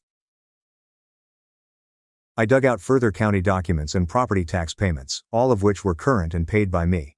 I need to file a police report, James stated. You should. I'm going to file one too. After I spoke with my sister, James stared at me. She doesn't know. I do not think so. She appears genuinely pleased for him. Are you going to inform her that her spouse is a fraud? I'm going to show her the evidence and let her draw her own conclusions. James slumped back in his chair. You are a better guy than me. I would burn him down right away. Oh, I'm going to burn him down, I claimed. I'm just going to do it thoroughly. That night I called my sister. Hey, she said cheerfully. What's up? Can we have coffee? Just you and I. Sure. Is everything all right? I just need to talk to you about something. Pause. About Jackson. Yeah, Michael. If this is about the beach house, I know you're probably hurt that he didn't ask your opinion, but it's been sitting there for years. And Sophie, please just have coffee with me. Another pause, longer this time. Okay, tomorrow. Tomorrow. We met in a cafe halfway between her house and the city. She was dressed in athleisure and sunglasses, as if she had just finished yoga. You look stressed, she commented as she sat down. I am. What's happening? I took out my laptop. I need to show you something. I gave her the deed, county papers, tax payments, and 5 years of proof that I owned the beach house. She gazed at the screen. I do not comprehend. I purchased it from Grandma's estate 5 years ago. I have been renting it out seasonally. It's been generating revenue, but Jackson stated. Jackson lied. Her face turned pale. No. He said the family was handling the estate transfer. That it was complicated. There was no transfer. I purchased it outright in 2019. The estate was closed 7 months later. Everything has been settled for years. So why would he? I showed her the contractor's texts, photographs, and falsified permits. He used bogus papers to pay someone to refurbish a house he did not own. That contractor is 4 weeks into the project and Jackson owes him $18,000. Lauren's hands began trembling. This was a mistake. He probably just. Lauren, check the permission numbers. I examined them on the county's database. They do not exist. She glanced and I saw her expression shift as realization sank in. How long did you know? She whispered. Since Dad's birthday party. The contractor phoned me that night, and you did not notify me. I needed proof first. I wanted to make sure I wasn't mistaken. Are you wrong? No. She rested her head on her hands. Oh my God. I'm sorry. Don't, Do not apologize. You did not do anything wrong. She glanced up, her eyes watering. What are you planning to do? I need to fill out a police report. The contractor has previously spoken to a detective. Lauren, this is fraud. It is a crime. He's my husband. I understand. We have 2 children. I know. She was weeping now, real tears. How could he do this? I do not know. Was it simply the beach home, or did he lie about other things? I hadn't considered that. I don't know. She took out her phone and looked through stuff. He stated he earned a promotion and his income was going up 6 months ago, but we never received the increased money. He stated that it was going into investments. What type of investments? He wouldn't offer me any specifics, said it was complicated, said I should trust him. Red flag. Big red flag. Lauren, you should speak with a lawyer, not necessary for divorce, but to protect yourself and your children financially. I can't believe this is happening. We sat there in quiet while she processed. Other customers came and went. The barista called out names, and life carried on around us while my sister's world fell apart. What will happen next? She finally asked. I'm going to submit a police report tonight. The detective will undoubtedly want to speak with Jackson. And the contractor will likely sue for payment. Can he go to jail? Possibly. Fraud, forgery, and stealing via deceit. It depends on how the DA intends to charge it. She wiped her eyes. Our kids. I know. Everyone's gonna find out. Yeah. Dad will be devastated. Dad trusted Jackson's lies. That's not on you. She stared at me. Really? Really? Why didn't you speak out at the party when he was lying to everyone? Because I needed to be sure, and because I wanted to give you a chance to hear it from me first. Thank you. You are my sister. She began weeping again. I really apologize for everything. For not inquiring about the house. For not checking with you. For simply presuming. You didn't know. But she should have. They all should have. They should have asked me, the quiet son and neglected sibling, if I had done anything with Grandma's house. They should have inquired who had been maintaining it and paying the taxes. They should have listened, but they didn't because Jackson was charming and confident, and he knew precisely what to say. And I was only Michael. I submitted the police report that night, and Detective Sophie Hayes of the Property Fraud Section phoned me the next morning. Mr. Morrison, I studied your report and the supporting evidence you supplied. This is very obvious fraud. I'll need to interview Mr. Foster. He doesn't know I reported it yet. That is probably better. Can you come to the station this afternoon? I'd want to get your entire statement recorded. I spent 2 hours in the Riverside County Sheriff's Station going over everything with Detective Hayes, who was in his mid-50s and had been on the police for 22 years. He was patient and meticulous. Has Mr. Foster tried to contact you directly? She inquired. No, he does not know. I understand. And your sister? I told her 2 days ago. She's trying to process it. Has she confronted him? I do not know. I urged her to see a lawyer first. Detective Hayes made notes. We're going to execute a search warrant at his home. Look for indications of fraudulent paperwork. Communicate with the contractor. Anything that demonstrates intent. When? Perhaps next week. I need to cooperate with the district attorney's office. How about the contractor, James Carter? He is pursuing a separate civil claim, but his evidence supports the criminal case. Forged permits alone are enough to warrant prosecution. I exited the station feeling odd, as if I had started something that I couldn't stop, which is precisely what I had done. 3 days later my father phoned. Michael, what the heck is happening? What do you mean? Sophie called me weeping, said something about Jackson, fraud, and the beach home. She was not making sense. I took a breath. Dad, I own the beachfront house. I purchased it from Grandma's estate 5 years ago. Jackson does not own it. He never did. Silence. He hired a contractor to renovate it with forged permits. The contractor is 4 weeks into the project, and Jackson has yet to pay him. I submitted a police report. There is an active inquiry. More silence. Dad, are you telling me Jackson lied at my birthday celebration in front of the entire family? Yes. And did you know? I found out that night. The contractor texted me during the party, and you didn't respond. I wanted to know all the facts first. I wanted to speak to Sophie quietly. I wanted to handle this properly. The proper approach would have been to expose him immediately so that everyone could witness Sophie's humiliation in real time. That halted him. "She's your daughter," I murmured gently. I protected her as much as I could. Another prolonged stillness. "I can't believe this," he eventually said. "Neither can I." What happens now? Police are conducting an investigation. The DA determines whether to file charges. The contractor sues. Jackson has to face the consequences. Number 4. Sophie is speaking with a lawyer about financial protection for herself and the children. Jesus Christ. Yeah, he hung up without saying goodbye. The search warrant was issued on a Tuesday morning, and Detective Hayes phoned me at 9:47 a.m. We carried out the warrant to Mr. Foster's house. He discovered the fake permission templates on his PC, several drafts, email discussions with the contractor in which he expressly claimed ownership of the property. Mr. Morrison undoubtedly felt flipping the property would solve his money issues, but he doesn't own it, so it's fraud, not simply bad business. According to his financial records, he's $50,000 in debt on his credit cards.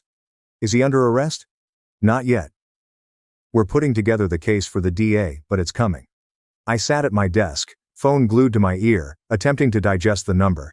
$50,000 in debt. My sister had no idea, since her husband had been lying to her about everything. There's something else, Detective Hayes explained. What? We discovered evidence that he planned to take out a home equity loan against your house. He had loan applications filled up, falsified signatures, the full works. My stomach sank. He was going to take out a loan against a house he didn't own using forged documentation. Yes, that is felony fraud. There are multiple counts. When are you going to arrest him? DA is currently evaluating the case, probably by the end of the week. Lauren phoned me that night. They searched my house today. Her voice was flat and dead. I understand. Detective Hayes informed me. I discovered a whole folder on Jackson's PC. Plans, budgets, loan applications, all for your home. I'm sorry. Do not be. You did not do this. He did. She hesitated. Then the detective presented me the credit card statements, totaling $50,000. I had no idea. I thought we were okay. I thought we were saving for the children's college. What are you planning to do? I've already filed for legal separation. My lawyer advises I must protect myself and the children from his obligations. That's smart. Smart. She laughed cruelly. I married a con artist and didn't notice for 6 years. How is that smart? You're not responsible for his lies. Everyone thinks I knew. Dad, Mom, Uncle John, they all think I was in on it. Then they're idiots. She laughed again. This time it's genuine. Thanks. Do you need anything? No, I wanted you to know I'm handling it. I'm not going to fall apart. I know you won't. And Michael? Yeah? I'm sorry for not asking about the house, for not paying attention, for letting Jackson make you invisible. My throat clenched. You didn't. I did. We all did. And I'm sorry. The arrest happened on Friday. Detective Hayes phoned me at 2:13 p.m. Jackson Foster is in custody. Multiple counts of fraud, forgery, attempted theft. DA's office is pretty confident about prosecution. Bail set at $55,000. His lawyers arguing for reduction. I considered the credit card debt, the falsehoods, and the desperate plot to seize my house. He won't make bail, I said. Probably not. The hearing occurred 3 weeks later. I sat at the rear of the courtroom and watched Jackson enter in an orange jumpsuit. He appeared smaller and deflated. The DA presented the case systematically, citing the fake permits, contractor fraud, attempted home equity fraud, and bank records indicating purpose. Jackson's public lawyer attempted to emphasize financial desperation, mitigating circumstances, and first-time offender status. The judge was not interested. Mr. Foster, you did not simply conduct fraud. You committed intricate planned fraud that included falsification of government papers, defrauding a contractor, and attempting to take property via false methods. This shows a pattern of deception. Bail was rejected. The trial date has been scheduled roughly 3 months out. I exited the courthouse and saw my sister waiting by my car. You came? I said I had to see it. She seemed weary. Is it wrong that I feel relieved? No. The kids asked where Daddy is. I told them he made some bad choices and has to deal with the consequences. That's honest. They're 8 and 6, they don't really understand. We stood in the courthouse parking lot. 2 people are attempting to figure out how to go forward. What about the beach house? She inquired. What about it? The contractor, did he get paid? I settled with him, agreed to pay for the work since it needed to be done anyway. He's finishing the deck and bathroom at cost. That's generous. He was a victim too. She nodded. Are you going to sell it? No, I'm going to keep renting it. It's good income. Jackson said you'd been wasting it, that it was just sitting there. Jackson lied about everything. Yeah. She stared at me. I'm going to tell Dad the truth about how you bought it years ago. About how you've been managing it. About how you handled this whole thing to protect me. You don't have to. Yes, I do. Because you're not invisible, Michael. And I'm done letting our family treat you like you are. The trial was swift. The evidence was overwhelming. Jackson accepted a plea agreement. 4 years of minimum security, compensation to James Carter, and a permanent restraining order from my property. My father phoned me the night the plea was revealed. I owe you an apology, he stated without explanation. Okay. I believed Jackson because he was loud and confident. I ignored you because you were quiet. That was wrong. Yeah, your grandmother would have been proud of you for buying the house, for managing it well, for handling this situation with integrity. Thanks, Dad, I'm proud of you too. I should have said that years ago. I didn't know what to say to that. Anyway, he said hesitantly. Your mother and I want to have you over for dinner. Just you, not a big family thing. Just us. I'd like that. I drove to the beach home 7 months after Jackson was sentenced. James Carter had completed the improvements. Beautiful job. Just what the place needed. New deck, new bathroom, and freshly painted throughout. I stood on the balcony, watching the sunset turn the water orange and gold, reflecting on all that had transpired. Jackson had interpreted my quiet as weakness. My family had interpreted my silence as absence. They had all been mistaken. I acquired this house to preserve part of my grandmother's legacy. Because I realized that worth was not always obvious, and riches was not always spectacular. Jackson attempted to take it since he believed no one would notice. He'd also been mistaken about that. My phone vibrated. Sophie sent an SMS. The divorce is final. Kids are doing okay. Starting therapy next week. Thank you for everything. I typed back. You're going to be fine. I know because I have you. I put away my phone and gazed out at the lake. The house stood solidly behind me. Grandmother's residence. This is my house currently. Jackson intended to flip it for a quick profit to demonstrate his intelligence. Instead, he had shown his true self to everyone, and I'd accomplished it by just expressing the truth. There was no drama or spectacle, only paperwork and patience, and he let his own falsehoods ruin him. The sun slipped below the horizon. I shut the door and drove home, knowing that often the smallest triumphs are the most meaningful. My sister slept with my fiancé 3 weeks before our wedding. So I took the only man she ever obsessed over and made him fall in love with me.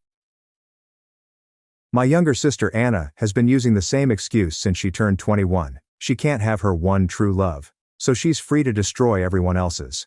And I don't mean that in a cute, she's still hung up on her ex way. I mean, if you're happy, she'll find a way to make you unhappy and blame it on her sad love story. Is there one real love? She met a guy named Ryan at a college party 4 years ago.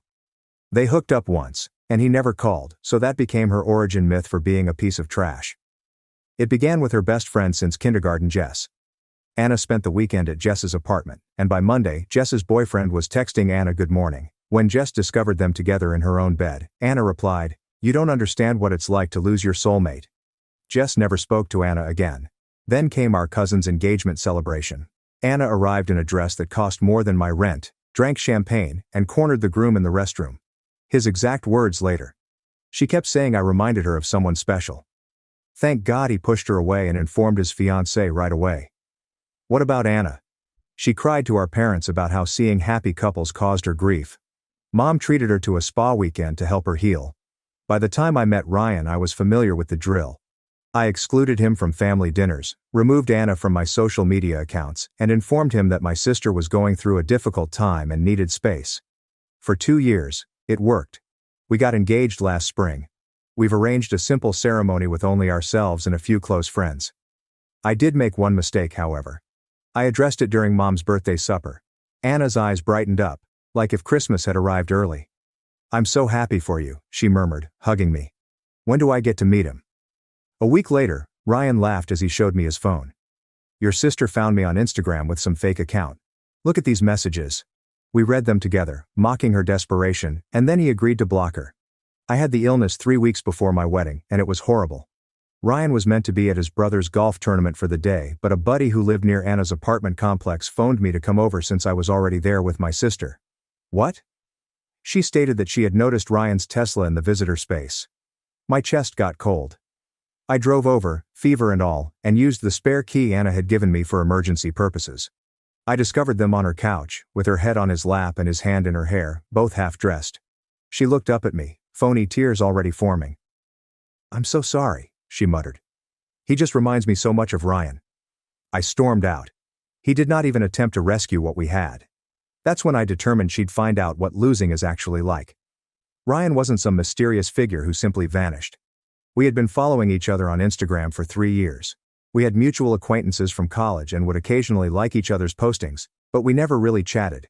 He lived 3 hours away, worked as a physical therapist and shared footage of his golden retriever.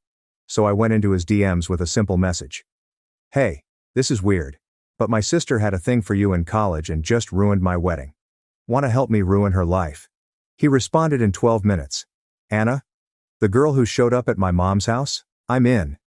It turns out she had driven to his hometown and introduced herself to the family as the love of her life.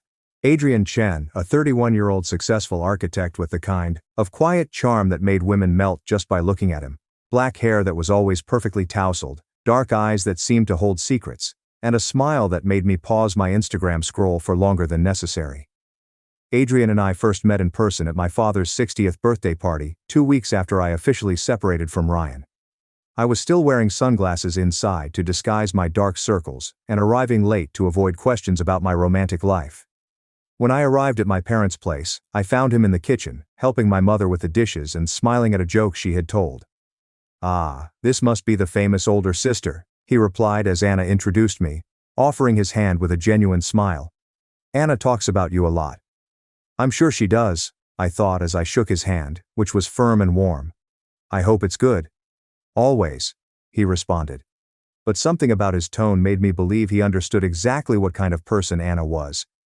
During dinner, I observed how he interacted with my family. He was respectful to my parents, genuinely interested in my father's work experiences, and patient when my mother questioned him about his future plans. And with Anna? He was attentive, but in an almost cautious manner, as if he was continually assessing her emotions. "Adrian designed that new building downtown," Anna murmured at one point, leaning against him in a possessive manner. I immediately recognized the one with the lovely hanging gardens. "It was a team project," he explained gently. "I only did part of the landscaping." "Don't be modest," she said, kissing his cheek in a way that was more staged than genuine. "He's brilliant. Absolutely brilliant." Adrian was slightly embarrassed by the excessive praise, but he smiled nicely. I observed something at that very time. He was not really loyal to her. There was a reserve there, a subtle wall that Anna easily missed, but anyone who knew how to observe could see it. After dinner, while my parents showed Adrian old photos in the living room, I had a moment alone with Anna in the kitchen. "He seems nice," I said, drying the dishes she was washing. "Isn't he?" She sighed dreamily.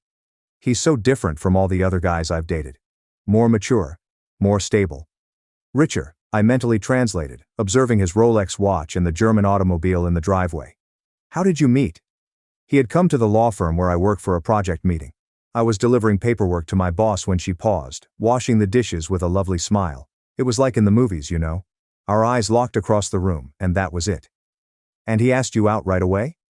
"Not exactly," she said, and I noticed a shadow pass over her face. "He was polite but kind of distant. It took 3 casual encounters in the building lobby until I managed to get him to ask me for coffee." Casual encounters translation. She pursued him till he gave in politely. "But now you've been together for how long?" 2 months, she murmured, her voice dreamy and familiar. She used the same tone when she spoke about Ryan, our cousin's fiancé, and Ryan. "And I can feel that it's different this time. He's the one, you know. The one." My stomach contracted. There it was again. Anna's story about finding the one, which she repeated every time she became obsessed with someone. And it always ended the same way. Another person was injured, and Anna found a reason to justify her actions. That's great, Anna. I lied, trying a smile. You seem happy together. We are, she stated with certainty. Sometimes he gets kind of distant, like he's thinking about something else. But I know it's just because he's used to being independent. Men like Adrian don't open up easily. Or maybe he's simply not as invested as you are, I reasoned, but kept my thoughts to myself. When we got back to the living room, Adrian was gazing at a photo of me from college graduation. Did you study architecture too? He inquired. Graphic design, I responded. But I've always been interested in architecture, mainly urban sustainability. His eyes brightened up. Really? It's a fascinating field. Are you familiar with Barca Engel's work? Via 57 West is one of my favorite projects. I am, I said, and I noticed genuine astonishment and interest on his face. We spent the next 20 minutes talking about green architecture and urban design, which flowed organically and seamlessly. Anna attempted to participate in several times, but it was clear that she lacked the necessary understanding to make a substantial contribution. We should continue this conversation sometime, Adrian murmured as they walked away.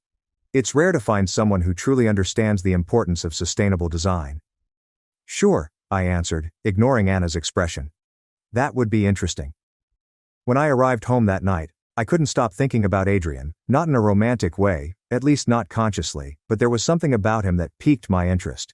Perhaps it was because he appeared to be a truly kind person in a hard circumstance. Perhaps it was the way he treated me as a fascinating person, not just Anna's sister. Perhaps it was the fact that, for the first time since Ryan, I felt a genuine connection to someone. Adrian attended every family function over the next several weeks, including my parents' Sunday BBQ, my aunt's birthday, and our cousin's son's christening. And with each time, Anna got more possessive, theatrical, and desperate to maintain his attention on her. Adrian, you need to try the cake I made, she would add, even if he was still eating. Adrian, do you remember that funny story I told you about work? She'd say, even if he was clearly interested in speaking with someone else. Adrian, let's go, you said we had plans. She would lie when she noticed he was having fun without requiring her constant attention. And Adrian? Adrian was too polite to say anything, but I could see the frustration in his eyes, the way his jaw tensed when she interrupted him, how he would pause before responding when she asked an obvious question about something they had already discussed, and how he would look around for an escape route when she began one of her dramatic work stories. My uncle's barbecue was where everything began to shift. Anna was telling a group about how she salvaged an important case at work. Translation: she had photocopied documents that someone else had created. Adrian softly moved away from the gathering and sat next to me on the porch. Nice place to get away from crowds, he said, looking at my uncle's garden. It's been my favorite refuge since childhood, I told him. When family gatherings got too intense. He laughed. I imagine you have many stories. More than I'd like, I acknowledged. Large families have their advantages and disadvantages. And having a sister like Anna. That must be interesting. Something about the way he stated it drew me in. Interesting is one word. She's very intense. He carefully stated, passionate about everything she does. That's a diplomatic way to put it. We sat quietly for a bit, watching the youngsters play in the garden. Can I ask you something? He asked last. Sure. What happened with your engagement? Anna mentioned you were engaged, but my stomach contracted. It didn't work out. Sorry, I shouldn't have asked. No, it's fine. I breathed deeply. Actually, it was Anna who ended the engagement. Adrian gave me a puzzled look. What do you mean? She slept with my fiancé 3 weeks before the wedding. The long stillness that followed made me regret telling him. Finally, Adrian said. Jesus Christ. She said she was going through a difficult time, that he reminded her of someone special she had lost, that it wasn't intentional. And you? You forgave her? Not exactly, I replied, looking at him. Why? Does that change your opinion of her? He remained quiet for a long time, staring at his own hands. It explains some things, he finally stated. What kind of things? The way she clings, like she's always afraid I'm going to leave. He blinked. And the way she talks about you, like you're competitors instead of sisters. We are, I answered simply. At least in her head. When we got back inside, Anna saw we had been conversing alone. For the rest of the afternoon, she didn't leave his side, making excuses to touch his arm, kiss his cheek, and mark territory in any way possible. But something had changed. Throughout the celebration, I could feel Adrian observing me, and when our gazes connected, there was a fresh understanding, as if he realized there were more levels to this family than Anna had shown. That night, when I arrived home, I discovered a friend request on Instagram. Adrian Chen wanted to follow me. I accepted. 2 hours later, I received this direct message. "Thank you for the conversation today, it was enlightening. I'd like to continue our discussion about sustainable architecture sometime. How about coffee this week?" I stared at the message for 15 minutes before answering. "Sure. That would be great." And that's how it all started. Chapter 2. The coffee was served on a Tuesday afternoon at a little cafe downtown that Adrian recommended. It was one of those hidden gems that only locals knew about, with exposed brick walls, hanging plants, and the greatest cappuccino I'd ever had. We arrived almost simultaneously, with me arriving from my workplace and him from a client meeting. "This place is amazing," I said, looking around. "How did you discover it?" "I work in the building next door," he stated, removing his jacket and placing it on the back of the chair. "I come here whenever I need a quiet place to think." We got our coffees and spent over 2 hours discussing everything except Anna. Architecture, sustainability, our work, places we wanted to visit, and books we had recently read.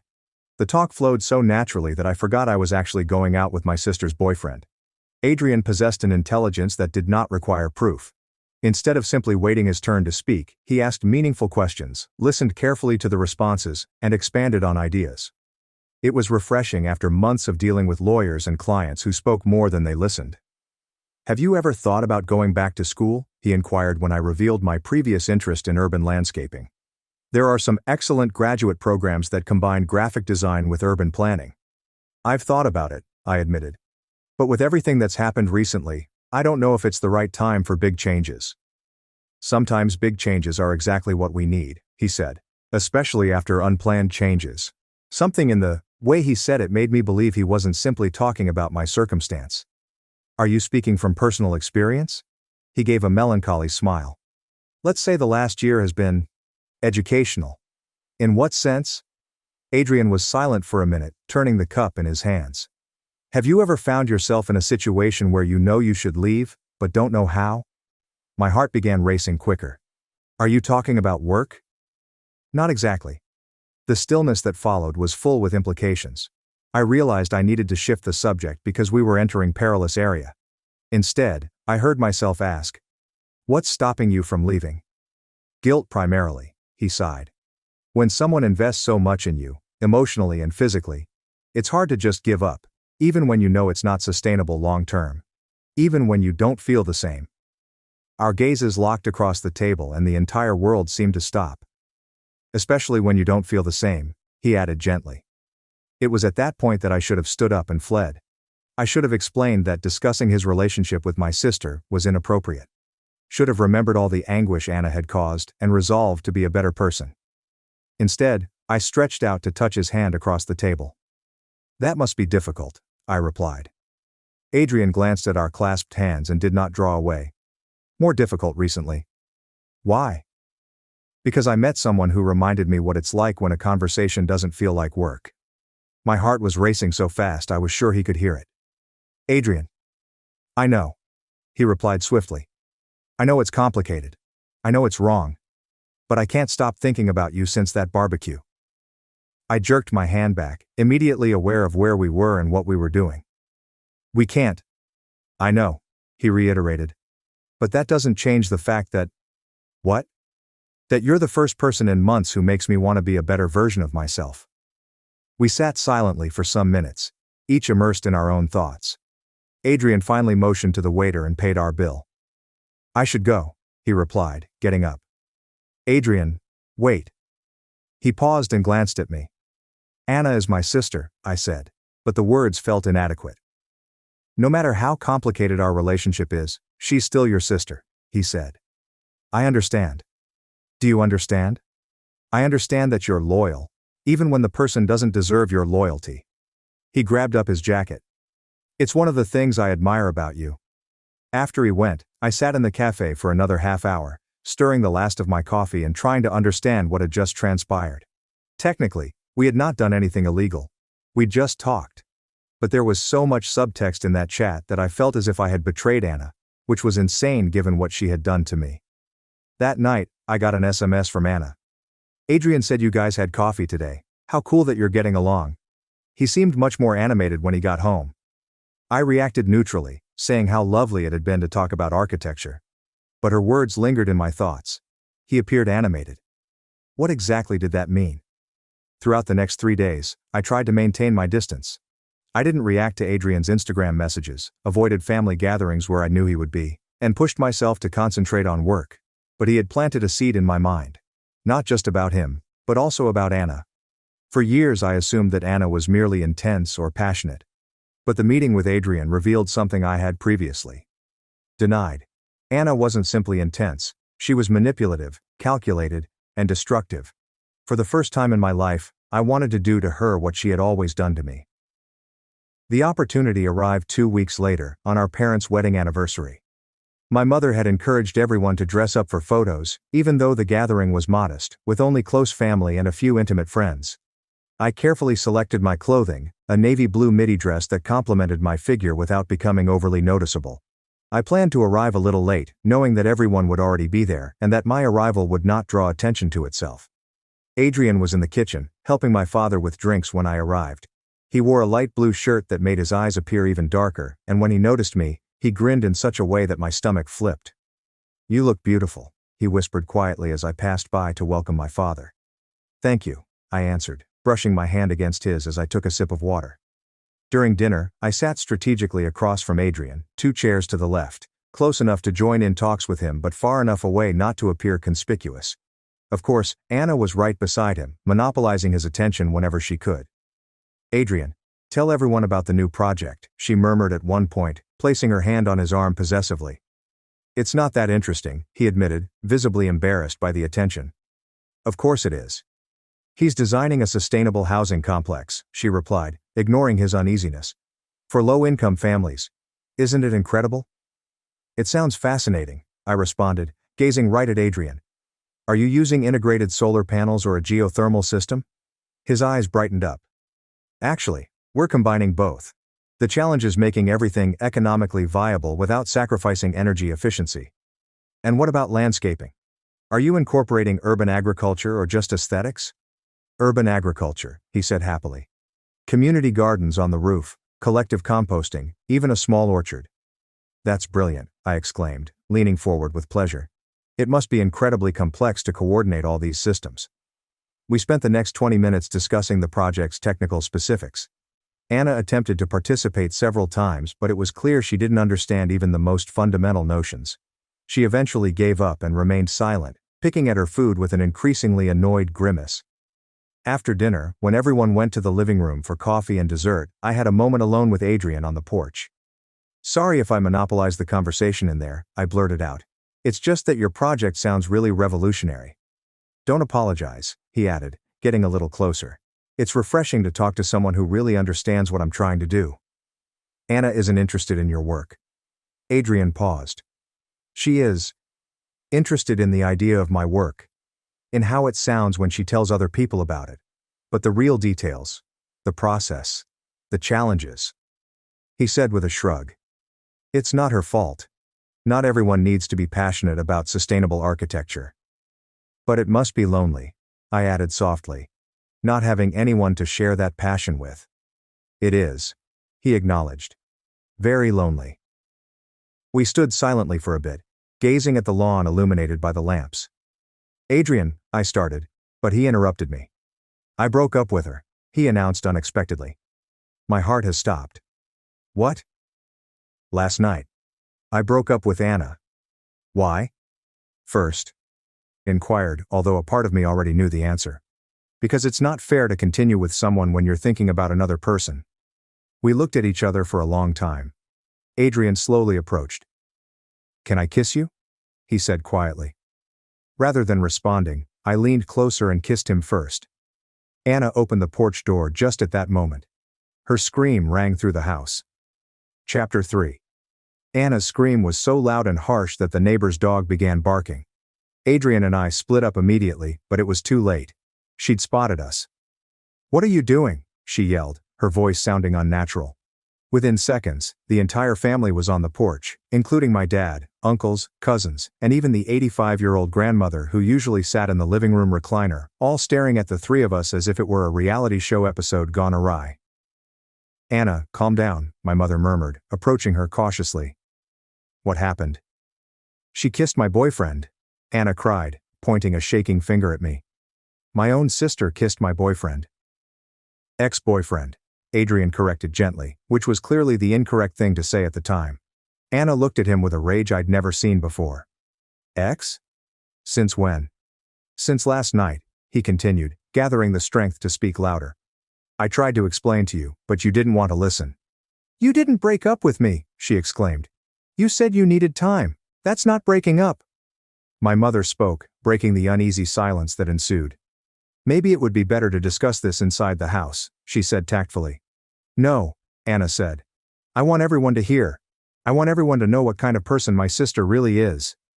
She turned to me, tears flowing down her cheeks, but with wrath in her eyes that made me take a step back. "You can't stand to see me happy, can you? First you sabotaged my friendship with Jessica, then you—" "I sabotaged your friendship with Jessica?" I asked, finally finding my voice. "Anna, you slept with her boyfriend. That was different." "How was it different?" "I was going through a hard time." "And now I'm going through a hard time too," I replied, my voice rising. "Or did you forget that you destroyed my wedding 3 months ago?" A murmur went through the gathering family. Some of my uncles and cousins had no idea what had happened to Ryan. "It's not the same thing," Anna answered, but her tone was less certain. "Why not?" I responded, taking a step closer to her. "Why is it that when you ruin other people's lives, it's because you're going through a hard time, but when it happens to you, it's because the other person is bad?" "Because I never did it for revenge," she yelled. "You did this on purpose. You seduced Adrian to hurt me." "Maybe," I acknowledged, and the entire family looked shocked. "But you know what, Anna? Even if I had planned this, it still wouldn't be even close to everything you've done to me over the years." "What have I done?" she inquired, pretending innocence. "Really? Do you really want to have this conversation here in front of everyone?" "Yes, I do." "Fine." I took a deep breath and turned to face our assembled family. "Do you want to know what kind of person Anna really is? I'll tell you." "No," my mother replied swiftly. "Girls, this isn't appropriate." "It is appropriate," I replied bluntly, "because you've spent years turning a blind eye to her behavior, and now you're treating me like I'm the villain in this story." I looked around at my family's inquisitive and ashamed expressions. When I was 16 and dating Brandon Morrison, Anna accidentally told him that I had hooked up with his best friend at a party. It wasn't true, but Brandon believed her and broke up with me. In front of the entire school. "That was a misunderstanding," Anna explained. "When I was accepted to my dream college, I kept going, disregarding her. Anna called the admissions office pretending to be me, and canceled my enrollment. She said I had decided to take a gap year to find myself." I overheard many people whispering, "What?" at once. When I got the internship at the architecture magazine, Anna showed up at their office and told them I was going through mental health problems and might not be reliable. They withdrew the offer. "I was worried about you," Anna tried to excuse herself. "And when I finally found someone I truly loved," I began with a trembling voice. "Someone who wanted to marry me and build a life with me. You slept with him. 3 weeks before our wedding." The silence on the porch was overwhelming. "So yes," I said, gazing straight at Anna. "Maybe I kissed Adrian on purpose. Maybe I wanted you to feel a fraction of the pain you've caused me over the years. And you know what? I don't feel bad about it. At all." Anna was crying now, but not from grief. They were tears of wrath. "You're a liar," she exclaimed. "You're making all of this up." "Am I?" I asked quietly. I pulled my phone out of my pocket. "Because I have the messages you sent to Ryan. Want me to read them to everyone?" Anna's face turned white. "Or would you prefer I show the screenshots of the conversations where you tell your friends how easy it is to manipulate committed men?" My father approached. "What's happening here? Can someone explain this to me properly?" "I can," answered my Aunt Sarah, my mother's older sister who had always been known for telling people what they didn't want to hear. "From what I understand, Anna has a pattern of sabotaging family relationships. And finally, someone did to her what she always did to others." "Aunt Sarah," my mother started. No, Linda, Aunt Sarah replied firmly. I've seen this happen for years. Remember when she told everyone that cousin Carla was cheating on her fiancé at the bachelorette party, when Carla wasn't even there? That was a misunderstanding, my mother explained weakly. And when she accidentally dropped Diana's ring down the drain before the wedding, and the Jessica story, and now Ryan? Aunt Sarah shakes her head. Linda, at some point you need to stop turning a blind eye. My cousin Caleb, Ryan's college classmate, spoke for the first time. To tell the truth, Ryan told me his version of the story about 2 months ago. He said Anna showed up at his house, saying you had asked her to check if he was really working late like he claimed, that you were suspicious and wanted to be sure before the wedding. Everyone's attention was drawn to Anna, who was turning increasingly red. And when he said that was strange because you two talked every day and you never mentioned being suspicious, says Caleb, she said you asked him not to mention it. That it was just so you could be sure. That you didn't want to seem controlling. That's not true, Anna exclaimed hastily. He showed me her messages, Caleb explained simply. All time-stamped and documented. My mother glanced at Anna with a look I'd never seen before. Anna, is this true? I was just trying to protect her, Anna said. Ryan wasn't good. She deserved to know. By lying to him about what I had asked you to do? I inquired. How was that protecting me? You never would have found out who he really was if I hadn't. He didn't do anything, I exclaimed. He didn't do anything. You showed up at his house with a made-up story, threw yourself at him when he was confused and drunk, and then made it seem like it was his idea. It wasn't like that. Wasn't it? I said, picking up my phone and scrolling until I found what I was looking for. Then I'll read the message you sent to your friend Kelly that same night. I cleared my throat and started reading. Mission accomplished. My sister's fiancé is easier to break than I thought. Some strategic lies, a little alcohol, and voila, she'll thank me later for saving her from a horrible marriage. The hush that ensued was absolute. And here's another one, I added, scrolling down. Honestly, I don't know why I feel bad. It's not like she was really happy with him. She was just settling because she was getting old and desperate. Anna shook her head fiercely. You're taking that out of context. And one more, I replied, discovering the message that had affected me the most. The best part is that now she'll be single again, so she won't think she's better than me anymore. Single sisters are much more fun than married sisters. My mother covered her mouth with her hands. My father appeared to have been hit by a truck. Anna, my mother whispered quietly. Tell me this isn't true. Mom, I can explain. Explain then, yelled my uncle Roberto, my father's younger brother, who had always had a volatile temper. Explain how you destroyed your sister's life on purpose. I didn't destroy anything, Anna exclaimed. I saved her. You don't understand what Ryan was really like. What was he really like? I inquired. You spent exactly 3 hours with him before deciding he was no good. 3 hours, in 2 years of relationship. I knew by the way he looked at me. For God's sake, Anna, Aunt Sarah yelled. Not every man who looks at you wants something. Sometimes they're just being polite. That's not true. Yes, it is, Adrian said, speaking for the first time since admitting he had ended his relationship with her. Anna, you interpreted every normal conversation we had as if it were something more. Every time I was polite, you thought I was flirting. Every time I laughed at your jokes, you thought I was falling in love. You were, she insisted. You said I was special. I said you were an interesting person, Adrian said, which is very different. You don't understand, Anna remarked, looking to the family for comfort. You don't know what it's like to be me. Always in her shadow. Always being compared. Compared? I laughed, but it wasn't a pleasant sound. Anna, since we were born, Mom and Dad have told me to be patient with you, to let you win, not to compete. You've never been in my shadow, because I never tried to cast a shadow. That's not true. Isn't it? I exclaimed. How many times did I let you win games because you threw tantrums when you lost? How many times did I say you were right when you were obviously wrong, because it was easier than dealing with your attacks? How many times did I give up things I wanted, because you wanted them more? I looked around at my family, all of whom had spent years imploring me to understand Anna and be the understanding elder sister. And the first time in my life that I do something I want, something that makes me happy, she acts like I've committed the greatest crime in history. Because you did, Anna said. You stole the love of my life. The love of your life? I exclaimed. Anna, you dated for 2 months. 2 months, and most of the time you were complaining that he was distant, because he was confused about his feelings. Adrian responded, no, loudly enough for everyone to hear. I wasn't confused. I knew exactly how I felt. I wasn't in love with you, Anna. I never was. The sound that erupted from Anna's throat was almost animalistic. Then why did you start dating me? She inquired, her voice strained. Adrian breathed heavily. Because you were persistent, and I thought maybe the feelings would come with time. But they never did. And now you're in love with her? Anna inquired, pointing to me.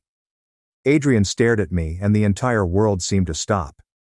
Yes, he answered simply. I am. Anna crumbled, physically falling to the porch floor and sobbing loudly, making everyone uncomfortable. My mother hurried to comfort her, but Anna shoved her away. You're all against me, she exclaimed from the floor. My own family is choosing her over me. Nobody is choosing sides, my father remarked quietly. But Anna, the things you've done, they have consequences. What consequences? I never hurt anyone on purpose, Anna grumbled. My cousin Diana, who had been quiet until now. You told my ex-husband I was having an affair, 3 days before our reconciliation. Because you were. I wasn't, Diana exclaimed. I was in couples therapy with a man who happened to be the therapist.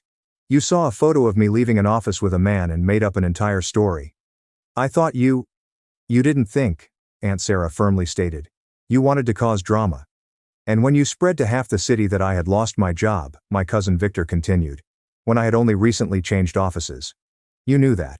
But you decided it would be more intriguing to report that I had been dismissed. That was a misunderstanding. And when you told my girlfriend that I had made comments about other women, Caleb went on. When I had only said I thought the new employee was competent at work. One by one, members of our family began to share stories about how Anna had caused problems in their lives. Small falsehoods. Exaggerated rumor. Accidental misunderstandings always resulted in maximum drama. Anna grew smaller and smaller on the floor, recognizing that her support system was vanishing before her eyes. You're all against me, she said, but her voice had weakened. No, my mother calmly said, sitting on the floor next to her. We love you, Anna. But loving someone does not imply ignoring when that person harms others. I never hurt anyone on purpose, Anna said, but it sounded like a child telling a falsehood she no longer believed. Maybe not consciously, my mother responded gently. But impact matters more than intention, dear. Anna gazed around the family, hoping to find at least one supporter. She found none. Finally, she rose slowly. Fine, she answered, wiping her cheeks. I understand. You selected her. As always. Anna.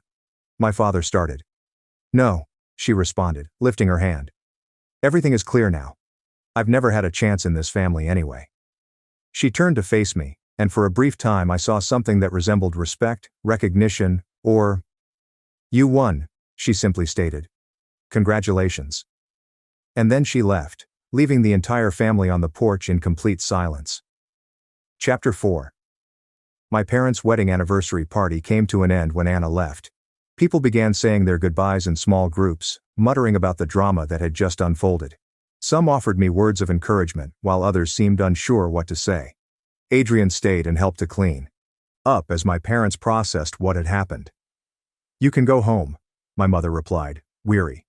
Your father and I need to talk about some things. Adrian and I paused in the parking lot, unsure what to say to each other. That was, he said. Intense, I concluded. Sorry you had to see all that. Do not apologize. I'm delighted everything finally came out. He stopped for a moment. Are you all right? It was a simple question, but it made me pause and consider. Was I okay? I had just confronted my sister in front of the entire family, exposing years of manipulation and deceit and potentially destroying all hope for future reconciliation. However, for the first time in months, I felt light. Do you know what? I believe I am, I replied honestly. For the first time in a long time. I am. Adrian smiled. May I take you to dinner? Tomorrow? This time it's for genuine, not as part of a scheme. Just because I want to. I'd love that. That night, alone at home, I tried to digest what had transpired. My phone rang several times with messages from cousins and uncles offering encouragement, some queries regarding specifics I'd spoken, and a lengthy message from Aunt Sarah expressing her pride in me for finally standing up for myself. There were no messages from Anna. Dinner with Adrian the next day was very different from our first coffee. There was no deception, no concern about doing something improper, simply two adults who had been through something difficult together and wanted to get to know each other better. "May I ask you something?" he added as we shared dessert. "When did you decide to do what you did? With Anna and me, I mean." I considered my response carefully. "Honestly, I believe it was during the first coffee, when you mentioned feeling guilty for not feeling the same way she did. I recognized you two were stuck in a relationship that was unhealthy for everyone. And you choose to intervene? I decided to do to her what she always did to me," I told her. "The difference is that you really wanted to get out of that situation. What if I hadn't wanted to?" "Then I would have found that out and quit," I said without hesitation. "I am not Anna. I don't force circumstances where I'm not wanted." We talked for 3 hours about everything, including our families, occupations, goals, and disappointments. It was the first time in years that I felt fully at ease with someone, without fear of criticism or manipulation. When he walked me to my car, he asked, "Do you regret it? Everything that happened?" "No," I answered without hesitation. "Do you?" "Not at all." He kissed me then. A kiss unlike the one on my parents' porch, which had been impulsive, tense, and filled with vengeance. This one was mild, promising, and full of potential. Adrian and I began dating seriously over the next few weeks. We went to the movies, ate out, and spent our weekends exploring neighboring mountain trails. It was surprisingly easy to be with him. Conversations proceeded naturally. We had enough interest to never run out of topics, but we also differed enough to keep things fresh. More significantly, it was the first time I was with someone who saw me for who I truly was, not as an altered version of myself. With Ryan, I'd always felt like I was playing the role of the ideal girlfriend.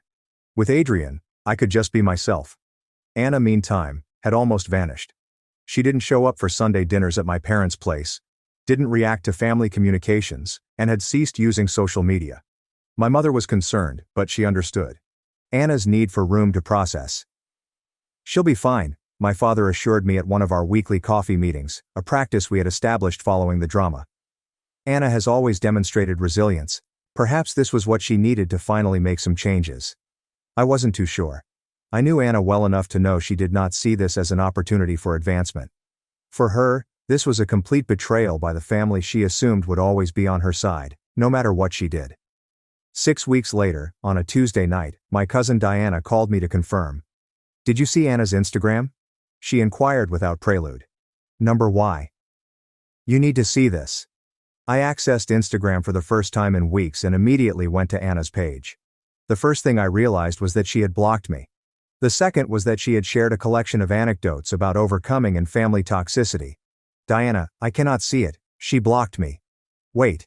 I will take screenshots and send them to you." The screenshots arrived within minutes. Anna had shared a series of lengthy texts about narcissistic sisters and families who take sides.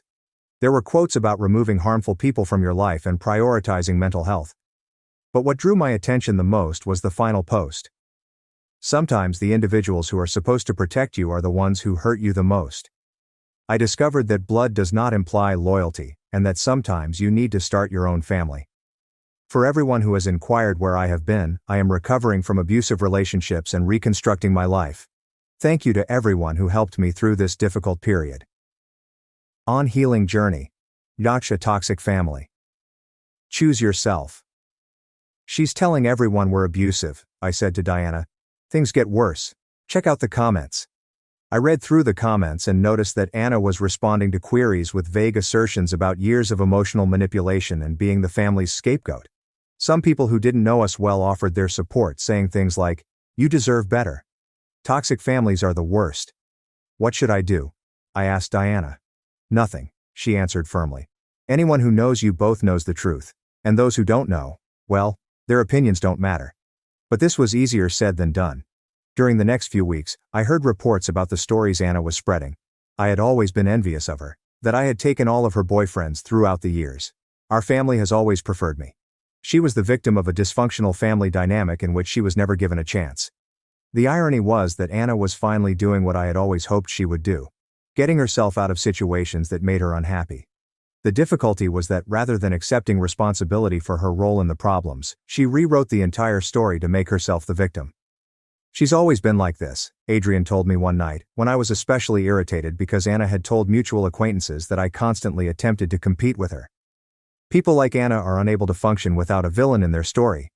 If not you, it would be someone else. But they're all lies, I replied. Or at minimum, completely distorted versions of the truth. And anyone who cares about you knows that, he said, drawing me in. The rest doesn't matter. Gradually, I realized Adrian was correct. The folks who knew me best, my family, loyal friends and co-workers, knew the truth. And those who blindly believed Anna's stories were probably not the people I wanted in my life. More crucially, for the first time in my adult life, I was in a position where Anna's actions could not immediately influence me.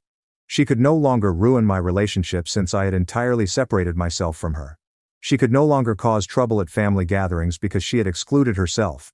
She could no longer use our family as a target for her manipulations because everyone had witnessed her true nature. It felt liberated in ways I hadn't expected. Chapter 5. Adrian and I became increasingly serious 3 months after the incident at my parents' party. We'd been seeing each other virtually daily. I had a drawer at his house, and he had met my best pals. It was the kind of relationship I'd always wanted. Steady, respectful, full of laughing and meaningful conversations. On a Friday night, when we were cooking supper together in his kitchen, he broached the issue we had both avoided. "Have you been thinking of Anna?" he inquired, cutting veggies for the salad. "Sometimes," I admitted. "Why?" I do not know. I sometimes worry if we did the right thing." I stopped stirring the risotto and turned to face him. "Do you regret it?" "No," he replied quickly. "I don't regret being with you. I'd never regret that." He waited, selecting his words carefully. "But sometimes I wonder if there was a better way to handle everything." It was a valid question, one I had thought several times in recent weeks. "Do you think it would have been different if you had simply ended your relationship with her before we were involved?" "Maybe, or perhaps she would have reacted in the same way." He sighed. "It's impossible to know." "Adrian," I whispered, approaching him and placing a palm on his face. "I understand the guilt. I really do. However, keep in mind that Anna made her own decisions. She refused to accept when you claimed you needed time. She decided to interpret your courtesy as romantic desire. She chose to imagine a relationship that did not exist in reality." "I know," he murmured, taking my hand in his. "It's just, sometimes I think we could have been gentler." "Kinder than what?" "Than years of our family's attempts to confront her about her behavior. Than countless of broken relationships that were just ignored. Than spending my entire life as the understanding sister." Adrian was quiet for a bit. "You're correct. It's only..." She seemed completely destroyed. "She was destroyed," I admitted, "but not because of us. She was ruined because she was forced to confront the consequences of her own conduct." We returned to cooking in silence, but I could tell we were thinking about the same thing. Whether we had been overly nasty, if there existed a version of this story in which everyone got out unscathed. The answer came 2 weeks later, in an unexpected fashion for both of us. I received a call from my mother on Tuesday afternoon. Her voice sounded strange. Not anxious, but bewildered. "Can you come over?" she inquired. "There is something I need to show you." When I arrived at my parents' place, I discovered my mother and father seated at the kitchen table, a mound of papers between them. "What is this?" I asked, sitting down. "Letters," my father stated simply. "From Anna. To those she harmed." I looked closer and discovered they were handwritten letters, each with several pages and different names on the envelopes. Jessica, the ex-best buddy. Diana, our cousin. Ryan is my ex-fiancé. Even Adrian. "She brought these this morning," my mother said. She stated she was in therapy, and her therapist suggested she send apology letters to everyone she had affected. She won't send them all. Some are just for her process, but she wanted us to see them. "And?" I inquired carefully. She accepted responsibility for everything," my father added, seeming shocked. "No excuses, no justifications, no attempting to diminish it." My mother shoved one of the notes towards me. "This one is for you." With shaky hands I opened the envelope and began reading. "Dear sister, I know this letter is probably too late, and you have every right not to read it. But my therapist insists that I accept full responsibility for my behavior, even if it doesn't change anything between us. I intentionally ruined your wedding with Ryan. It was not an accident. It wasn't because I was confused or having a hard time. I couldn't stand seeing you pleased in a way I'd never been able to be.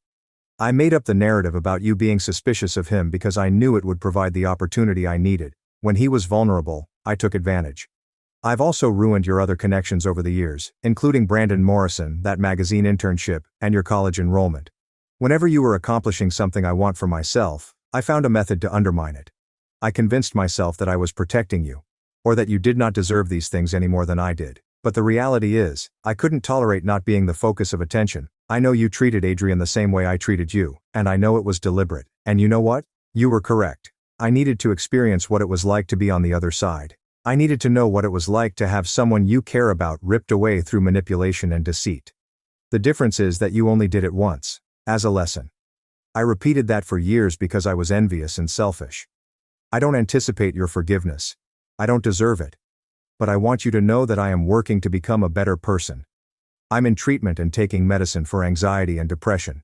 And for the first time in my life, I'm attempting to figure out why I did these things rather than just making excuses. You were always the sister I aspired to be. Nice, talented, and beloved by others.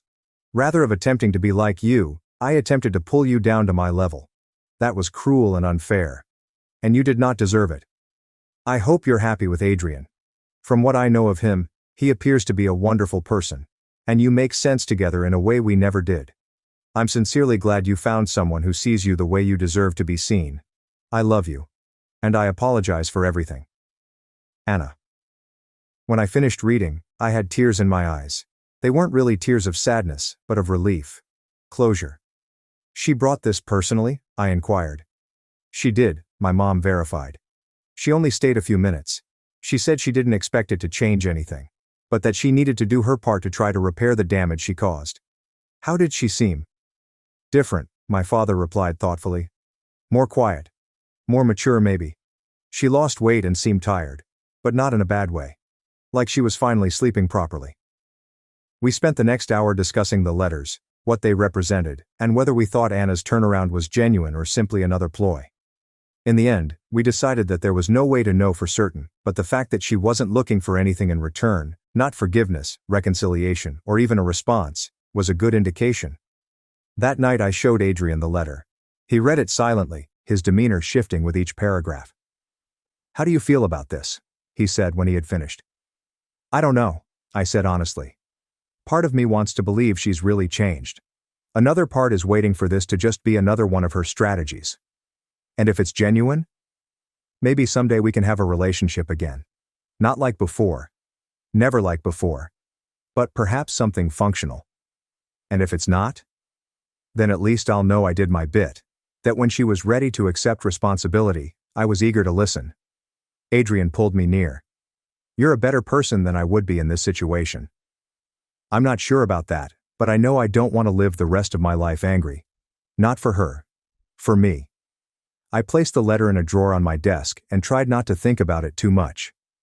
Adrian and I went about our normal lives for the next few weeks, going to work, eating out, and spending weekends together.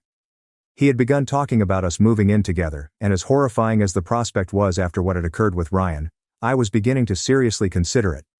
3 months after receiving the letter, I met Anna for the first time since my parents' party. I was at the grocery store looking for dinner when I noticed her in the organic fruit section. She seemed smaller than I remembered, and her hair was trimmed shorter, giving her a more mature appearance. She was dressed casually, without the extravagant cosmetics she used to wear, and appeared to be very focused on her grocery list. For a moment, I pondered pretending I hadn't noticed her and discreetly exiting through the other side of the store. But something pushed me approach her. Hi Anna, I responded quietly. She looked up from her list for a brief moment and appeared terrified. Then her face relaxed into an expression I didn't recognize. Not quite tranquility, but near. Hi, she said. How are you? Good. And you? Better, she replied. And it seems genuine. Different. But better. We stood in quiet for a moment. Two sisters who were once close but are now strangers in a grocery store aisle. I got your letter, I finally said. I figured you did. Mom said you all talked about it. It was unexpected. Anna gave a faint, sad grin. My therapist said it would be the hardest part of the whole process, admitting exactly what I had done without excuses. And how was it, to write? Horrible, she said. but necessary. I'd never truly considered how my behavior influenced others. I was always too concentrated on how I felt and how I was wronged. More silence. Then she asked, "How are things with Adrian?" "Good," I responded cautiously. "Very good." "I'm glad," she replied, and to my astonishment she appeared sincere. "You make sense together. I always knew you did, even when I was pretending I didn't see it." "Anna, no," she interjected gently. "I am not saying this to make you feel guilty or to manipulate things. I am saying it because it is true. You communicate in a manner that Adrian and I never could. You complement one another." "Thank you," I murmured, unsure what else to say. "And I want you to know," she added, "that I understand why you did what you did. I'm not thrilled about it, but I understand. I would have done the same thing if I were in your situation after everything I've done to you over the years." "That doesn't make it right," I responded. "No," she confirmed, "but it also doesn't make you a bad person. Just human." A woman passing by with her cart reminded us that we were in the center of a grocery store. "I should go," Anna said. "But it was good to see you, really." "For me too," I responded, realizing I was being truthful. She began to walk away, but then turned around. "Can I ask you something?" "Sure." "Could you please forgive me? Someday. Not now. I know it's too early. But perhaps eventually?" The question took me by surprise. I considered my response carefully. "I don't know," I replied honestly. "But I am trying. And it is already more than I could have imagined a few months ago." She nodded, as if that exceeded her expectations. "It's enough," she said. "More than enough." And then she really departed, leaving me alone among the organic fruits, absorbing a conversation I never expected to have. That night, I told Adrian about our experience. "How do you feel?" he inquired, which had been our regular way of processing anything Anna related. "Hopeful," I said after considering. "For the first time in, well, maybe since childhood, I feel like maybe there's a version of the future where Anna and I can coexist. Without constant drama. Would that be good?" "It would," I answered, understanding it was correct. "It wouldn't be like before, and we might never be close again. But it would be peaceful." Adrian kissed my forehead. "You deserve peace." "We deserve it," I replied. "All of us." Adrian and I finally moved in together 6 months later. A year later he proposed to me on a mountain trail, the same location where we had our first truly honest chat about our families and pasts. Anna didn't attend our wedding. But she did send a card. Inside, there was simply one line. "I wish all the happiness in the world for both of you." The signature was simple. Anna. There's no drama. There's no subtext. No attempt to make it about her. It was perfect. Adrian and I now live a life that I never imagined feasible 3 years ago. We live in a house we created together, work on exciting projects, and enjoy the kind of solid and respectful relationship I always wanted but never thought possible. Anna and I communicate on occasion, such as birthday texts, congratulations on job promotions, and condolences after our grandmother died. She is still in therapy. Still working on herself. She recently began dating a new man, whom she met through her therapy group. And our mother assures me it's a healthy and solid relationship. We will never be as close as we were as kids. There is too much water under the bridge. Too much suffering was caused, on both sides. But we've achieved a point of mutual peace. With cautious respect. Of love. From a distance. And sometimes, it is enough. Sometimes that is all you can ask for. The retaliation I planned for Anna began as a method to let her feel the agony she had always caused others. However, it eventually grew into something far bigger. It became a lesson. For all of us. A lesson in consequences. Regarding responsibility, and about the prospect of genuine change. Anna realized that her actions had an impact. That manipulation is not love. The healing process begins when you stop viewing yourself as a victim. I've learned that sometimes you have to battle for your own happiness, even if it means hurting someone you love. Family loyalty does not imply accepting abuse. Setting boundaries is not harsh. Rather, it is necessary for survival. And Adrian? Adrian discovered that the most challenging situations may sometimes produce the best results in life. And that true love can emerge even from well-planned vengeance. In the end, we all emerge from this scenario as better people. Different, but better.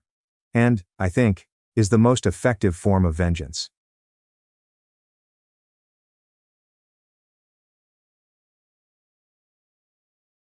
"You're going to regret this," my brother texted after breaking my ribs. Dad said, "Drop the charges," but I replied, "I'm not lying for anyone." I'm Emily, and I still have the anguish in my chest from when my brother Eric fractured my ribs during what should have been a nice family dinner. The physical anguish was severe, but nothing compared to hearing my parents tell me to keep quiet about it. They were more concerned with Eric's reputation than my damaged bones, but my doctor, a lady I'd never seen before that day, refused to participate in their cover-up. Her decision altered everything. Before I begin, please let me know where you are watching from in the comments. And if you've ever stood up to family injustice, click the subscribe button. You are not alone. Growing up in Oak Ridge, Michigan, was not the idyllic childhood depicted on television commercials. Our town had just about 15,000 residents, the kind of community where everyone knew each other's business and appearances were more important than practically anything else. This became the core of my family's values, but I didn't recognize it until much later. My family consisted of 4 members: me, my older brother Eric, and our parents, Richard and Diane Harris. From the outside, we appeared to be the picture-perfect American family. My father started a profitable real estate development company from scratch, while my mother was active in local charitable organizations and social clubs. We resided in a large colonial house in the most affluent district in town. We went to church on Sundays, took family trips twice a year, and our Christmas cards featured professional photo shoots that my mother spent weeks preparing. But inside our home, the reality was extremely different, especially for my brother Eric. Eric is older than me, and from my earliest memories, he had what my parents described as a bit of a temper. This bit of a temper meant that when we were kids, Dad would frequently smash my toys when he got furious. My grandmother had given me a collection of porcelain dolls, and Eric smashed 3 of them during tantrums. My parents would always buy me a replacement and explain that your brother has strong emotions. As we grew older, Eric's violence shifted from smashing my possessions to breaking my spirit. He would insult me, call me stupid, and attack my appearance. When I complained to my parents, they would shrug their heads and say it was just siblings being siblings. My mother would stroke my hand and say, "That's just how brothers and sisters interact, Emily. You need to develop thicker skin." Throughout our upbringing, it became evident that Eric was our favorite. When I received straight A's, my accomplishment was recognized with a simple, "Good job." But when Eric managed to get a B- in a class where he was failing, my parents would take us all out to celebrate at the best restaurant in town. When I was accepted to the University of Michigan with a partial scholarship, my parents nodded in approval. When Eric was accepted into Michigan State after my father made a significant donation to their business school, they threw him a party and invited the entire neighborhood. Despite everything, I strove hard to be the ideal daughter. I chose to study medicine despite the fact that I like art more. My high school art teacher thought my watercolor paintings were quite impressive and urged me to apply to art schools. But my father dismissed the notion, calling it an expensive hobby rather than a profession. So I put down my paintbrushes and picked up a textbook instead. My parents prioritized our family's social standing in the community. My father's business was mainly based on his reputation and contacts. He served on the board of the local Chamber of Commerce, supported Little League teams, and ensured that his charity contributions were constantly reported in the local newspaper. My mother was president of the Garden Club, and she organized the annual charity ball to benefit the Children's Hospital. We weren't just residents of Oak Ridge. We were community pillars. The strain to preserve this image was relentless and oppressive. If I ever complained about Eric or voiced any bad feelings, my mother would quickly tell me, "We don't air our dirty laundry in public, Emily. People look up to the Harris family." My father was more forthright. "Your brother will take over the business someday. Nothing can tarnish his reputation." My feelings for my family were a complicated knot of love, hate, duty, and a desire for approval. I loved them because they were my family. However, as I grew older, I became aware of the toxicity of our relationship. Nonetheless, years of indoctrination made it difficult to believe my own senses. When I felt mistreated, a voice in my head sounded suspiciously like my mother, whispering that I was being overly sensitive or greedy. After finishing my medical degree, I completed my residency in Chicago, which provided me 2 wonderful years away from Oak Ridge and my family. The distance offered clarity. And, with the help of a therapist, though I told my parents it was only a stress management counselor, I began to see that my family's behavior was abnormal and unhealthy. But then my residency concluded, and an opportunity arose to join a medical practice in Oak Ridge. Despite my reservations, I accepted it. My sensible decision was based on finances. The post included loan forgiveness for my significant medical school debt. But, emotionally, I was still seeking my family's approval and hoping that our relationship would improve. When I returned, there were early indications that nothing had changed. At my welcome home dinner, Eric dominated the conversation with talks of his recent advancement at our father's company. When I tried to describe an interesting case from my residency, my mother interrupted me to ask if I had met any suitable young guys in Chicago. I spotted these red lights but chose to ignore them, convincing myself that things would be different now that I was an adult with my own career. I was mistaken. So wrong. The evening that altered everything was supposed to commemorate Eric's promotion to vice president of operations at our father's business. My mother had spent days getting ready, cooking Eric's favorite delicacies, and adorning the dining room with congratulations banners. I arrived early to assist set the table and prepare the salad, believing that my participation would make me feel more involved in the family celebrations. I had purchased a bottle of Eric's favorite whiskey as a gift. Even though I was pushing my budget that month due to the costs of moving into my new apartment, I wanted this evening to go well. I wanted to think that as adults, we could be a regular, loving family. The evening began well enough. My father opened an expensive bottle of wine, while my mother served her famous beef Wellington. Eric appeared to be in good spirits, taking compliments on his new role with his usual confidence that bordered on arrogance. He was already on his second glass of whiskey when we sat down to supper, which was not unusual for him. "To Eric," said my father, raising his glass. "Following in my footsteps and exceeding even my expectations. Harris Development will be in good hands with you at the helm someday." We all clinked glasses, and I added my own congrats. "The company's lucky to have you, Eric. Your clients at the Riverside project seem really happy with your work." Eric nodded gratefully. "Damn right they are. I turned that project around after Jackson nearly tanked it." The conversation continued nicely during the main meal. My mother inquired about my new position at the medical office, but her interest appeared superficial.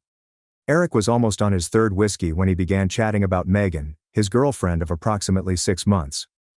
"We're talking about moving in together," he said. "Her lease is up next month, and it doesn't make sense to renew when she spends most nights at my place anyway." My mother remarked, "That's wonderful, dear," but I observed a small constriction around her eyes. She had always believed that couples should live together before getting married. "Megan's great," I said, truly meaning it. I had met her several times before and found her to be knowledgeable and polite. She mentioned last time I saw her that she's hoping we'll come to her family's lake house this summer. Eric's expression darkened slightly. "When did you talk to Megan?" "We ran into each other at the grocery store last week," I replied. "We chatted for a few minutes. She's really nice." "What else did she say?" Eric's tone had sharpened. I shrugged, not understanding his sudden attitude change. "Nothing much. She mentioned something about your dad's fishing boat needing repairs before you visit." "She should keep her mouth shut about my family," Eric snarled, interrupting me. The table went silent. My mother looked down at her plate, while my father cleared his throat uneasily. "Eric," I spoke gently. "She didn't say anything bad. She was just making conversation. Last month she had the nerve to say our family is intense," Eric continued, his voice rising. "Like her family is so perfect, with her alcoholic uncle and shoplifting sister." "I'm sure she didn't mean anything by it," my mother said, plainly attempting to calm the situation. But Eric was not listening. The drink had lessened his inhibitions, and he was preoccupied with perceived criticism. "And now she's talking about us to you behind my back." "It wasn't like that at all," I insisted. "It was just friendly conversation, right?" Eric scoffed. "Always so perfect, aren't you, Emily? The doctor, the good daughter. Everyone's favorite." I nearly smiled at the irony of his labeling me his favorite, but I knew better than to bring out the obvious. "Eric, I think you're misunderstanding." "Don't tell me what I understand." He slapped his glass down, splattering whiskey on the white tablecloth. My mother flinched and said nothing. My father has finally spoken up. "Son, let's dial it back. This is supposed to be a celebration." Eric rose abruptly, his chair scraping noisily across the hardwood floor. "I need some air." He stormed out of the dining room and towards the kitchen. After an awkward pause, my mother suggested we go to dessert. I offered to help clear the plates, using it as an excuse to check on Eric and perhaps make things better. I discovered him in the kitchen pouring another hefty serving of whiskey. "Eric, I'm sorry if I upset you," I replied quietly, setting the stack of dinner dishes on the counter. "That wasn't my intention." He turned to me, his eyes bloodshot. "You always do this, acting all innocent while stirring up trouble." "That's not fair," I complained. "I was just making conversation about Megan. I like her." Well, keep your nose out of my relationship, he said abruptly. And stop trying to buddy up to my girlfriend to get dirt on me. That's not what happened at all, I responded, my irritation mounting. Why would I do that? Because you've always been jealous of me, he explained, taking a step closer. Dad's company, mom's attention, everything. You can't stand that I'm successful while you're still paying off student loans. His remarks wounded because they were so contrary from truth. It was such a total reversal of our family dynamic that I couldn't help but giggle in surprise. Are you serious? Right now? That chuckle sounded like gasoline. Eric's face was distorted with wrath. Don't you dare laugh at me. Before I could react, he pushed me hard. I fell backward, the small of my back striking the sharp corner of the granite kitchen island. The hit knocked the wind out of me and caused a horrible split in my rib cage. My torso erupted with pain as I slumped to the floor, panting for air. My parents rushed into the kitchen in response to the ruckus. My mother shouted when she noticed me on the floor. My father froze in the doorway. What happened? My mother asked, glancing between Eric and myself. She fell, Eric exclaimed quickly. She tripped. I couldn't speak through my pain. Could barely breathe. Each attempt to inhale shot sharp shards of pain through my chest. My mom knelt beside me. Emily, can you get up, honey? My father eventually moved, drawing Eric away. What did you do? He hissed. Nothing. She's faking it, Eric asserted, despite the little trembling in his voice indicating that even he knew this was not true. I was able to sit up with the help of my mother, despite the fact that the movement caused me to cry in pain. He pushed me, I eventually exclaimed. I hit the counter. My mother's look shifted between concern and something else. Calculation. I'm sure it was an accident, she answered calmly. Eric wouldn't deliberately hurt you. But he did. And this was not the first time, just the most serious. I think I need to go to the hospital, I said, taking weak breaths. It hurts to breathe. Let's not overreact, my father murmured as he stepped forward. Take some ibuprofen and rest. If it's still bad tomorrow, we can reassess. I couldn't believe what I heard. I'm a doctor. I know what broken ribs feel like. Please, I need to go now. I'll drive you, my mom volunteered. I can drive myself, I answered, unwilling to spend another minute in that house. Despite the agonizing anguish, I needed to escape from them all. My father assisted me to my feet, his face covered with concern that did not reach his eyes. These family disagreements happen, he added gently. Let's not make more of this than it is. I didn't answer, instead concentrated on shallow breathing to alleviate the agony. I gathered my purse and keys and refused further assistance. As I slowly made my way to the door, I overheard my father speaking to Eric in loud whispers. The drive home was painful. Every bump on the road caused spasms of pain in my chest. I should have gone straight to the emergency room, but shock and denial drove me home instead. I promised myself I'd take some strong painkillers from my own medical kit and see how I felt. Part of me was still unable to process what had occurred. Not just Eric's violence, but how my parents reacted to it. That night was among the longest of my life. I couldn't lie down without feeling agonizing pain, so I spent it propped up in a recliner, going in and out of an uncomfortable slumber. By morning the discomfort had not subsided, and my side was now covered in an intense purple bruise. I couldn't move without gasping in pain. I realized then that I couldn't ignore this. I required medical care, regardless of what my family wished. The next morning brought not only bodily suffering, but also mental distress from my family's reaction. My phone began ringing. My mom's ringtone. I let it go to voicemail since I wasn't ready to speak with her yet. 10 minutes later, she called back. This time I responded. Emily, how are you feeling? Her tone was light and conversational, as if she were inquiring about a little headache rather than potentially shattered ribs. Not good, I said honestly. I'm in a lot of pain. I can barely move. These things always feel worse the next day, she remarked dismissively. Take some Advil and put ice on it. Listen, about last night. Mom, I think my ribs are broken, I said. Eric seriously hurt me. There was a pause at the other end of the line. When she spoke again, her tone was placating, as if she thought I was being tough. Sweetheart, it was an unfortunate incident. But let's not blow it out of proportion. Eric feels terrible about it. Has he said that? Has he called to apologize? I inquired, already knowing the answer. He will, I'm sure. He was very upset after he left. But right now, we need to focus on moving past this.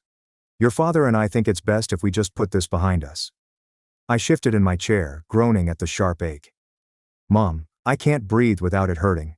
This isn't something I can just put behind me. It's probably just bruised, she said. If Eric had really hurt you that badly, you would have gone to the hospital last night. The gaslighting was so clear that it would have been amusing if not so furious. I'm going to get it checked out today, I informed her sternly. Emily, she said with a cautionary tone. I think it's best if we keep this within the family. There's no need to involve outsiders in what was clearly just a momentary loss of temper. Outsiders? Mom, I'm talking about seeing a doctor for a medical injury. You know what I mean, she added hurriedly. Questions will be asked, forms will need to be filled out, things get put on record. Are you seriously asking me not to seek medical attention because it might reflect badly on Eric? I couldn't keep the surprise out of my voice. I'm asking you to think about the consequences, she said. Your father's business depends on our reputation in this community. Eric is positioned to take over eventually. A misunderstanding like this could have lasting repercussions. A misunderstanding, I repeated. He shoved me into a counter and broke my ribs. That's not a misunderstanding. That's assault. Don't use that word, she snarled. Your brother would never assault you. He had too much to drink and there was an accident. These things happen in families. Emily, before I could react, I heard my father's voice in the background begging for the phone. He answered the phone after a brief pause in the conversation. Emily, he replied, his professional voice on full display. How are you feeling? Like Eric broke my ribs, I answered honestly. He breathed deeply. Your mother tells me you're thinking of going to the doctor. I think that's premature. Give it a day or two to see if it improves. Dad, I am a doctor. I know what broken ribs feel like. Then you also know there's not much they can do for ribs anyway, he argued. They'll just tell you to rest and take pain medication, which you can do at home. He wasn't completely mistaken, but that wasn't the point. I need an X-ray to make sure there's no displacement that could puncture a lung. And if you go in, what exactly are you going to tell them about how this happened? His tone indicated that this was the main issue. The truth, I replied simply. There was a prolonged pause. Emily, I want you to think very carefully about what you're doing. Eric has worked incredibly hard to get where he is. His future at the company, his reputation in the community. These aren't things to jeopardize over a momentary lapse in judgment. So, his future matters. But my broken ribs don't? Don't twist my words, he remarked forcefully. Of course I care about your health. But there are broader considerations here. Eric made a mistake, yes. But he doesn't deserve to have his life ruined over it. The conversation continued for another 10 minutes. My father alternated between downplaying my injury and highlighting the potential repercussions for Eric and the family name. By the time we hung up, his message was clear. My misery and health came second to preserving Eric and the family image. My phone buzzed with a text from my mother. Sending you a little something to make you feel better. Love you. A delivery person arrived carrying an elegant gift basket containing pain medicines, a heating pad, luxury bath items, and my favorite chocolates. The card said, rest and recover. Family always comes first. Love, Mom, and Dad. The present felt like a bribe, an attempt to purchase my silence. I put it aside, unable to look at it without feeling ill. Throughout the day the calls continued. My mother checked in hourly, and each chat revolved around keeping the issue within the family. My father called 2 more times, his tone getting more strong, reminding me of family duty and perspective. Eric eventually called. I almost did not respond, but part of me wanted to hear what he had to say for himself. Hey, he murmured, his voice unusually quiet. Mom said I should call you. He made no apologies, simply admitted that he was calling because our mother wanted him to, I prompted. And I guess things got out of hand last night, he said regretfully. I had a lot to drink. You broke my ribs, Eric. Come on, I barely pushed you, he retorted, quickly defensive. You probably just bruised them when you fell. I didn't fall, you shoved me into the counter. Whatever, look, I'm calling to smooth things over, okay? Mom and Dad are freaking out that you're going to make this into some big deal. I couldn't believe what I heard. It is a big deal. I'm seriously injured. Yeah, well, we all have bad days, he dismissed. Remember when you crashed my car in high school? I didn't make that into a federal case. The parallel was so ludicrous that I couldn't even think of a response. A juvenile fender incident and a grown man physically beating his sister were not remotely similar. Eric, I have to go, I finally said. I have a doctor's appointment. Emily, don't be stupid, he yelled, his conciliatory tone fading. You're going to regret it if you blow this up. Was it a threat? I hung up without saying anything, my hands quivering with pain, fury, and astonishment.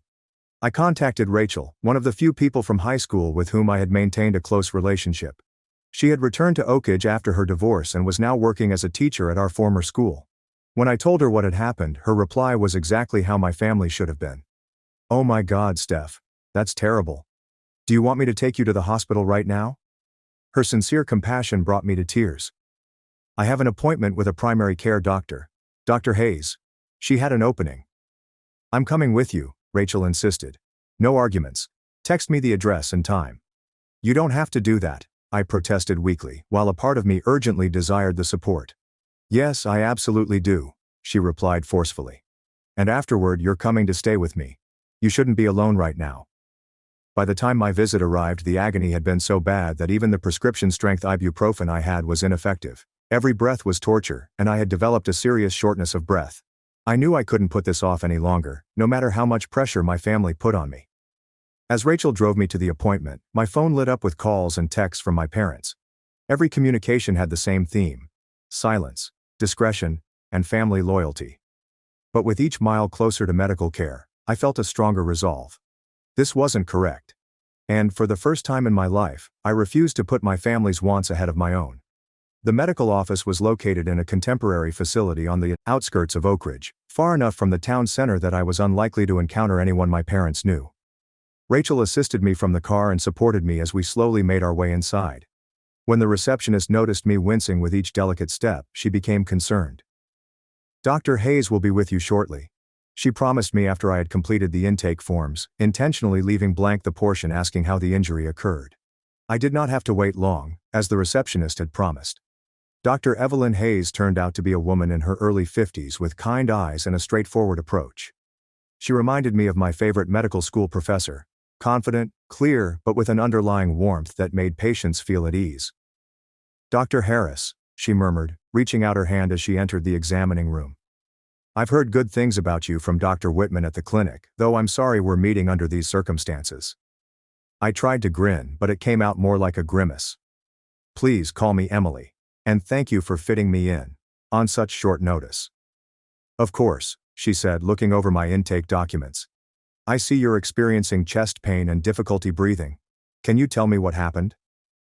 This was the moment I had dreaded. My lifetime of brainwashing to protect my family clashed with my medical training and the basic human need to tell the truth. I had an accident, I explained blankly. Dr. Hayes gave me a steady look. What kind of accident? I was pushed and hit a counter, I responded quickly. With my back, right here. I pointed to the place just below my shoulder blade. She nodded and made a note in my chart. Who pushed you, Emily? I hesitated before looking down at my hands. My brother. I see, she replied, her tone moderate but friendly. Let's take a look at the injury first, and then we can talk more about what happened. Okay. The physical examination was thorough, but gentle. Dr. Hayes listened to my breathing, carefully palpated the damaged area, and observed the considerable bruising that had occurred. Her expression remained professional, but I could sense concern in her eyes. I'd like to get some x-rays, she stated after finishing the exam. Based on your symptoms and the physical findings, I suspect you have at least 2 broken ribs, possibly 3. I'm also concerned about the shortness of breath, which could indicate a more serious complication. The x-ray verified her suspicions. 3 fractured ribs, one with a worrying displacement that accounted for my breathing difficulties. When Dr. Hayes returned to the examination room with the results, her expression was serious. Emily, she said, sitting across from me. These are significant injuries. The displacement of your 7th rib could potentially cause a pneumothorax, a collapsed lung, if not properly monitored and treated. I'm going to prescribe appropriate pain medication and give you specific care instructions, but I need to ask you some more questions about how this happened. I nodded as a lump formed in my throat. You said your brother pushed you, she said gently. Was this an accident during play, or was it deliberate? It was deliberate, I said, my voice barely above a whisper. He was angry. He'd been drinking. Has anything like this happened before? I remembered all the times Eric had inadvertently wounded me growing up. The shoves that were too hard to be playful. The arm grabs that left fingerprint bruises. The times he'd thrown things at me in fury. Not this seriously, I finally said. But yes. He has a history of being physical when he's angry. Dr. Hayes nodded, her expression kind yet stern. And how have your family members responded to this incident? The dam broke. Perhaps it was the pain medication starting to work, or the simple satisfaction of finally speaking with someone who appeared genuinely concerned. But I found myself telling Dr. Hayes everything. Eric's attack, my parents' indifferent response, their pressure to keep silent, and their emphasis on the family's prestige above my well-being. They sent me a gift basket, I murmured, letting out a hollow laugh that sent pain through my chest.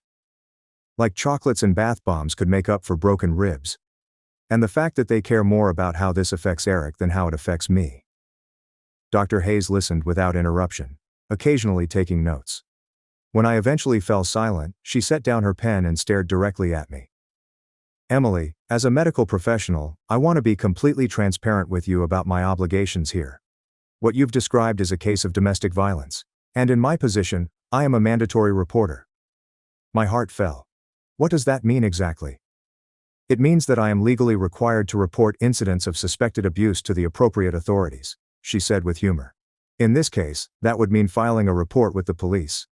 Panic surged through my chest, competing with the pain in my ribs. You can't do that. My family would. I trailed off, realizing how telling my initial reaction was. What? Dr. Hayes asked gently. Be angry? Cut you off? Continue to prioritize your brother's reputation over your safety? It sounded so clear when it was pulled out that way. However, decades of family dynamics are not readily discarded. You don't understand, I said softly. It's complicated. I understand better than you might think, Dr. Hayes stated, startling me. When I was in my 20s, my father broke my arm during an argument. My mother begged me to tell the doctors I fell down the stairs, and I did, because I didn't want to tear our family apart. Her openness took me off guard. What happened? 2 years later, he put my mother in the hospital with a concussion and a broken jaw, she told me plainly. I've spent the last 30 years wondering if I could have prevented that by speaking up the first time. Her comments struck me like a physical blow. Was I encouraging Eric's actions by remaining silent? Would he eventually hurt someone else, such as Megan or his own children? I understand this is difficult, Dr. Hayes said. Family loyalty is strongly entrenched and the fear of consequences is real, but I'd like you to consider something. If one of your patients came to you with these same injuries and tale, what would you tell them to do? I knew the answer right away. As a doctor, I would strongly encourage them to report it, prioritize their protection, recognize the indications of an abusive relationship, but applying that criteria to myself seemed unthinkable. What exactly would happen? I inquired finally. If you report it. Dr. Hayes described the procedure thoroughly. A report would be filed. The cops would most likely want to interview me. I would be able to bring charges against Eric, however the prosecution may proceed even without my participation based on the medical findings. The incident would be documented anyway. I'm not going to pretend this will be easy, she told me. Honestly, based on what you've told me about your family, there will likely be significant pushback. But I also want you to know that there are resources available to help you through this process. I can connect you with a victim advocate who can explain your options and support you every step of the way. I sat in silence for a long time, considering my alternatives. The idea of going against my family filled me with fear. But the alternative? Pretending this had happened, enabling Eric's behavior to continue, unchecked, sacrificing my own well-being for the family image, became intolerable. Okay, I finally answered, my voice more stable than I expected. Do what you need to do, doctor. Dr. Hayes stretched out to gently squeeze my hand. For what it's worth, I think you're making the right decision. Not the easy one, but the right one. She spent the remainder of the visit establishing a treatment plan for my physical injuries, discussing the warning flags I should look out for, and scheduling a follow-up appointment. Before I left, she gave me contact information for a domestic violence counselor named Carmen, as well as a support group for family abuse survivors. Dr. Hayes said, "One last thing," as I was about to depart. "Do you have a safe place to stay? I'm concerned about potential retaliation once your family learns about the report." I nodded. My friend Rachel offered to let me stay with her for a few days. Good. Take her up on that offer, Dr. Hayes recommended. And if you ever feel unsafe or need immediate medical attention, don't hesitate to go to the emergency room or call 911. As Rachel drove me home, I felt an odd mix of anxiety and comfort. I didn't know what would happen next. But, for the first time in my life, I prioritized my personal well-being over my family's expectations. That was terrifying. But it also seemed like the first real breath of fresh air I'd had in years. That breath was painful, even with my fractured ribs. The consequences came sooner than I anticipated. I had hardly settled into Rachel's guest room when my phone burst with notifications. The local police had contacted my parents and Eric for their side of the tale, and they were furious. My father's voicemail sounded chilly and furious. "Emily, call me immediately. I cannot believe you would do this to your brother. To this family. We raised you better than this." My mother sent me a heartbreaking message. "How could you, Emily? After everything we've done for you, Eric is devastated. The police came to his workplace. Do you have any idea what this could do to his career? To our standing in the community?" Eric's text was more straightforward. "Thanks for nothing. Hope you're happy now that you've ruined everything." I turned off my phone, unable to handle the barrage. Rachel brought me tea and stayed with me as I cried. Not from physical agony, but from inner turmoil. How did I become the villain in this story? Why was I the one who ruined everything, but Eric was the one who acted violently? "They're trying to make you doubt yourself," Rachel explained sensibly. "Don't let them, you did the right thing." The following day offered more of the same. My phone continued to fill with messages from my immediate relatives, and now other family members were joining in. My father's sister, Aunt Lorraine, called to inform me I was tearing the family apart over a little disagreement. My cousin Adam texted that I was acting dramatic and attention-seeking. Even my grandma, who had always been kind to me, left a voicemail questioning why I couldn't handle the situation inside the family. Only Linda, my mother's younger sister, sent a different message. "I believe you, Emily. Call me if you need anything. Love you." I hadn't spoken with Aunt Linda in years. She had a falling out with my mother over something that was never revealed to me, and she had been mostly absent from family events ever since. Her unexpected help was a glimmer of hope in the storm. I took some time off work, using my medical leave to recover physically and emotionally. Dr. Hayes had linked me with Carmen, the domestic violence counselor, who called to check up on me and offer services. She indicated that what I was going through, the family closing ranks, victim blaming and pressure to recant, was unfortunately frequent in cases of family violence. "They're trying to maintain the status quo," Carmen explained. "Your speaking up threatens the family system they've established, where your brother's behavior is excused and enabled. It's painful, but their reaction actually confirms that you made the right choice by breaking the silence." I went back to my flat momentarily to pick up some more clothes and business papers. I just finished packing a bag when there came a loud banging on the door. I froze quickly, knowing who it was. When I looked through the peephole, I noticed my parents standing in the hallway, grim-faced. I debated not responding, but I knew the encounter was unavoidable. It's better to have it on my territory than theirs. I opened the door but did not invite them inside. "We need to talk," my father stated without hesitation. "I'm busy right now," I said, attempting to keep my voice steady. "Too busy for your family?" my mother inquired, her voice tinged with hurt and anger. "After what you've done, you owe us at least a conversation." I sighed and moved aside, allowing them to enter. They looked at my half-packed suitcase with contempt. "Running away?" my father inquired. "Taking care of myself," I clarified. "What do you want?" "We want you to fix this mess you've created," he stated simply. "The police are talking about charging Eric with assault. His job could be at risk. People are already talking." "I didn't make this mess," I shouted, a spark of rage piercing through my worry. "Eric did. When he broke my ribs." "It was an accident," my mom insisted. "He pushed you, yes, but he didn't mean for you to get hurt like that." "He's 28 years old, Mom. He doesn't get to hide behind 'he didn't mean it' anymore. And it wasn't an accident. He deliberately shoved me because he was angry." My father moved closer, his intimidating stature intended to intimidate, as it had so many times in my upbringing. "Emily, you need to tell the police you want to drop this, say you exaggerated, that you misunderstood what happened." "I can't do that," I replied, taking a step back. "It would be lying." "So, you'd rather destroy your brother's life over one mistake?" My mother's voice broke into tears. "What kind of sister does that make you? What kind of brother breaks his sister's ribs and then calls her a barchar for seeking medical help?" I laughed. "What kind of parents care more about their son's reputation than their daughter's safety?" My father's face clouded with rage. "That's enough. We have always protected both of you. Everything we've done has been for this family." "No," I answered, my realization solidifying as I spoke. "Everything you've done has been for the family image, for Eric, never for me." "That's not true," my mother argued. We put you through medical school. Because it looked good to have a doctor in the family, I said in kind. Not because you cared about what I wanted. I wanted to study art, remember? You both laughed at the idea. My father rejected it with a wave of his hand. This isn't about ancient history. This is about what you're doing right now, which is betraying your family. I'm not betraying anyone. I'm standing up for myself, maybe for the first time. The conversation went in circles, with my parents alternately guilt-tripping, threatening, and even attempting to get me to retract my story. When it became evident that I would not budge, my father used his final card. If you go through with this, you're on your own, he stated coldly. Financially, emotionally, in every way. Is that what you want? To lose your family over this? The danger should have scared me. In many respects, it did. But beneath the terror was an unusual sense of clarity. I lost my family the moment. You chose to protect Eric instead of me. I explained sadly. Maybe I never really had one to begin with.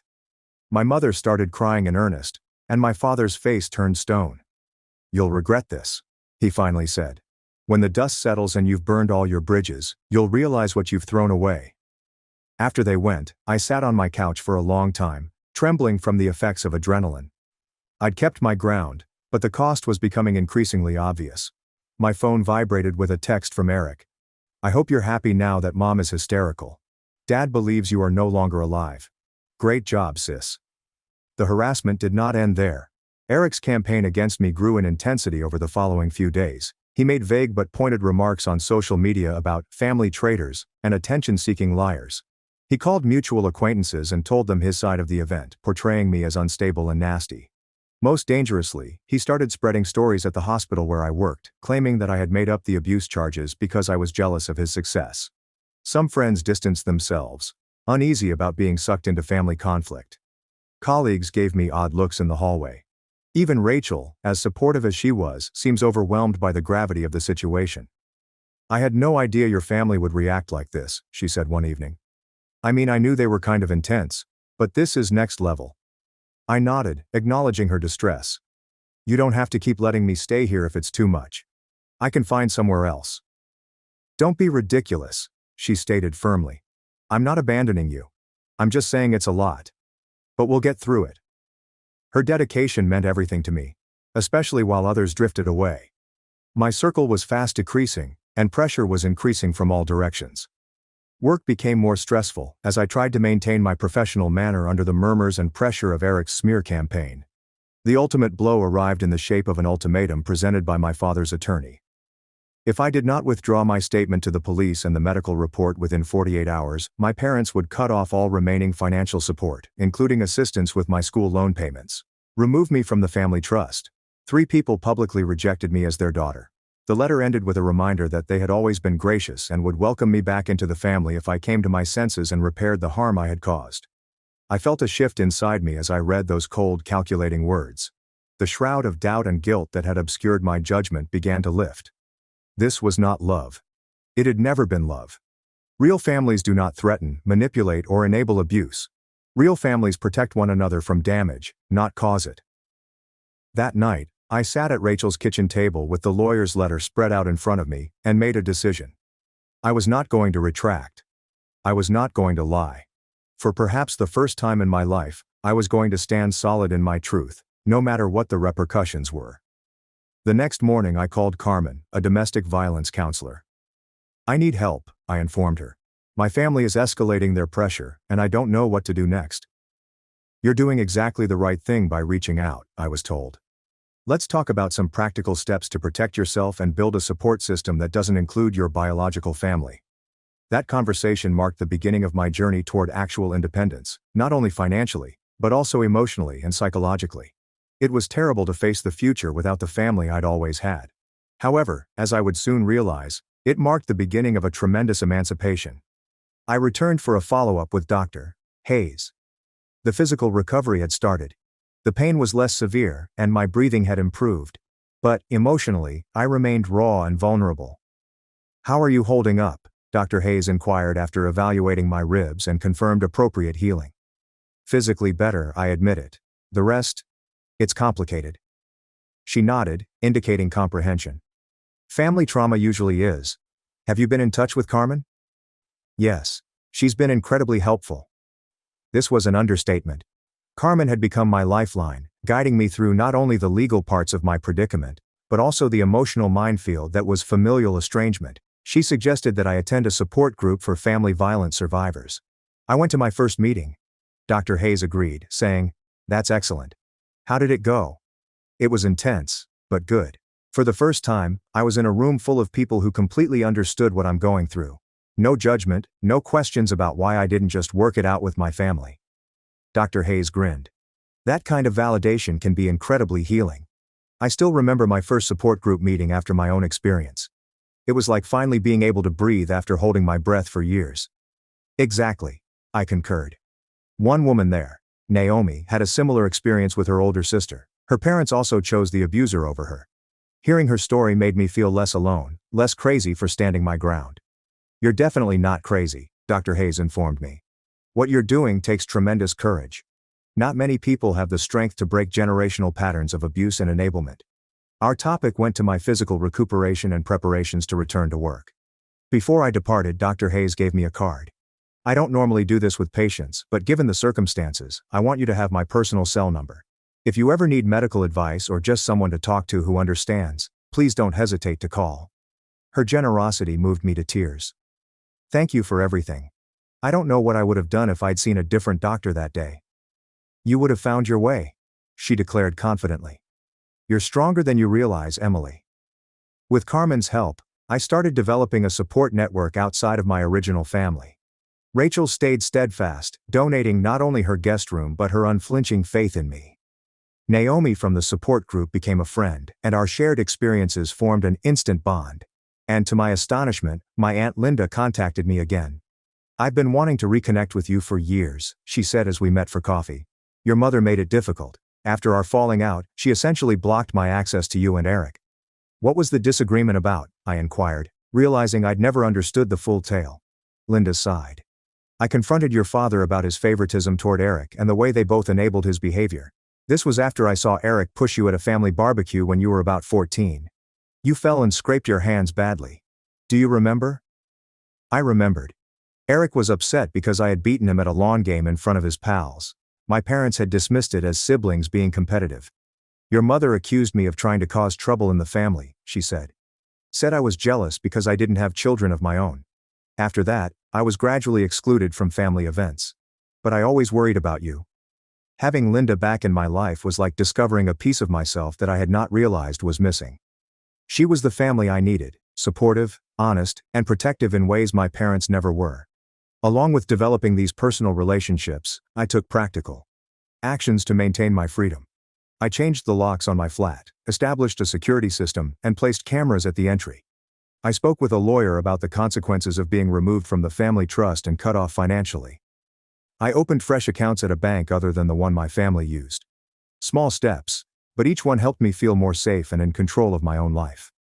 Carmen also provided me with materials to assist me better understand the psychological processes that had structured my family dynamic. I devoured books about toxic family structures, narcissistic parents, and the psychology of scapegoating. The more I knew, the more obvious my predicament became. Eric was the golden child, always pardoned and exalted despite his actions. I was the scapegoat, expected to accept blame and put everyone else's wants ahead of my own.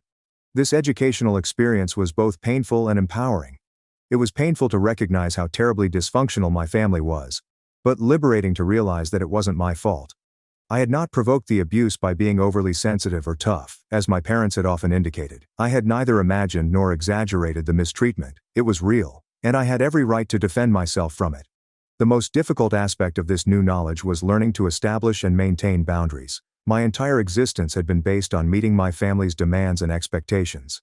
Standing steady in the face of their demand contradicted decades of conditioning. "Think of boundary setting as a muscle," Carmen suggested during one of our sessions.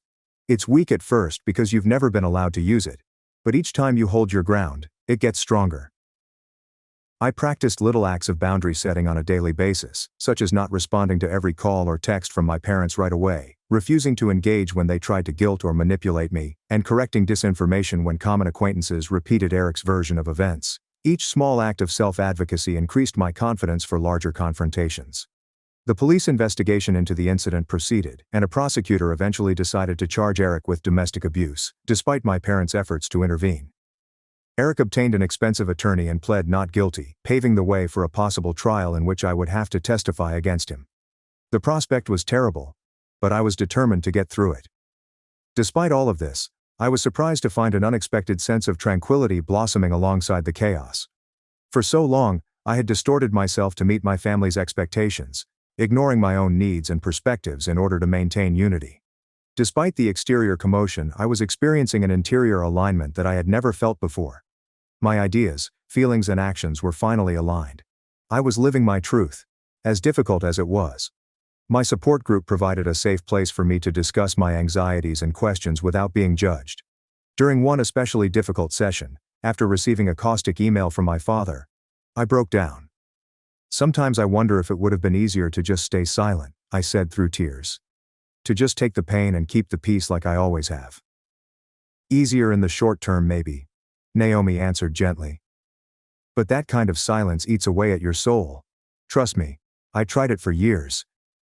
Margot, an older woman, nodded in accord. "I stayed silent about my brother's abuse for 40 years. By the time I finally spoke up, I'd lost myself so completely, I didn't know who I was anymore. You're doing the hard work now, but you're saving yourself decades of invisible pain." Their comments lingered with me as a talisman against the uncertainty that occasionally crept in during weak moments. I'm doing the hard job now. I was stopping a cycle that may have lasted for generations. I was choosing truth over convenient lies, health over dysfunction, and reality over delusion. I felt well enough to move back to my own apartment full-time. Rachel assisted me in saving the space, a ceremonial scrubbing she swore by, and we moved the furnishings to make a fresh start. My parents' gift basket had long since been donated to a women's shelter, eliminating a symbol of their deceptive support. That night, alone in my own space for the first time since everything had happened, I took out my watercolors, which had been unused since college, and began painting. The image that appeared was unexpected, a small bird with a broken wing, surrounded by light and starting to heal.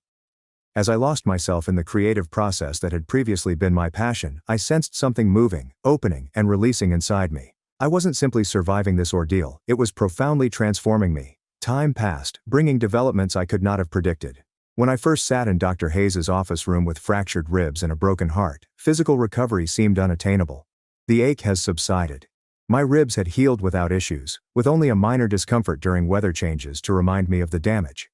The emotional mending was a continuous process, but it was marked by significant improvement. I had moved to a different neighborhood, a little but significant step toward restoring my independence. My new apartment was brighter, with huge windows that let in plenty of natural light and a spare bedroom that I'd converted into an art studio. Paintings in various stages of completion adorned the walls, demonstrating my rekindled passion for creating. Throughout these months, my family situation has changed in painful but essential ways. After several attempts at reconciliation on their terms, which always entailed my retracting my exaggerated version of events and apologizing to Eric, I demanded a meeting with specific conditions. It would take place on neutral ground, with a family counselor present, and with the expectation that I would not be gaslighted or coerced to change my narrative. Surprisingly, they agreed. Perhaps they believed they could still persuade me in person. Perhaps they were experiencing the social implications of our separation in a culture where appearance was so important. The conference was held at the counselor's office on a cool autumn afternoon. My parents arrived impeccably dressed, as if for church, their emotions a delicate balance of concern and reserve. Eric arrived separately, his typical confidence tempered by the ongoing court case against him, which had been delayed due to procedural reasons. Dr. Collins, our counselor, established ground rules for our conversation. No interrupting, no name-calling, and the use of I statements instead of accusations. My parents nodded agreeably, but I could sense their dissatisfaction with what they probably saw as excessive formality. "Emily," Dr. Collins said, "would you like to start by sharing what you hope to achieve from today's meeting?" I took a deep breath and centered myself like I had practiced. I want clarity and honesty about what happened, and what happens next. I want acknowledgement of the harm that was done to me, both by Eric's actions and by the response to them. And I want to establish boundaries for any future relationship we might have. My mother had a tiny scowl at the word borders but stayed silent. My father shuffled in his seat, already uneasy about the course of the conversation. "Richard and Diane," Dr. Collins addressed my parents. What are your hopes for today? My dad cleared his throat. We want our family back. Together. This division has gone on long enough. We want to put this unfortunate incident behind us and move forward. It wasn't an unfortunate incident, I explained quietly but firmly. It was an assault. Eric broke 3 of my ribs and then called me a bitch when I sought medical help. You both pressured me to lie about my injuries and prioritize his reputation over my physical safety. Emily. You know that's not how it happened, my mother said, her voice taking on the placating tone that I'd come to recognize as the precursor to gaslighting. Actually, Mom, that is exactly how it happened, I responded. And this pattern of denying reality is precisely why we're sitting here today. Dr. Collins carefully turned the discourse, asking each of us to convey our emotions without contradicting one another's experiences. What followed were hours of painful, but essential, truth-telling. My parents continued to minimize and deflect, albeit with less determination than previously. Eric apologized superficially, focusing on the inconvenience the issue had given him rather than the pain he had perpetrated. I'm sorry things got out of hand, he muttered, without meeting my gaze. I never meant for you to get seriously hurt. But you have to admit, going to the police was an extreme reaction. Was it? I inquired, keeping my cool despite the wrath simmering beneath the surface. If a stranger had broken my ribs, would reporting it be extreme? Why should you be held to a lower standard of behavior because we're related? He had no decent response for that. By the end of the session, it was evident that, while my family wanted me back, they were unable to admit the dysfunction that had caused our estrangement. They sought reconciliation without accountability. Forgiveness without change. As we were about to leave, my father made one final appeal. Emily, we miss you. Despite everything, we're still your family. No one will ever love you like we do. I took a hard look at him. Possibly for the first time. That's the problem, Dad. The way you love is conditional and harmful. I deserve better. We all do. Walking out of that office, I felt an unanticipated lightness. I had confronted my greatest fear, permanent isolation from my family, and discovered that it was not as frightening as I had thought. In fact, the notion of continuing to accept their definition of love felt even more terrifying than establishing a life without them. In the years that followed, I had little contact with my parents, just sending SMS and making brief phone calls with strong restrictions in place. Eric and I had no direct communication, save for obligatory legal interactions. His case eventually resulted in a plea agreement, a misdemeanor charge with probation, and mandatory anger management sessions. It was less than he deserved, but it required more accountability than he had ever confronted. Professionally, my life took an unexpected turn. The boldness I gained from standing up to my family turned into more confidence at work. I advocated more effectively for my patients, especially those who showed evidence of abuse or neglect. My colleagues saw the shift, and I was offered a leadership role in a new community health initiative aimed at preventing and intervening in domestic abuse. This work put me in regular contact with Dr. Hayes, who became a mentor and friend. During one of our sessions to discuss the idea, I was finally able to convey my gratitude. I wrote you a letter, I explained, handing her the envelope. To thank you for what you did that day. For seeing what was happening and having the courage to do something about it. She accepted the letter with a friendly grin. I was just doing my job, Emily. No, I said, shaking my head. You did more than that. You showed me what true professional integrity looks like. You were willing to make a difficult choice because it was the right one, not the easy one. That's the kind of doctor I want to be. Our collaborative efforts on the idea became one of the most enjoyable aspects of my working life. We devised training programs for medical professionals to help them recognize and respond to indicators of abuse, as well as patient resources and connections with local support agencies. Each person we assisted felt like a small redemption for my own experience. My personal life thrived as well. The support group that had been my lifeline in the beginning evolved into a community where I could receive and offer healing. Naomi and I organized a monthly gathering for survivors to exchange art, poetry, and experiences as part of their healing process. Rachel was my closest friend, and her dedication during my worst days solidified a bond that seemed more like family than many blood links. Speaking of family, Aunt Linda became a pivotal influence in my life. Her home became my vacation destination. Her knowledge guides her through the difficult emotions of starting a new family after the previous one failed. Through her, I reconnected with cousins I'd scarcely known growing up, establishing relationships free of the dynamics that had poisoned my own family. Most surprise, I started dating again after years of focusing only on my profession. Marcus, a lovely and thoughtful architect whom I met through a community art class, demonstrated healthy communication and respect in a romantic relationship. Our relationship grew gradually, based on friendship and common ideals rather than the urgent need for approval that had defined my prior relationships. On the anniversary of my meeting with Dr. Hayes, I went on a solo retreat to a lakeside cabin. I took my paints, a journal, and a stack of books, planning to reflect on my voyage. I sat on the dock at sunset, watching the light play across the sea, and wrote in my journal. A year ago today, I was broken in more ways than I realized. My ribs were broken, but so was my sense of self, my understanding of love, and my faith in my own judgment. I felt telling the truth would ruin me. That I couldn't live without the family that had both shaped and twisted me. I was mistaken. The truth did not ruin me. It made me stronger than before. I discovered that genuine love does not necessitate quiet about abuse. Real family, whether by blood or by choice, pushes you up rather than dragging you down. True strength is not suffering mistreatment, it is having the fortitude to say no more. I'm not sure what the future holds. My relationship with my parents is complicated and limited. Eric and I may never reconcile. There are still days of pain and uncertainty.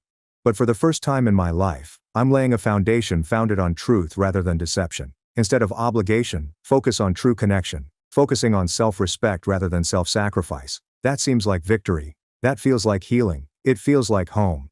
As I write this, I'm wondering how many of you have had similar crossroads in your own families. Have you ever had to choose between peace and the truth? Self-preservation or family loyalty? I would love to hear your stories in the comments section below. If my story has made even one person feel less alone or more empowered to get treatment, then sharing it has been beneficial. Please like this video if it speaks to you. Subscribe for more stories on healing and transformation. Also, share it with someone who may need to hear that they deserve better. Remember that sometimes the family we form is more therapeutic than the one we were born into. Thank you for listening. Take care. Good luck.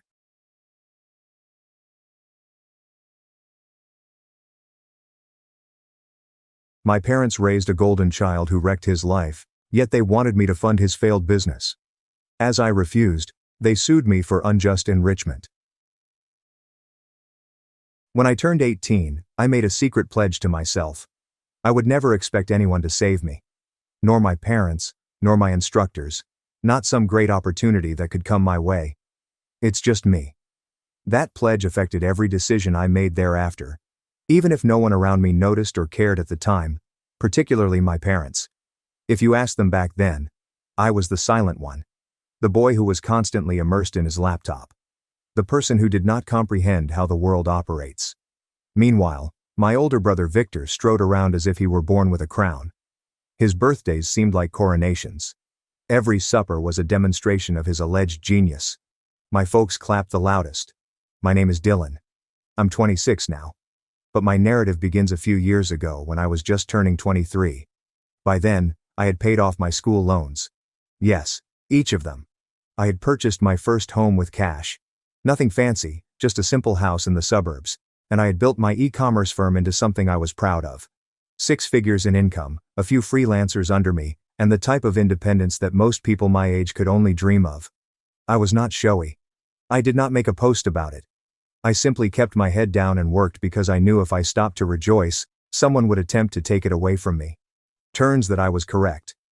Growing up in a tiny town, everyone knew each other's business, especially if you had a last name like ours. My father, John, was the regional manager for a building supply firm. He carried his title as a badge of honor. My mother, Rachel, alternated between part-time work and being a full-time supporter of Victor's goals. Victor, who is 3 years older than me, has always been the golden kid. My parents used to joke that Victor was born with a winning grin and a scholarship offer. It didn't matter that he had failed school, wrecked 2 automobiles, and had maxed out my father's credit card on an unscheduled spring break vacation. My parents always found a way to shrug it off. He's just finding himself, they'd remark. He's meant for great things. As for me, I was the backup plan, the unseen sister. I recall one Thanksgiving dinner, not long before all hell broke out. We were seated at my parents' place, the turkey half carved, and my mother had already had a glass and a half of her boxed wine. Victor had just returned from trying out a company concept in Los Angeles, which ended predictably with him collapsing on someone's sofa and pleading to return home. My folks welcomed him home like a war hero. At supper, my father raised a glass. To new beginnings, he murmured, gazing right at Victor. We know your next chapter is going to be a big one. Victor grinned and clinked his glasses. I said nothing. Nobody toasted me when I bought my house. Nobody even mentioned it. They all knew. I notified them months before, provided images, and offered to host them. I never received an answer. But Victor returns with 2 duffel bags and debt collectors on his pursuit. And then he's the phoenix, rising from the ashes. I tried not to let it affect me. I actually did. I'd spent years growing my firm, mastering SEO, product sourcing, and customer service. Every late night, every missed party, every small victory, I silently celebrated alone in my apartment. I hoped that would finally be enough to win some respect. But I should have known better. In our house, effort was not important. The outcome didn't matter. What mattered was image, charisma, and drama, and Victor possessed all of these in plenty. A week after Thanksgiving, my mother contacted me. Her tone was unusual, stiff and prepared. She asked if I could come over and speak.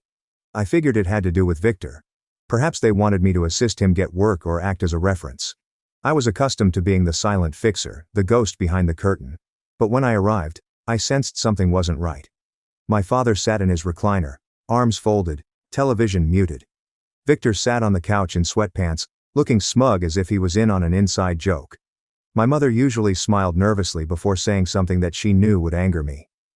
She motioned toward the kitchen table. Why don't we sit down? I recall how slowly I moved. The air seemed thick, as if something was going to move. I sat. My mother took a breath. Then she said it.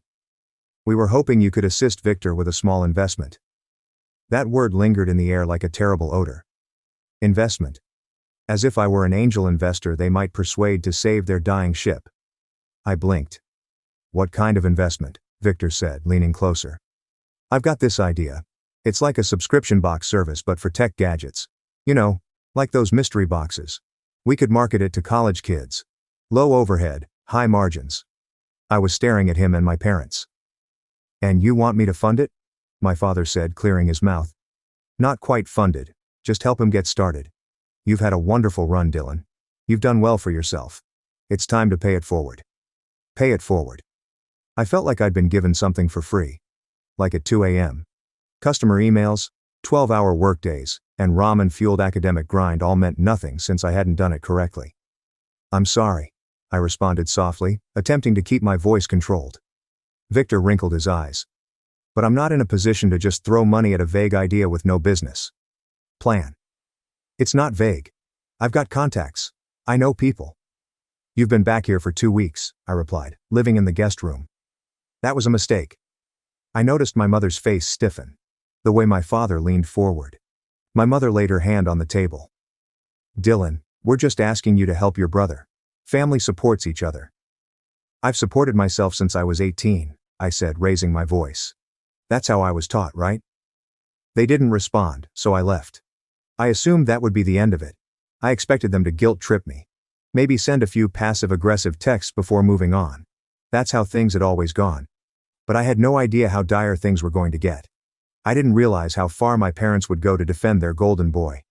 Because the next time I saw them was in court. But that's a step forward.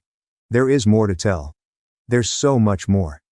The quiet conflict began with a favor and escalated into a full-fledged legal ambush. The treachery and falsehoods. When I realized my own parents were prepared to ruin me merely to support the son who had never raised a finger, I resolved to quit turning the other cheek. They did not knock.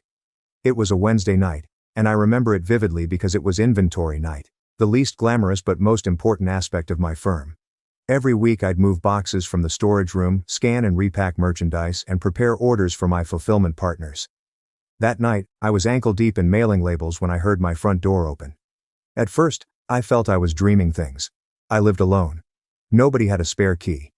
Then I heard the unmistakable sound of the lock sliding shut again, along with a faint murmur of voices. 3, perhaps 4. And one of them was Victor. I rounded the corner quickly, my heart hammering. What the? My folks were standing in my foyer. Victor stood behind them, smiling as if he owned the area. My father carried a manila folder under his arm. And that self-righteous look Dad used to give me when he lectured me about attitude as a youngster. My mother offered me a tight-lipped smile as if this were a simple family visit rather than a break-in. "How did you get in?" I inquired, shocked. My mom responded, "We used the key," as if it were nothing. Like the emergency spare I gave them years before, when I still felt we had something approximating a healthy relationship. It was an open invitation to stroll in unexpectedly. I stuck out my hand. "Give it back now." She paused, then dug it out of her handbag and dropped it into my palm, like a child caught stealing. But it wasn't only that. It was the expression in her eyes. She was not ashamed. She seemed disappointed in me. "What are you doing here?" I said, fatigued rather than furious. Victor shrugged and walked into the living room as if he owned it. We tried being polite. "You slammed the door in our faces, so now we're handling things the proper way." "The proper way?" I repeated, my brows narrowing. My father set the packet on my kitchen island and moved it over. "It's time we had a serious talk, Dylan, about what you owe this family." I did not open the folder. Not yet. I was too preoccupied trying to find out if I was dreaming. "You're in my house without permission. You have 4 seconds to explain why I shouldn't call the cops." "Oh please," my mom responded, like if I were acting theatrical. "You're acting like a stranger." "I wonder why," I said. "Just read the paperwork," my father replied, indicating toward the packet. I turned it open. It didn't register right away. Legal language, names, and numbers. A suit was lodged in their names against me.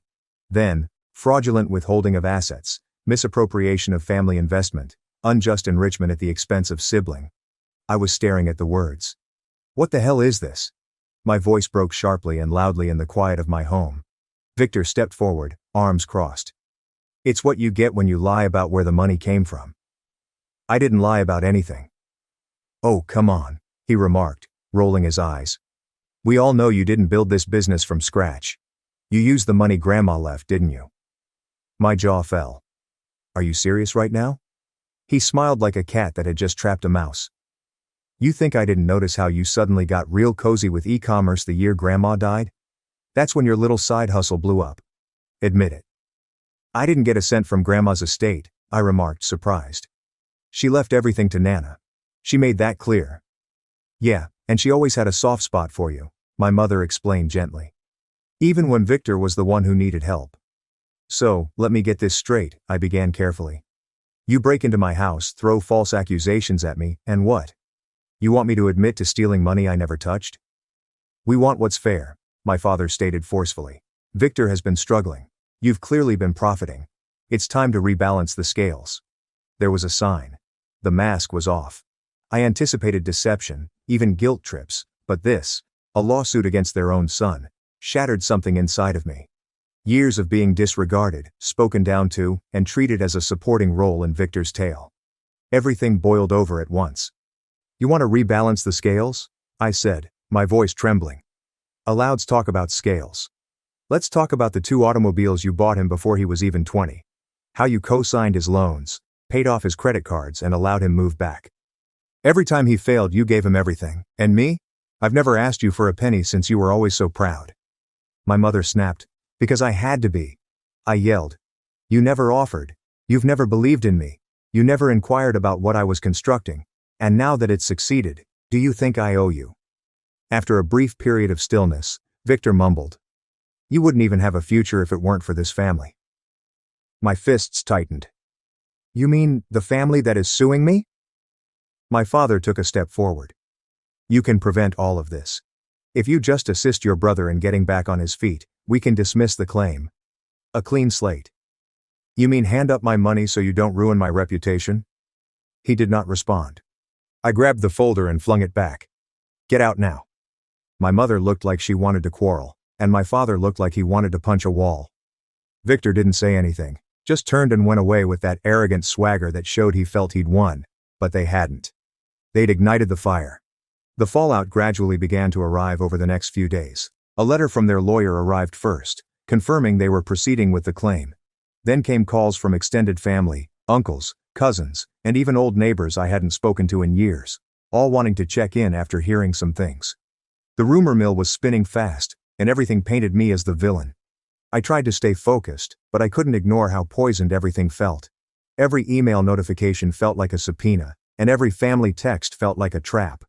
I stopped sleeping, and I started checking my front door twice a night. Then, 2 weeks after the break-in, I received the email that confirmed it all. It was from my bank. One of my business accounts had been frozen pending an investigation related to a legal dispute. My heart stopped, and I clicked through, my fingers trembling. I'd done nothing wrong. I'd paid all of my taxes and kept clean records. But now I was being treated like a criminal because of their baseless claims. I called the bank. They were polite but firm. The freeze would remain in place until the claim was resolved in court. Victor had promised to make things fair. He was dragging me into the mud, and my parents were handing him the rope. I thought that would be the worst of it. But then I discovered something that made my blood run cold. Victor had not just filed a lawsuit. He'd filed a restraining order against me, claiming I'd threatened him, claiming I was erratic, hostile, and a danger to his safety. I stared at the copy in disbelief. The timing wasn't a coincidence. He was attempting to portray me as unstable so that the court would believe his story rather than mine. It was character assassination, plain and simple. A smear campaign based on lies and funded by the same people who used to tuck me in at night was the tipping point. It wasn't about money anymore. It wasn't even about the lawsuit. It was about principle, about standing up to people who had used love as a leash and expected me to roll over and thank them for it. I wasn't going to give up. I wasn't going to apologize, and I wasn't going to let them rewrite the story of my life. They wanted a war, so I'd give them one, and the first shot would be fired at the one secret they thought I didn't know, the financial skeleton in their closet. The restraining order hearing was set for a Monday morning in early spring. The sun was out, but I barely noticed because I hadn't slept the night before. I was too wired, too angry, and too focused on every worst-case scenario running through my head. My lawyer, a guy named Jason, who I found through a friend of a friend, assured me the case was weak. "This isn't going anywhere," he'd said. "Judges can smell fabricated drama a mile away." Still, I was shaking as I walked into the courthouse. I wasn't afraid of losing the restraining order case.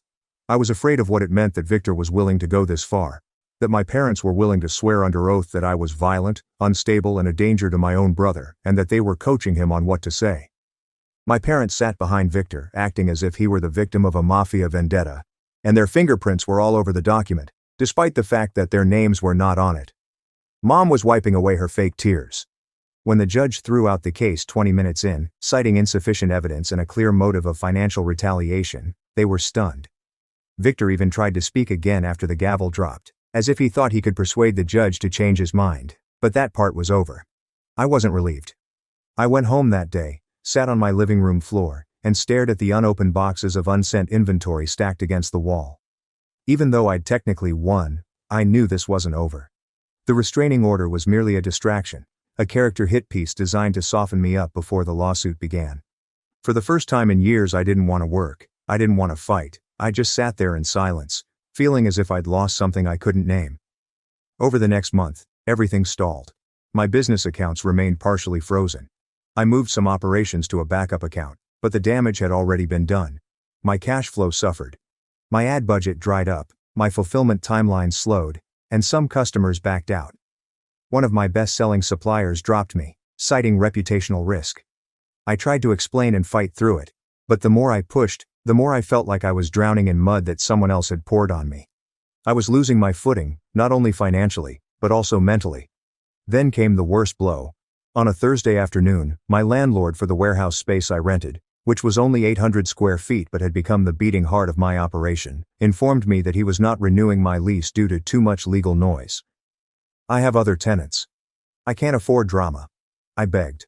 I offered to pay 3 months in advance. He didn't budge. I hung up and stared at the wall. That was the moment. Rock bottom. Not dramatic, not cinematic, just quiet, cold.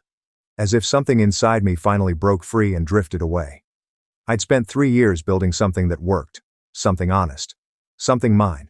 And in less than 2 months, the people who raised me had almost destroyed it. I could have folded. I even started drafting a letter to the court agreeing to settle something low, just enough to make them go away. But I didn't send it because that night I received a message from someone I hadn't heard from in over a decade. Her name was Sophie, and she used to be my neighbor when we were kids. We used to play backyard tag and ride bikes through the cul-de-sac, but we lost touch after she moved away in middle school. I hadn't thought of her in years, but there she was, messaging me on LinkedIn. "Hey Dylan," she wrote. "I noticed your name in a mutual post and did a double take. I remember you from back home. I'm sad to hear about the litigation. I just wanted to say, don't let them take everything you've achieved. You were always the clever and quiet one. But we all knew." I read that post several times, not because it changed anything, but because it reminded me of who I used to be. I got up that night, knowing that they couldn't take away the part of me that knew how to build. I was the kid who used to sell homemade candles door to door and stayed up late watching coding videos on YouTube. I went into the storage room, cleared off my whiteboard and started again from scratch. Rebuild, rebrand, restart. I started small, with only a few hundred in liquid cash, barely enough for a single Facebook ad run, so I went organic. Reddit, Instagram Reels, TikTok snippets. I rebranded my best-selling product under a different name, with a cleaner aesthetic and a more personal voice. I built a new Shopify store using a VPN and a fresh business LLC in another state. I stayed up until 2 a.m. every night, made calls, wrote copy, and learned more about web optimization in 2 weeks than I had in the previous year, and it began to work slowly, quietly, but it worked. My DMs were filled with customers asking where the old brand went and thanking me when I responded personally. One of them was a YouTuber who ended up featuring the product in a review. That review blew up, and orders tripled in a week. Meanwhile, the lawsuit stalled. My lawyer filed a motion to dismiss, and their team attempted to amend it. The judge pushed hearings back another month, and then another, giving me time to recover and prepare. Because while they were busy spinning fairy tales about how I'd stolen Victor's future, I was busy collecting receipts, not just business receipts, but family receipts, tax records, which weren't easy to get. But they were real. My Nana, before she passed away, had sent me a manila envelope of her own back when she still lived alone.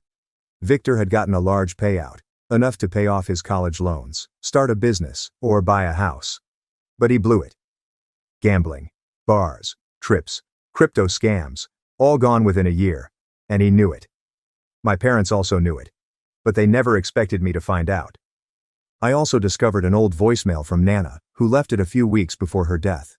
Her voice was feeble but clear. "I hope you're doing well, Dylan. I simply wanted to express that I am proud of you. I wish others saw what I see. Keep going. And don't let them shame you into helping those who have never attempted to rescue themselves." The tides were turning, but I didn't tell anyone. I stayed quiet. I kept building. I moved my entire operation into a friend's garage temporarily. He ran a coffee roasting business and let me use his back room for shipping. I played that message on repeat the night I had it transcribed for evidence. I became invisible for a while. I let them think I was losing, and I let them tell stories about how the truth was catching up with me. All the while I was watching, waiting, and preparing for the next phase, because the court date would come soon, and I wouldn't just defend myself. I'd dismantle everything they'd built, not out of vengeance, but because some people only learn when you stop letting them write your story and hand them a copy of the real one. And believe me, I was writing every word. They had no idea I had the file, which made it so satisfying. The documents from Nana's estate, the ones I discovered tucked inside that envelope she mailed before she died, weren't just sentimental relics. They were a blueprint, a timeline, and a receipt, the kind of things my parents assumed would never see the light of day. After all, Victor had torched through that money before the ink on the check had dried. Who would remember? Who would care? Well, me. I scanned everything. Highlighted key figures. The trust fund. The disbursement details. The fact that Victor had been given an $80,000 payout at age 22 under the condition that it be used for long-term growth and development, but my name was nowhere to be found. I hadn't received a penny. The nicest part was Nana's handwritten message on the back of the final page, only 6 words in her cursive scroll. "Dylan doesn't need it. He builds."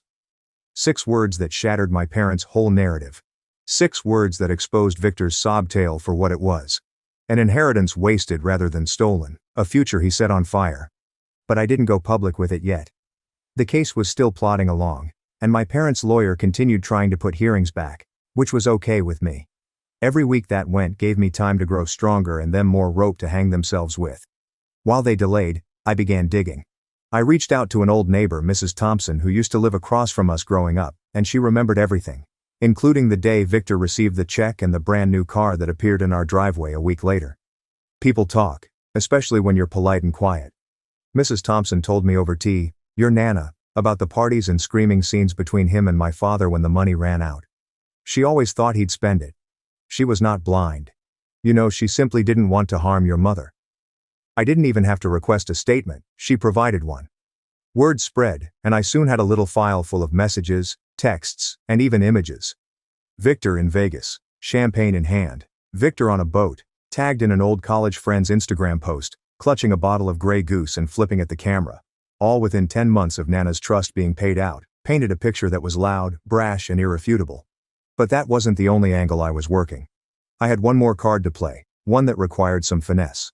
The first person I called was Mr. Collins, who used to be our family accountant back when my parents still filed their taxes correctly. I hadn't seen him in years, but he remembered me right away. "Dylan, you were the quiet one, right? The polite one." "I need a favor," I said. I wasn't sure he'd comply, but when I told him about the lawsuit, the restraining order and the charges, he grew quiet. Real quiet. "They told me you stole from them," he said after a beat. "They said you were hiding something big, but I didn't believe it." "Why not?" "Because I did their taxes the year they got that trust distribution. Rachel told me it was for Victor's future, seed money for a tech business, and I recorded it as a gift transfer, precisely as she requested. Are you prepared to put that in writing?" I inquired, followed by a silence. "I'll do better," he answered. "I've still got the files." He emailed them the next morning, so I had proof from 3 ways. Nana's trust paperwork, eyewitness evidence, and tax records prove Victor got money he did not disclose during discovery. My lawyer nearly fell out of his chair when I handed him the file. "They're cooked," Jason remarked, flicking over the pages. "And this is no longer merely a defense. This is counterclaim material." I nodded. "That's the plan. But I didn't just want to win. I wanted to change the narrative. So I started laying out something else, something more public. I rebuilt my brand under a new name, with a different domain, visuals and everything. But this time, I focused on the story, not the lawsuit itself, just the broad strokes. Built from scratch, I said in the About page, bootstrapped, no handouts. Every dollar earned the hard way. I never named names. I didn't have to. People knew. Old customers returned. New ones followed. Word spread. Someone began a Reddit post about the rebrand and it took fire. This is how you bounce back. One remark said, "This guy's work ethic is incredible. My email list has quadrupled. Revenue recovered." I remained silent because I was still waiting for one more item to come into place, Victor's next move. It arrived sooner than expected. Jason called me one morning when I was packaging orders. "They filed an emergency motion." "For what?" "Freeze your personal assets. They say you're hiding money." I should have been enraged and panicked, but instead I grinned and said, "Let them try." While they were playing checkers, intoxicated on wrath and entitlement, I was putting up the chessboard. Everything I had was now secured by a new LLC. Jason chuckled when he saw the paperwork.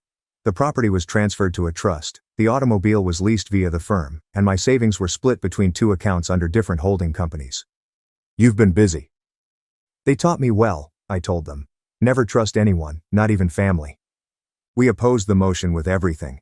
The tax records, the trust documents, the timeline, Mrs. Thompson's letter, Mr. Collins's statement, a full audit trail of my business's growth from the day I started selling phone accessories out of my dorm room to the day I bought my house. It was surgical and devastating. But I wasn't done. Here's the thing about people like Victor and my parents. They don't just want money. They want control. The ability to shape the story, and to say, "You owe us." And have everyone believe it. So, I planned one final move. Something public. Something permanent. I scheduled a small podcast interview with a fellow entrepreneur I'd met years ago. It wasn't flashy. It wasn't viral, but it was honest. For an hour, I told my story. Not the lawsuit, not the revenge, but the real story. About growing up in the shadow of someone who could do no wrong. About building a business at night while the rest of my family laughed at me. About paying off student loans with side hustle money, and about the power of being underestimated. Sometimes, I explained, the toughest part isn't beginning from scratch. It starts from behind, when the people who should have helped you are the ones who hold you back. The show aired a week later, and the response was overwhelming. DMs, emails, and comments from strangers who said they recognized themselves in my remarks. People who had been cut down by their own families, who had had to battle for every inch, but more than that, people began asking questions about the litigation, which my parents were not prepared to answer. Their lawyer contacted Jason in a panic. "We'd like to revisit settlement discussions," he told me.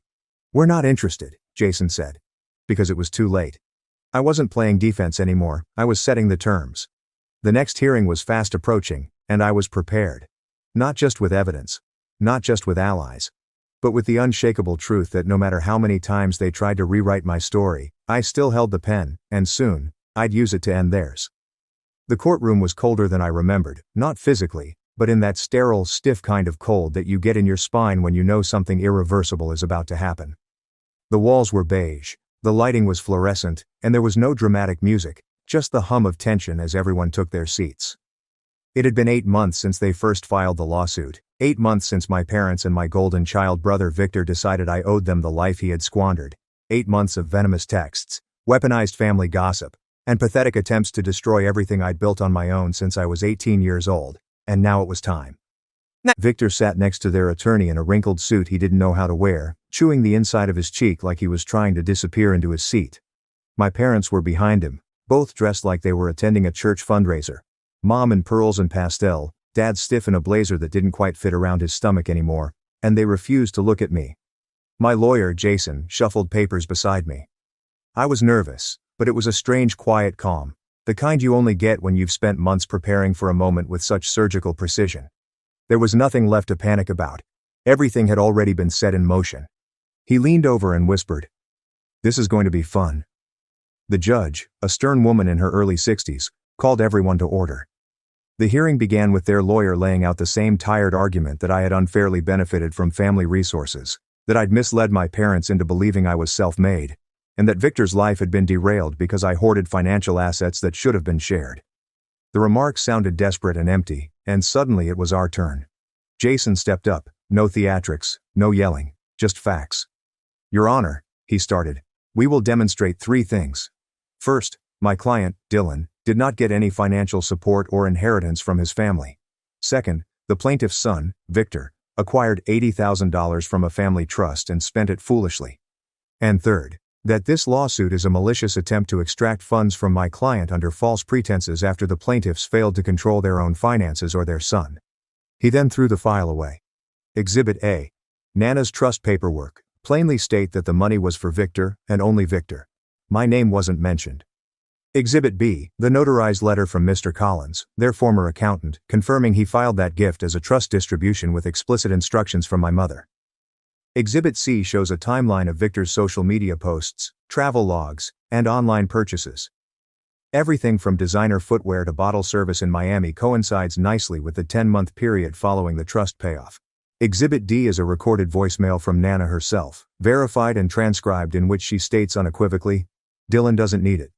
He builds." My parents' lawyer attempted to object, but the judge overruled and the facts remained unchanged. Then, in the last blow, Jason took out the spreadsheet. "Your Honor, we've also created a report detailing my client's company development over the last 4 years. Everything is provable. From his dorm room operation to the first product launch and Shopify sales records. Every money, invoice, and tax return. There's no missing money or concealed assets. Just a young man who worked hard and succeeded without assistance." He took a break. "Meanwhile, we have evidence that the plaintiffs and their son have consistently misrepresented their financial situation to multiple parties, including their mortgage lender and this court." The court arched an eyebrow and Jason smirked. "That's why we're also filing a counterclaim for defamation, malicious prosecution, and emotional distress." I'll never forget what happened next. The judge leaned back in her chair, removed her glasses, and looked directly at my parents. "I've presided over a lot of family cases," she said, voice calm but cold. "But this is one of the more cynical attempts I've seen to weaponize the legal system against a relative for personal gain. Based on the facts given, I'm dismissing all allegations against Mr. Davis with prejudice." Boom, done. But she wasn't done. "As for the counterclaim," she said, "Mr. Davis is within his rights to seek compensation, and frankly, I think he has a case." My mother blinked quickly, her hands fiddling with her wedding ring. Their lawyer's face became pale, and Victor sat there paralyzed like a deer in headlights. My father's face flushed crimson with wrath and shame, but none of them said anything. We went out in quiet, and when we got to the hallway, Jason turned to face me. "They'll settle.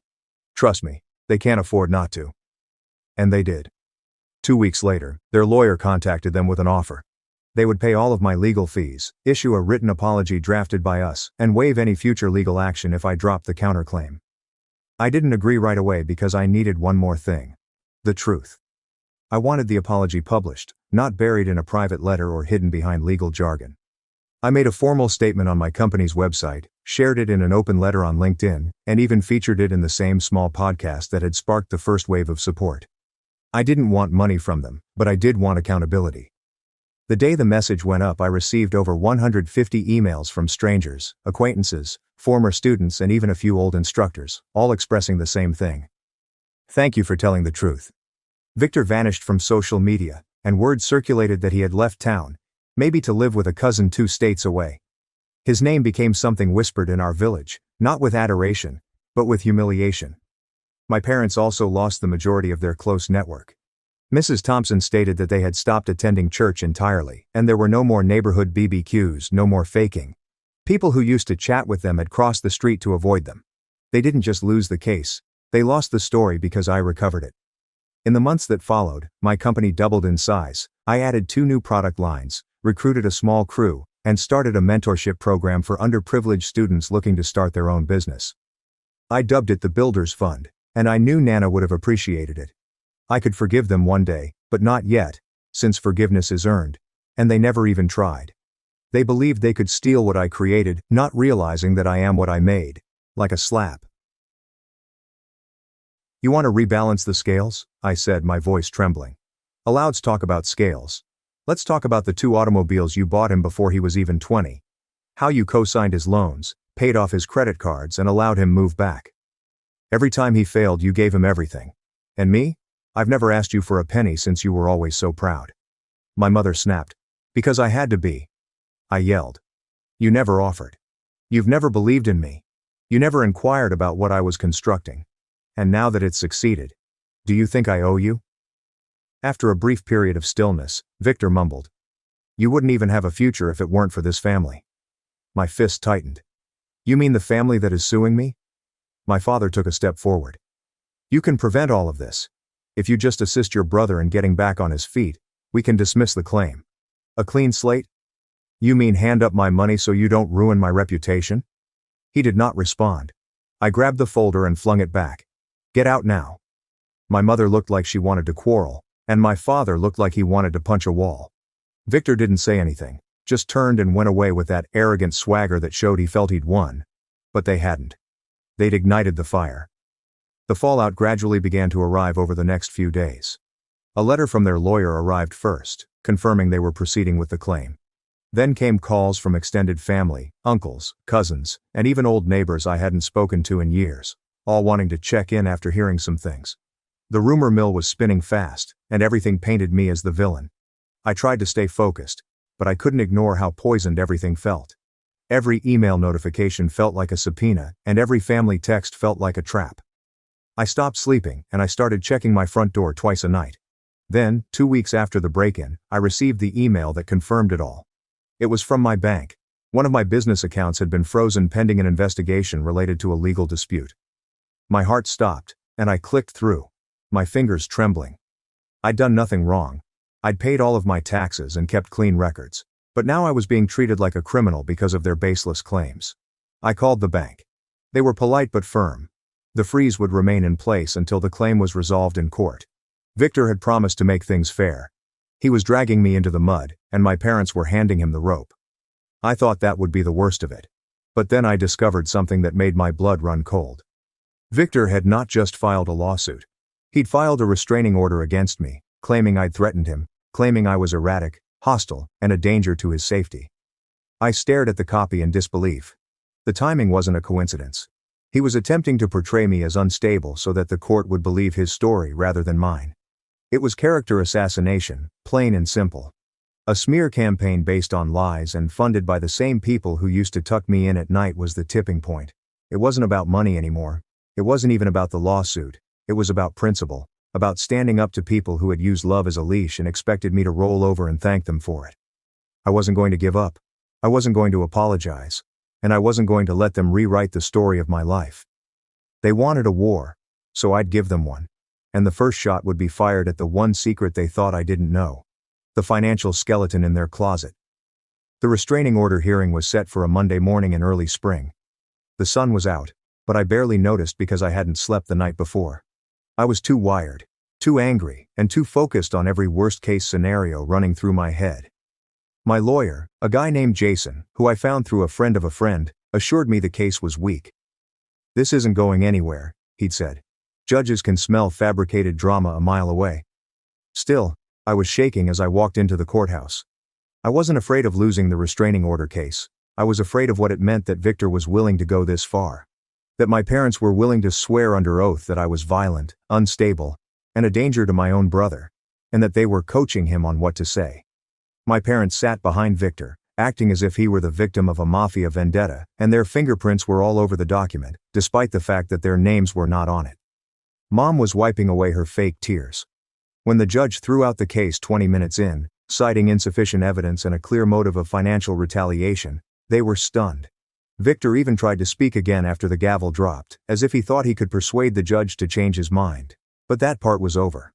I wasn't relieved. I went home that day, sat on my living room floor and stared at the unopened boxes of unsent inventory stacked against the wall. Even though I'd technically won, I knew this wasn't over.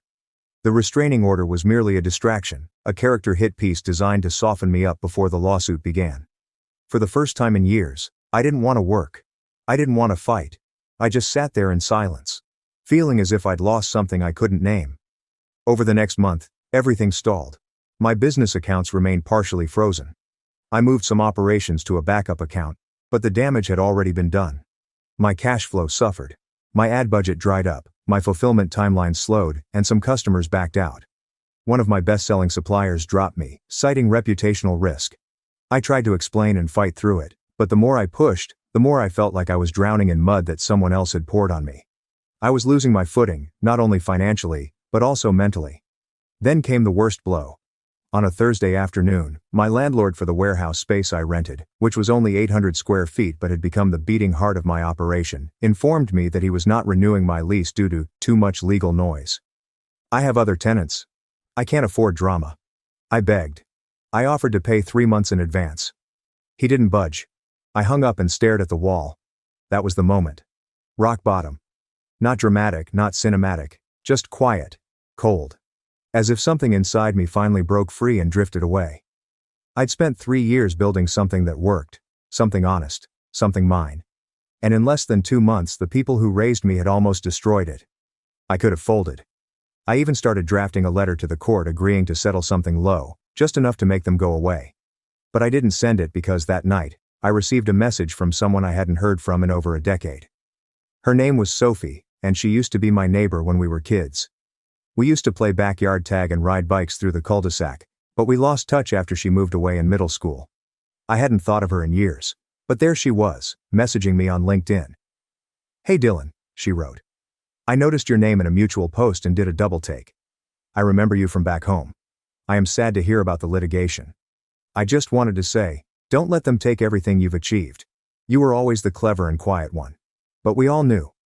I read that post several times, not because it changed anything, but because it reminded me of who I used to be. I got up that night knowing that they couldn't take away the part of me that knew how to build. I was the kid who used to sell homemade candles door to door and stayed up late watching coding videos on YouTube. I went into the storage room, cleared off my whiteboard, and started again from scratch. Rebuild, rebrand, restart. I started small, with only a few hundred in liquid cash, barely enough for a single Facebook ad run, so I went organic. Reddit, Instagram Reels, TikTok snippets. I rebranded my best-selling product under a different name, with a cleaner aesthetic and a more personal voice. I built a new Shopify store using a VPN and a fresh business LLC in another state. I stayed up until 2 a.m. every night, made calls, wrote copy and learned more about web optimization in 2 weeks than I had in the previous year, and it began to work. Slowly, quietly, but it worked. My DMs were filled with customers asking where the old brand went and thanking me when I responded personally. One of them was a YouTuber who ended up featuring the product in a review. That review blew up and orders tripled in a week. Meanwhile, the lawsuit stalled. My lawyer filed a motion to dismiss, and their team attempted to amend it. The judge pushed hearings back another month and then another, giving me time to recover and prepare.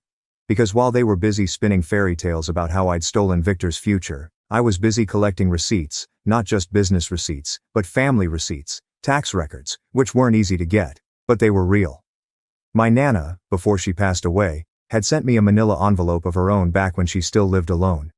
Victor had gotten a large payout, enough to pay off his college loans, start a business, or buy a house. But he blew it. Gambling, bars, trips, crypto scams, all gone within a year. And he knew it. My parents also knew it, but they never expected me to find out. I also discovered an old voicemail from Nana, who left it a few weeks before her death. Her voice was feeble but clear. "I hope you're doing well, Dylan. I simply wanted to express that I am proud of you. I wish others saw what I see. Keep going. And don't let them shame you into helping those who have never attempted to rescue themselves." The tides were turning, but I didn't tell anyone. I stayed quiet.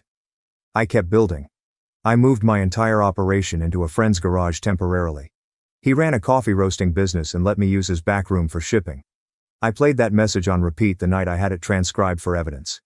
I became invisible for a while. I let them think I was losing, and I let them tell stories about how the truth was catching up with me. All the while I was watching, waiting, and preparing for the next phase, because the court date would come soon, and I wouldn't just defend myself. I'd dismantle everything they'd built, not out of vengeance, but because some people only learn when you stop letting them write your story and hand them a copy of the real one. And believe me, I was writing every word. They had no idea I had the file, which made it so satisfying. The documents from Nana's estate, the ones I discovered tucked inside that envelope she mailed before she died, weren't just sentimental relics. They were a blueprint, a timeline, and a receipt. The kind of things my parents assumed would never see the light of day. After all, Victor had torched through that money before the ink on the check had dried. Who would remember? Who would care? Well, me. I scanned everything, highlighted key figures, the trust fund, the disbursement details, the fact that Victor had been given an $80,000 payout at age 22 under the condition that it be used for long-term growth and development, but my name was nowhere to be found. I hadn't received a penny. The nicest part was Nana's handwritten message on the back of the final page, only 6 words in her cursive scroll. "Dylan doesn't need it. He builds." 6 words that shattered my parents' whole narrative. 6 words that exposed Victor's sob tale for what it was. An inheritance wasted rather than stolen. A future he set on fire. But I didn't go public with it yet. The case was still plodding along, and my parents' lawyer continued trying to put hearings back, which was okay with me. Every week that went gave me time to grow stronger and them more rope to hang themselves with. While they delayed, I began digging. I reached out to an old neighbor, Mrs. Thompson, who used to live across from us growing up, and she remembered everything, including the day Victor received the check and the brand new car that appeared in our driveway a week later. People talk, especially when you're polite and quiet.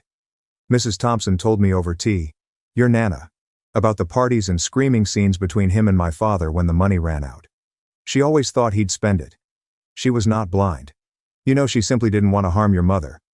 I didn't even have to request a statement. She provided one. Word spread, and I soon had a little file full of messages, texts, and even images. Victor in Vegas, champagne in hand, Victor on a boat, tagged in an old college friend's Instagram post, clutching a bottle of Grey Goose and flipping at the camera, all within 10 months of Nana's trust being paid out, painted a picture that was loud, brash, and irrefutable. But that wasn't the only angle I was working. I had one more card to play, one that required some finesse. The first person I called was Mr. Collins, who used to be our family accountant back when my parents still filed their taxes correctly. I hadn't seen him in years, but he remembered me right away. "Dylan, you were the quiet one, right? The polite one." "I need a favor," I said. I wasn't sure he'd comply, but when I told him about the lawsuit, the restraining order, and the charges, he grew quiet. Real quiet. "They told me you stole from them," he said after a beat. "They said you were hiding something big, but I didn't believe it." "Why not?" "Because I did their taxes the year they got that trust distribution. Rachel told me it was for Victor's future, seed money for a tech business, and I recorded it as a gift transfer, precisely as she requested." "Are you prepared to put that in writing?" I inquired, followed by a silence. "I'll do better," he answered. "I've still got the files." He emailed them the next morning, so I had proof from 3 ways. Nana's trust paperwork, eyewitness evidence, and tax records prove Victor got money he did not disclose during discovery. My lawyer nearly fell out of his chair when I handed him the file. "They're cooked," Jason remarked, flicking over the pages. "And this is no longer merely a defense. This is counterclaim material." I nodded. "That's the plan." But I didn't just want to win. I wanted to change the narrative. So I started laying out something else. Something more public. I rebuilt my brand under a new name, with a different domain, visuals, and everything. But this time, I focused on the story, not the lawsuit itself, just the broad strokes. Built from scratch, I said in the About page, bootstrapped, no handouts. Every dollar earned the hard way. I never named names. I didn't have to. People knew. Old customers returned. New ones followed. Word spread. Someone began a Reddit post about the rebrand and it took fire. This is how you bounce back. One remark said, "This guy's work ethic is incredible." My email list has quadrupled. Revenue recovered. I remained silent because I was still waiting for one more item to come into place. Victor's next move. It arrived sooner than expected. Jason called me one morning when I was packaging orders. They filed an emergency motion. For what? Freeze your personal assets. They say you're hiding money. I should have been enraged and panicked, but instead I grinned and said, "Let them try." While they were playing checkers, intoxicated on wrath and entitlement, I was putting up the chessboard. Everything I had was now secured by a new LLC. Jason chuckled when he saw the paperwork. The property was transferred to a trust, the automobile was leased via the firm, and my savings were split between 2 accounts under different holding companies. "You've been busy." They taught me well, I told them. Never trust anyone, not even family. We opposed the motion with everything. The tax records, the trust documents, the timeline, Mrs. Thompson's letter, Mr. Collins' statement, a full audit trail of my business's growth from the day I started selling phone accessories out of my dorm room to the day I bought my house. It was surgical and devastating, but I wasn't done. Here's the thing about people like Victor and my parents. They don't just want money, they want control, the ability to shape the story and to say, "You owe us," and have everyone believe it. So, I planned one final move. Something public, something permanent. I scheduled a small podcast interview with a fellow entrepreneur I'd met years ago. It wasn't flashy. It wasn't viral. But it was honest. For an hour I told my story. Not the lawsuit, not the revenge, but the real story. About growing up in the shadow of someone who could do no wrong. About building a business at night while the rest of my family laughed at me. About paying off student loans with side hustle money, and about the power of being underestimated. Sometimes, I explained, the toughest part isn't beginning from scratch. It starts from behind, when the people who should have helped you are the ones who hold you back. The show aired a week later, and the response was overwhelming. DMs, emails, and comments from strangers who said they recognized themselves in my remarks. People who had been cut down by their own families, who had had to battle for every inch. But more than that, people began asking questions about the litigation, which my parents were not prepared to answer. Their lawyer contacted Jason in a panic. "We'd like to revisit settlement discussions," he told me.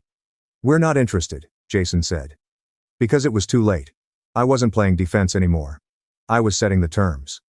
The next hearing was fast approaching, and I was prepared.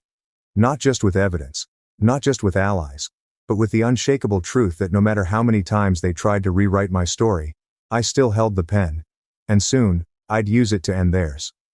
The courtroom was colder than I remembered, not physically, but in that sterile, stiff kind of cold that you get in your spine when you know something irreversible is about to happen. The walls were beige, the lighting was fluorescent, and there was no dramatic music, just the hum of tension as everyone took their seats. It had been 8 months since they first filed the lawsuit. 8 months since my parents and my golden child brother Victor decided I owed them the life he had squandered. 8 months of venomous texts, weaponized family gossip, and pathetic attempts to destroy everything I'd built on my own since I was 18 years old. And now it was time. Victor sat next to their attorney in a wrinkled suit he didn't know how to wear, chewing the inside of his cheek like he was trying to disappear into his seat. My parents were behind him, both dressed like they were attending a church fundraiser. Mom in pearls and pastel. Dad stiff in a blazer that didn't quite fit around his stomach anymore, and they refused to look at me. My lawyer Jason shuffled papers beside me. I was nervous, but it was a strange quiet calm.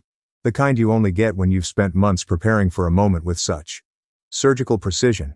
There was nothing left to panic about, everything had already been set in motion. He leaned over and whispered, "This is going to be fun." The judge, a stern woman in her early 60s, called everyone to order. The hearing began with their lawyer laying out the same tired argument that I had unfairly benefited from family resources, that I'd misled my parents into believing I was self-made, and that Victor's life had been derailed because I hoarded financial assets that should have been shared. The remarks sounded desperate and empty, and suddenly it was our turn. Jason stepped up. No theatrics, no yelling, just facts. Your Honor, he started. We will demonstrate 3 things. First, my client Dylan did not get any financial support or inheritance from his family. Second, the plaintiff's son, Victor, acquired $80,000 from a family trust and spent it foolishly. And third, that this lawsuit is a malicious attempt to extract funds from my client under false pretenses after the plaintiffs failed to control their own finances or their son. He then threw the file away. Exhibit A, Nana's trust paperwork, plainly state that the money was for Victor and only Victor. My name wasn't mentioned. Exhibit B, the notarized letter from Mr. Collins, their former accountant, confirming he filed that gift as a trust distribution with explicit instructions from my mother. Exhibit C shows a timeline of Victor's social media posts, travel logs, and online purchases. Everything from designer footwear to bottle service in Miami coincides nicely with the 10-month period following the trust payoff. Exhibit D is a recorded voicemail from Nana herself, verified and transcribed, in which she states unequivocally, Dylan doesn't need it. He builds. My parents' lawyer attempted to object, but the judge overruled, and the facts remained unchanged. Then, in the last blow, Jason took out the spreadsheet. Your Honor, we've also created a report detailing my client's company development over the last 4 years. Everything is provable. From his dorm room operation to the first product launch and Shopify sales records, every money, invoice, and tax return. There's no missing money or concealed assets. Just a young man who worked hard and succeeded without assistance. He took a break. Meanwhile, we have evidence that the plaintiffs and their son have consistently misrepresented their financial situation to multiple parties, including their mortgage lender and this court. The court arched an eyebrow and Jason smirked. That's why we're also filing a counterclaim for defamation, malicious prosecution, and emotional distress. I'll never forget what happened next. The judge leaned back in her chair, removed her glasses, and looked directly at my parents. I've presided over a lot of family cases, she said, voice calm but cold. But this is one of the more cynical attempts I've seen to weaponize the legal system against a relative for personal gain. Based on the facts given, I'm dismissing all allegations against Mr. Davis with prejudice. Boom. Done. But she wasn't done. As for the counterclaim, she said, Mr. Davis is within his rights to seek compensation. And frankly, I think he has a case. My mother blinked quickly, her hands fiddling with her wedding ring. Their lawyer's face became pale, and Victor sat there paralyzed like a deer in headlights. My father's face flushed crimson with wrath and shame, but none of them said anything. We went out in quiet, and when we got to the hallway, Jason turned to face me. They'll settle. Trust me, they can't afford not to. And they did. 2 weeks later, their lawyer contacted them with an offer. They would pay all of my legal fees, issue a written apology drafted by us, and waive any future legal action if I dropped the counterclaim. I didn't agree right away because I needed one more thing. The truth. I wanted the apology published, not buried in a private letter or hidden behind legal jargon. I made a formal statement on my company's website, shared it in an open letter on LinkedIn, and even featured it in the same small podcast that had sparked the first wave of support. I didn't want money from them, but I did want accountability. The day the message went up, I received over 150 emails from strangers, acquaintances, former students, and even a few old instructors, all expressing the same thing. Thank you for telling the truth. Victor vanished from social media, and word circulated that he had left town, maybe to live with a cousin 2 states away. His name became something whispered in our village, not with adoration, but with humiliation. My parents also lost the majority of their close network. Mrs. Thompson stated that they had stopped attending church entirely, and there were no more neighborhood BBQs, no more faking. People who used to chat with them had crossed the street to avoid them. They didn't just lose the case, they lost the story because I recovered it. In the months that followed, my company doubled in size. I added 2 new product lines, recruited a small crew, and started a mentorship program for underprivileged students looking to start their own business. I dubbed it the Builders Fund, and I knew Nana would have appreciated it. I could forgive them one day, but not yet, since forgiveness is earned and they never even tried. They believed they could steal what I created, not realizing that I am what I made. When I discovered the ownership transfer documents, I understood that I had been replaced. My whole family fell silent when I brought everything to light. When I graduated, I was under the impression that I had finally secured a position in our family firm. Rather than that, I opened a folder and saw that my parents had given everything to my sister. She responded that I was only good with my hands and not with my intellect when I asked her why she didn't hesitate more than she did. It all made perfect sense after years of working unpaid 50-hour weeks. This was the day that I decided to quit providing them with my labor. Moreover, that decision resulted in a phone call from my father regarding our most important client, which brought about a complete transformation. I want to make sure that you touch the like and comment button before I tell you how it happened. This is especially important if you have ever been erased by a member of your family. For as long as I can remember, my value in this household has been determined by how early I arrived and how late I stayed. My name is Sophia Carter, and I have maintained this value throughout my whole life. Tucked up between warehouses and a stretch of road that smelled like asphalt after it had rained, our workshop was located on the outskirts of a bustling city in the state of Texas. From the outside, it appeared to be a family-owned business owned with pride. Within, it functioned according to covert hierarchies that were never discussed aloud. Legacy was a topic that my father enjoyed discussing.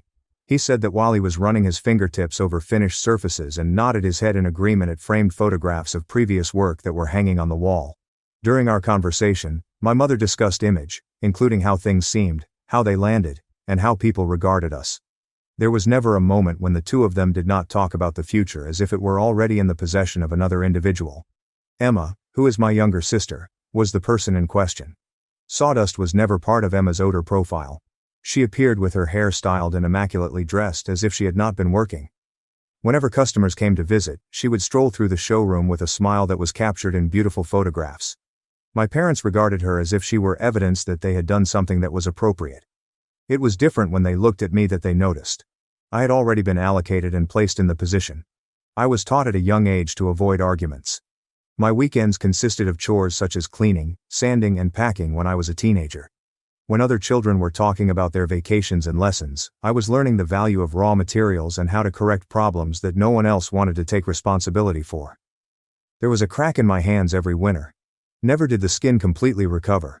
My mother and father referred to it as learning responsibility. I referred to it as survival. I had the impression that things may change by the time I graduated from college.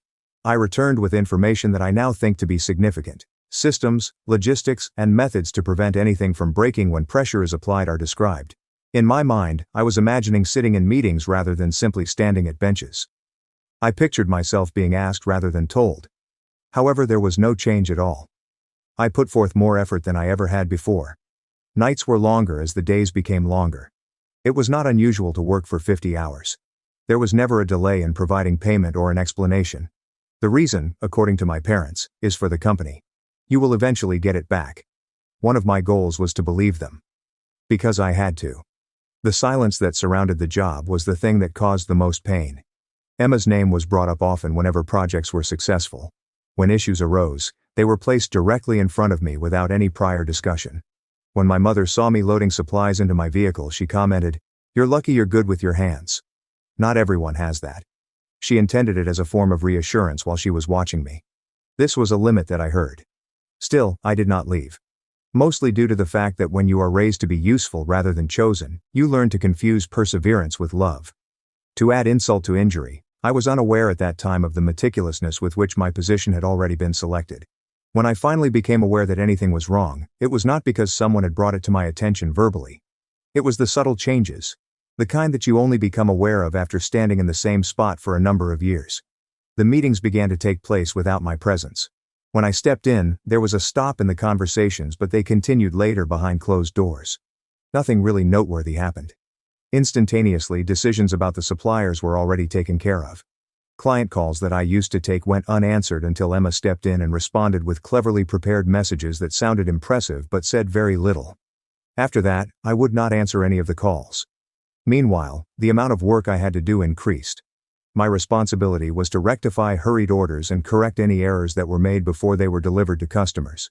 Due to the delayed arrival of materials, I had to alter the schedules. When a piece did not turn out properly, I waited till the wee hours of the morning until it did. A blurring of the lines between 50-hour weeks occurred. With my hands hurting so badly that I had to wait in the vehicle for a minute before turning the key, I would just let the engine idle as the pain subsided. There were several evenings when I drove home with my hands doing this. It was always going to be paid. That word began to have a hollow feeling to it. My father would sigh and tell me that there was a lack of financial flow if I put it to him. She would always tell me that making sacrifices was an essential element of constructing something that had significance. None of the conversations were ever attended by Emma. She did not have to do it. She occasionally arrived in the middle of the day with a photographer. On occasion she would only hold her phone high. In the process of walking by workbenches as if they were props, she would smile, take a few pictures, and then evaporate. I would later see the posts, which included captions that were refined, discussions about craftsmanship, and others admiring her vision. Every single one of them was shared by my parents. When I proposed a modification to the way in which we dealt with a recurrent delay, I meticulously and methodically sketched out the process. My father gave a slight nod, and then stated that we would give it some thought. After a period of 2 months, Emma gave a branding pitch that was almost identical to the idea she had given. The applause was unanimous. I was experiencing a change on the inside at that very moment. Not yet. Not yet. Not yet. Perhaps more accurately described as a tightness, a quiet realization that this was not about effort or loyalty, it was about roles though. And I was able to fix mine. An evening in which the workshop was unusually quiet was the moment that marked the turning point. Following a delivery, the majority of the team had already left early. I remained behind in order to retrieve some documentation that had been requested by my father. In relation to insurance, he has stated. I was aware of the location where he stored stuff. A gentle thump could be heard as folders slid against each other while I opened a drawer at the same time. Only one stuck out. Beautifully typed label. Internal planning. No, I told myself. I should not look. In any case. My hand gestured. I took a seat and first opened it. In the beginning, the words were hazy, but after they became clear, they became something that caused my stomach to drop. There are names for the ownership transfer timeline. There was no shortage of Emma's name. Once upon a time, mine was included in a part that discussed the transition phase out of restructuring. I read it once more, this time at a slower pace, thinking that I had misinterpreted it. It wasn't me. I had not been forgotten by them. They were able to account for me. It had been some months since the room had the sensation of being smaller. The hum of the lights became amplified in volume. The folder was shut. It was placed back precisely where it had been, and I remained there for a longer period of time than I had intended to, staring at nothing. That was the moment when I realized the truth that I had been trying to escape. It was not that I was being ignored. They were going to replace me. On the spot, I refrained from confronting anyone. You won't find me slamming doors or demanding explanations. On that particular evening, I returned home and remained awake, staring at the ceiling while reliving each and every conversation that I had ever had with my parents. When they instructed me to be patient and when they said to just help out for a little longer, everything seemed to fall into place in such a way that it was impossible for it to have been an accident. I went back to the workshop the following morning as if nothing had changed from the previous day. The same silent nods to the team, the same pants, and the same apron. On the other hand, something had broken down inside. The idea that if I put forth sufficient effort, I would eventually be seen had vanished from my mind. And everything else altered as a result of the absence of that notion. It wasn't a huge change, but I stopped staying late. My announcement was not made. At the moment that the clock struck 12, I finished cleaning up my workstation, turned off the lamp that was hanging above my bench, and then I departed. If an issue arose outside of normal business hours, I made a note of it and put it on my to-do list for the following morning. In the event that a delivery encountered difficulties, I forward the details rather than attempting to fix it myself. There was no sabotage committed by me. What happened was that I stopped taking in the damage. Initially, nobody took note of it. A few fissures started to emerge then. I received a call from a supplier who inquired about a specification that I typically manage. The phone call was forwarded to the office by me. Technical inquiries were sent in via email by a customer.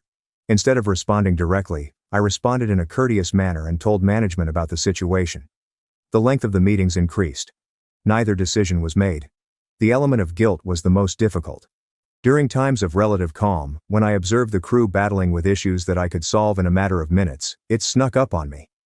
People who had worked beside me for a number of years were individuals whom I held in high regard. The system, however, had been designed to function based on my silence, and I reminded myself of this fact. If I continued to soften the effect, there would be no change in the future. The workshop was not the only place where an unexpected event took place. During a normal pickup, a supplier with whom I had dealt for years approached me and asked me to come in. In a casual manner, he inquired as to whether or not I was still intending to remain for an extended period of time. After I had a moment of hesitation, he gave a nod as if he already knew the answer. No matter what you do, He assured you that you will emerge victorious. After a few days had passed, a client forwarded me a mail expressing gratitude for a previous assignment and inquiring about the possibility of my working freely in the future. While I was staring at the computer for a longer period of time than was required, my heart rate increased somewhat. I did not immediately react to your message. Despite the fact that I was not prepared, I managed to save it.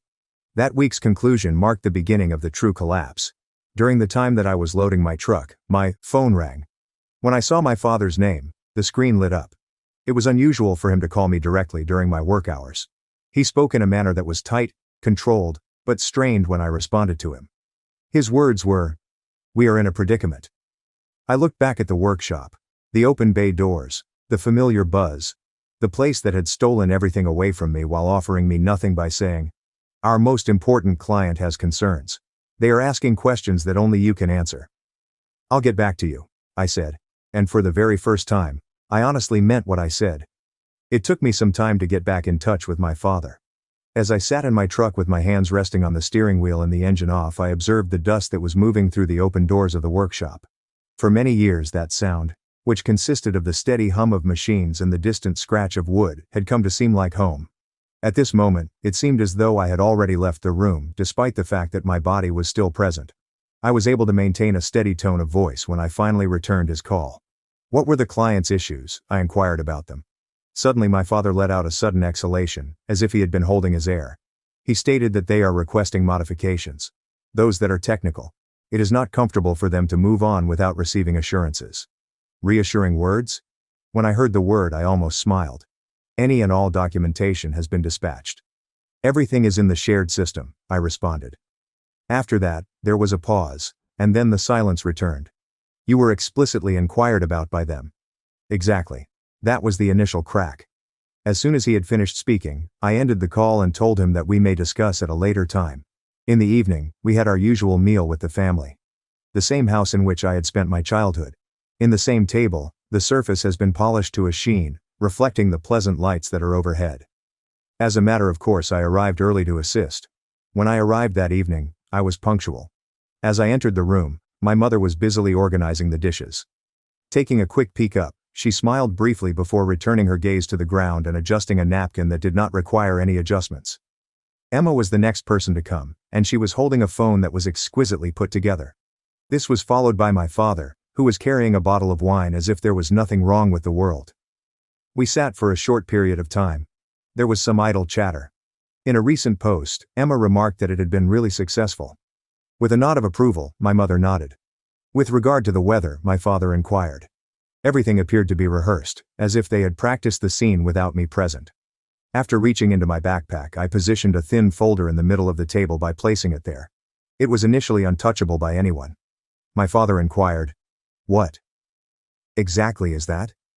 "Do you have any idea what it is?" I asked. The hand of my mother became still. Suddenly, Emma's gaze shifted from the folder to her phone, and then back again. I slid it closer to them and opened it to the page that I had completely committed to memory. I ended up discovering this by chance, and I proceeded. However, it sheds a great deal of light. The muscles in my father's jaw clenched as he read while leaning forward. My mother did not consider the page in any way. She gave me a look. She explained in a calm manner that this was business planning. It wasn't intended for you to see it just yet. Nevertheless, I repeated myself. "So, you had the intention of informing me that I would be leaving the company in the near future." At long last, Emma spoke in a tone that was light and almost bored. "You are acting too strongly. Simply put, it's framework." I posed myself to her. "A framework that provides you with everything while providing me with nothing." The mouth of my father was opened, and then it was closed once more. With a voice that was heavy with the trained disappointment, my mother let out a sigh. It was Sophia who made the statement. "You've always been good with your hands. That's your strength. However, leadership requires a different kind of mind." There it was. I felt something loosen in my chest. It was not pain. It was relief. "So all those years," I said slowly. "Those long weeks, the projects I carried, the problems I solved, none of that mattered." "It mattered," my father said so quickly. The sentence that I had heard in pieces throughout my entire life was finally spoken without any softening. "Good with your hands, not your brain." My father's phone buzzed, and he looked at it, grimaced, and rose up. "I need to take this." He backed away, his voice dropping as he answered. I watched his shoulders stiffen up, and I watched the color drain from his face. This caused the table to become quiet. I responded, of course it did, but not enough to count. It's the client, he replied. They're not comfortable proceeding. Emma sneered and said, they're bluffing. When he returned the bottle of wine that had been forgotten on the counter, his expression changed and he became less controlled. Neither are they. When my father lost his temper, he quickly regained it.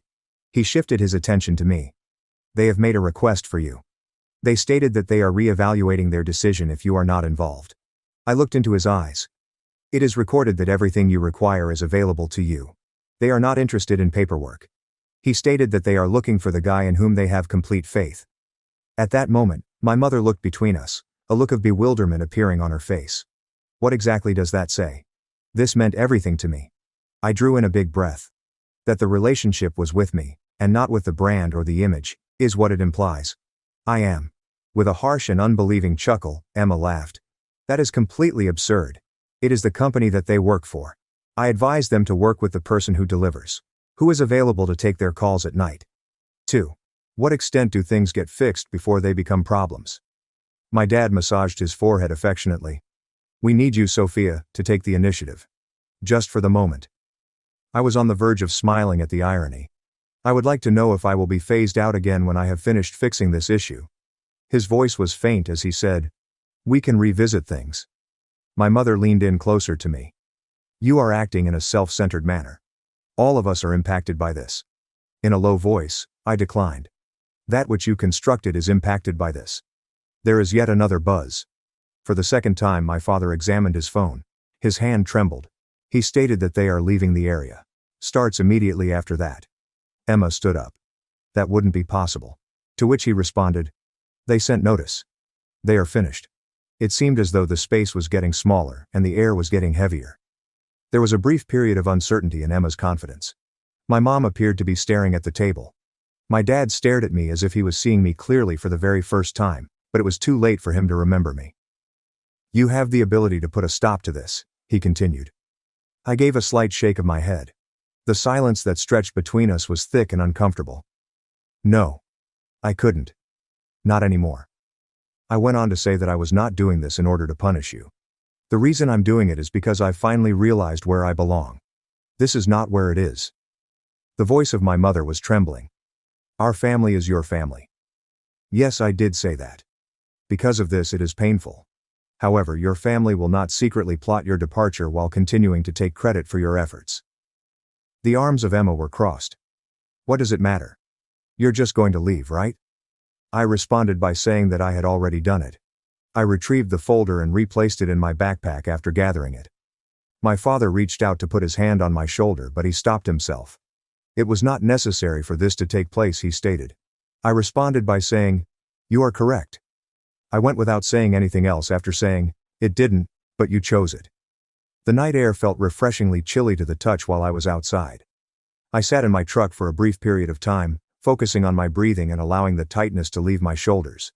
It was a message from the client, brief and direct, confirming that they were moving on and thanking me for years of effort. My phone buzzed once more, and it was a message from the client. Following a moment of staring at the screen, I put the phone down. It had been a very long time since the last time I felt like the future was open. I had stopped waiting for approval, not because I had won something from them, but because I had stopped waiting. In the end, the consequences did not come all at once. There were waves of it. After a few days, the workshop had a distinct atmosphere. Unanswered calls were received. In the absence of any conclusions, meetings continued. In the past, suppliers would routinely request confirmations, but now they are asking for them. Several long-term customers quietly put their projects on hold, stating that they required further time to reevaluate their situation. Just some distance, and no drama. And I discovered that distance may be really detrimental. For a little period of time I continued to show up, doing the tasks that I had already committed to, which included recording everything in a clear manner and leaving nothing unfinished. After that, I left. I did not do so out of anger. Rather, I did so in order. A week later, I had a meeting with a person that I had solely known in a professional capacity in the past. The kind of woman who didn't care about my surname or the part I played in the narrative of another person. She was concerned about the outcomes, the trustability, and the quality of the work, The conditions were uncomplicated: equitable compensation, unambiguous authority, and mutual respect. My calendar finally felt like it was mine for the very first time.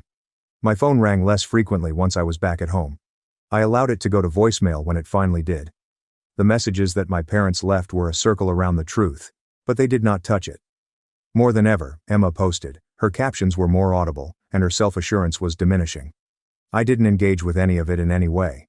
The most peculiar aspect was the lack of noise. I did not have to deal with any late-night calls or unexpected emergencies. There is no unknown burden resting on my shoulders. The entire night was spent sleeping. During dinner, I did not check my phone at any point. My body began to return to its natural state. I did not come out on top. I was not defeated. I made the decision. The decision that was made brought about a state of equilibrium.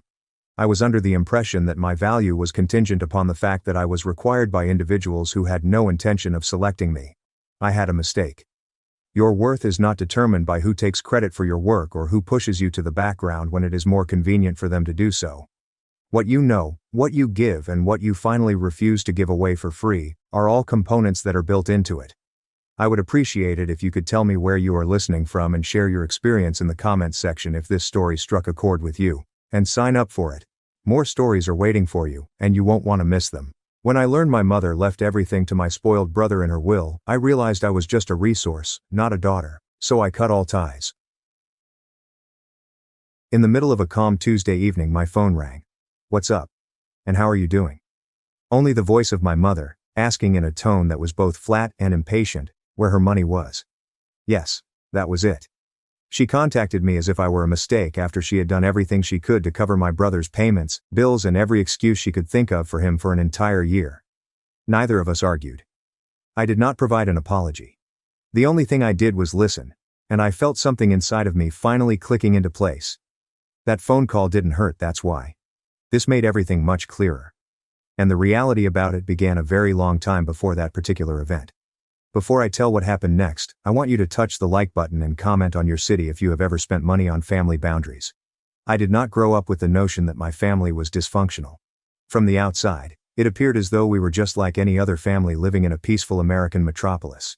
A little home with a front yard that my mother made an effort to maintain in order. There were photographs of the family arranged in a row along the hallway, frozen smiles from various years that were almost telling the truth. The morning that my father passed away was the end of my true childhood. My age was 7. One moment, he was there, moving around the kitchen, filling the house with noise and warmth, and the next moment, the entire world was silent. After that, everything seemed empty, as if our house had an excessive number of rooms but not enough air throughout it. Not too long after she met James, my mother Linda survived by shutting off certain aspects of herself.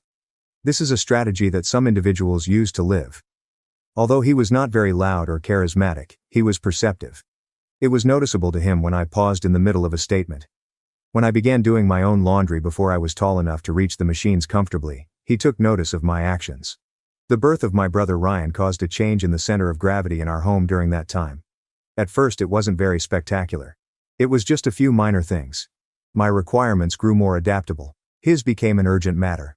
The timing of dinners was determined by his disposition. Weekends were centered on the pursuit of his hobbies. When I was young, I realized that if I wanted to have serenity, I needed to be easy. James endeavored to maintain a sense of equilibrium. In order to prevent me from looking around the room and feeling like I was forgotten, he attended my school events, drove me to my martial arts courses, and sat on uncomfortable folding chairs during the entire process. Although my mother expressed gratitude for it, she did not alter her behavior in any way. Ryan had a sensitive mind. One of a kind was Ryan. He needed more. By the time I was a teenager, I had a firm grasp on the guidelines, even though no one had ever explicitly stated them to me. It was expected of me to be capable, self-sufficient, and appreciative of even the smallest amount of attention. Ryan was given permission to wander. When I left for college, I took a bag full of clothes with me and made a silent pledge to myself that I would not want permission from anyone in order to construct a life for myself. I was able to learn how to be consistent by working part-time jobs, skipping trips that I couldn't afford, and working. In a number of ways that he never openly expressed, James was proud of me. My mother allowed me to be fully independent.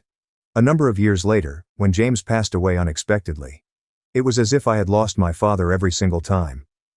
But I was able to see the implications of my actions this time.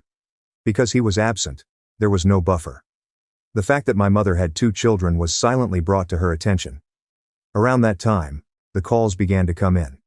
At first there will be only little requests, and subsequently there will be more frequent ones.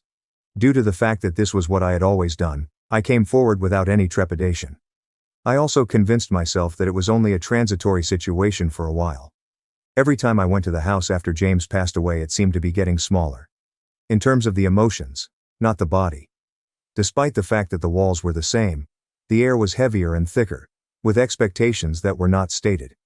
No longer did my mother inquire about my well-being. She inquired as to whether or not I had the opportunity to assist throughout this month. It was always presented in a kind manner, as if it were a favor. Favors, on the other hand, do not occur in a predetermined pattern. I reassured myself that it was logical. She had reached an advanced age and was once again a widow. Ryan was trying to decipher the situation. That sentence turned out to be her defense. She always had an excuse ready for me whenever I inquired about the reasons why he was not working, why he was still living at home, and why he appeared to be so perfectly content doing nothing. His anxiety was high. He had a sensitive nature. He is not the kind of person that the world was designed for. As a result, I entered the picture. From the beginning, it was only enough to cover a few bills. After that, it turned into consistent payments. Things around the house that James would have handled without a second thought were brought to my attention by me. I put in a new refrigerator when the old one died. I paid to have the roof mended after it began to leak rainwater. My announcement was not made. I did not make a request for credit. As I always have done, I just carried out the tasks that were required of me. Ryan hardly acknowledged any of it for a moment. He also talked about goals that never seemed to come to fruition, played games, and slept much past his bedtime. Whenever we got together as a family, Dad would swipe through his phone as my mother stood close, ready to defend him against questions that no one might even ask. Whenever I dropped a suggestion that perhaps he could be of assistance, her tone immediately shifted. "You don't understand him," she would tell that person. "You never have." That was the moment when I began to experience something that went beyond the feeling of tiredness. Anger was not yet present. I had the feeling that I was being subtly relocated. Not as a daughter but as a resource. It was a low, persistent burn that I continued to feel. The defining moment did not present itself in the form of a yell or a fight. When it arrived, it was a typical afternoon during a visit that was intended to be brief. As if she were getting ready for something significant, my mother was arranging the material that she had accumulated at the kitchen table, which was covered in stacks of envelopes. When I asked her what she was working on, she responded that she was simply putting things in order while she did not glance up. The way that she expressed it caused a tightening sensation to develop in my stomach. During the time that I was applying gentle pressure, she brought up the will. It is not formal, and it is nearly informal. In her explanation, she stated that Ryan will eventually receive everything. The house, any savings that were still available, and everything else. She spoke it as if it were self-evident, as if it did not need any further explanation. I awaited the remainder, the portion of the speech in which she made reference to me. It was not her. I questioned her in a relaxed and thoughtful manner, and she sighed. I was told that there was no reason for me to be concerned because everything was going well. In contrast, Ryan would require stability, support and protection in order to function properly. When I was in that moment, my mind was filled with evidence that I had neglected, which consisted of years of minor sacrifices. The bills, the repairs, and the emotional labor that is required. My assistance was not required because I was required. Because I was supposed to, I was providing assistance. And all of a sudden, it seemed obvious. The issue at hand was neither love nor fairness. A sense of entitlement was at play. I did not respond in the manner that she most likely anticipated. It was not a heated debate, there was no raised voice, and there was no spectacular exit. I nodded, assisted her in reorganizing the documents into clean stacks, and concluded the visit as if nothing had changed with regard to the situation. In the whole of my journey back home, I scarcely turned on the radio. I desired the peace and quiet. Without her speech altering my ideas, I needed to hear my own thoughts for a very long time. In the middle of the night, I laid awake thinking about the talk. It was not the words themselves that were important. Rather, it was the tone, the certainty, and the manner in which she had already established my role in the family without ever asking me if I supported it. I came to a realization that caused a peculiar sense of calmness to arise in my chest. In my behavior, I had been acting as if I were a short-term solution to a long-term problem. I went back to see her again a few days after the initial visit. Even though a portion of me was already aware of what I was going to hear, I told myself that I needed clarification. We were seated at the kitchen table, which was the same table where I had completed my schoolwork when I was a child, while she was watching Ryan. I confronted her with the question of whether or not she truly believed that it was fair to leave everything to him. She didn't beg for a moment. "You're stronger," she said to me. I asked her if she knew what I meant when I said, "You always have been, you'll be fine." I was referring to the fact that I had been paying bills, covering expenditures, and stepping in whenever something broke or went wrong. As if I were listing duties rather than sacrifices, she dismissed it as if it were nothing. Her response was, "That is not the same." It was at that time that something shattered within of me. You chose to help. The change was not loud or abrupt. Rather, it was a subtle internal shift, similar to the way a support beam finally gives way after years of being under pressure. One last question that I posed to her was whether or not she loved us in the same way. However, she did not respond immediately. Whenever she did so, her remarks landed in a tidy and pointed manner. Apparently no one was in need of her anymore. The fact that her love was different due to the fact that the circumstances were different. There was no indication that she loved me less. She did not have to do it. Before I departed, I did not say my goodbyes. During the evening, I opened my banking application and gazed at the recurring transfer that I had established after James passed away. It was not the quantity that was important, but the fact that it was not a little number was. That was the meaning that it conveyed. There is permission, expectation, and control.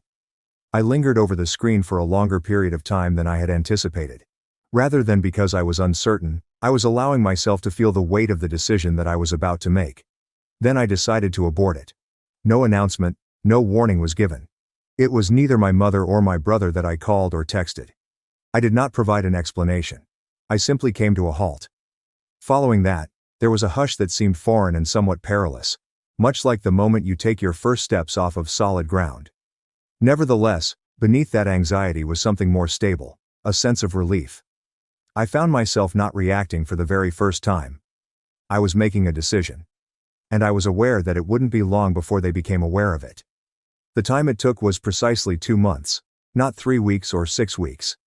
While I was in the process of preparing dinner, my phone suddenly lit up 60 days to the day after I had canceled the payments. It was because the pan was sizzling, the oil was popping quietly, and the aroma of garlic was pouring into my flat that I remember it.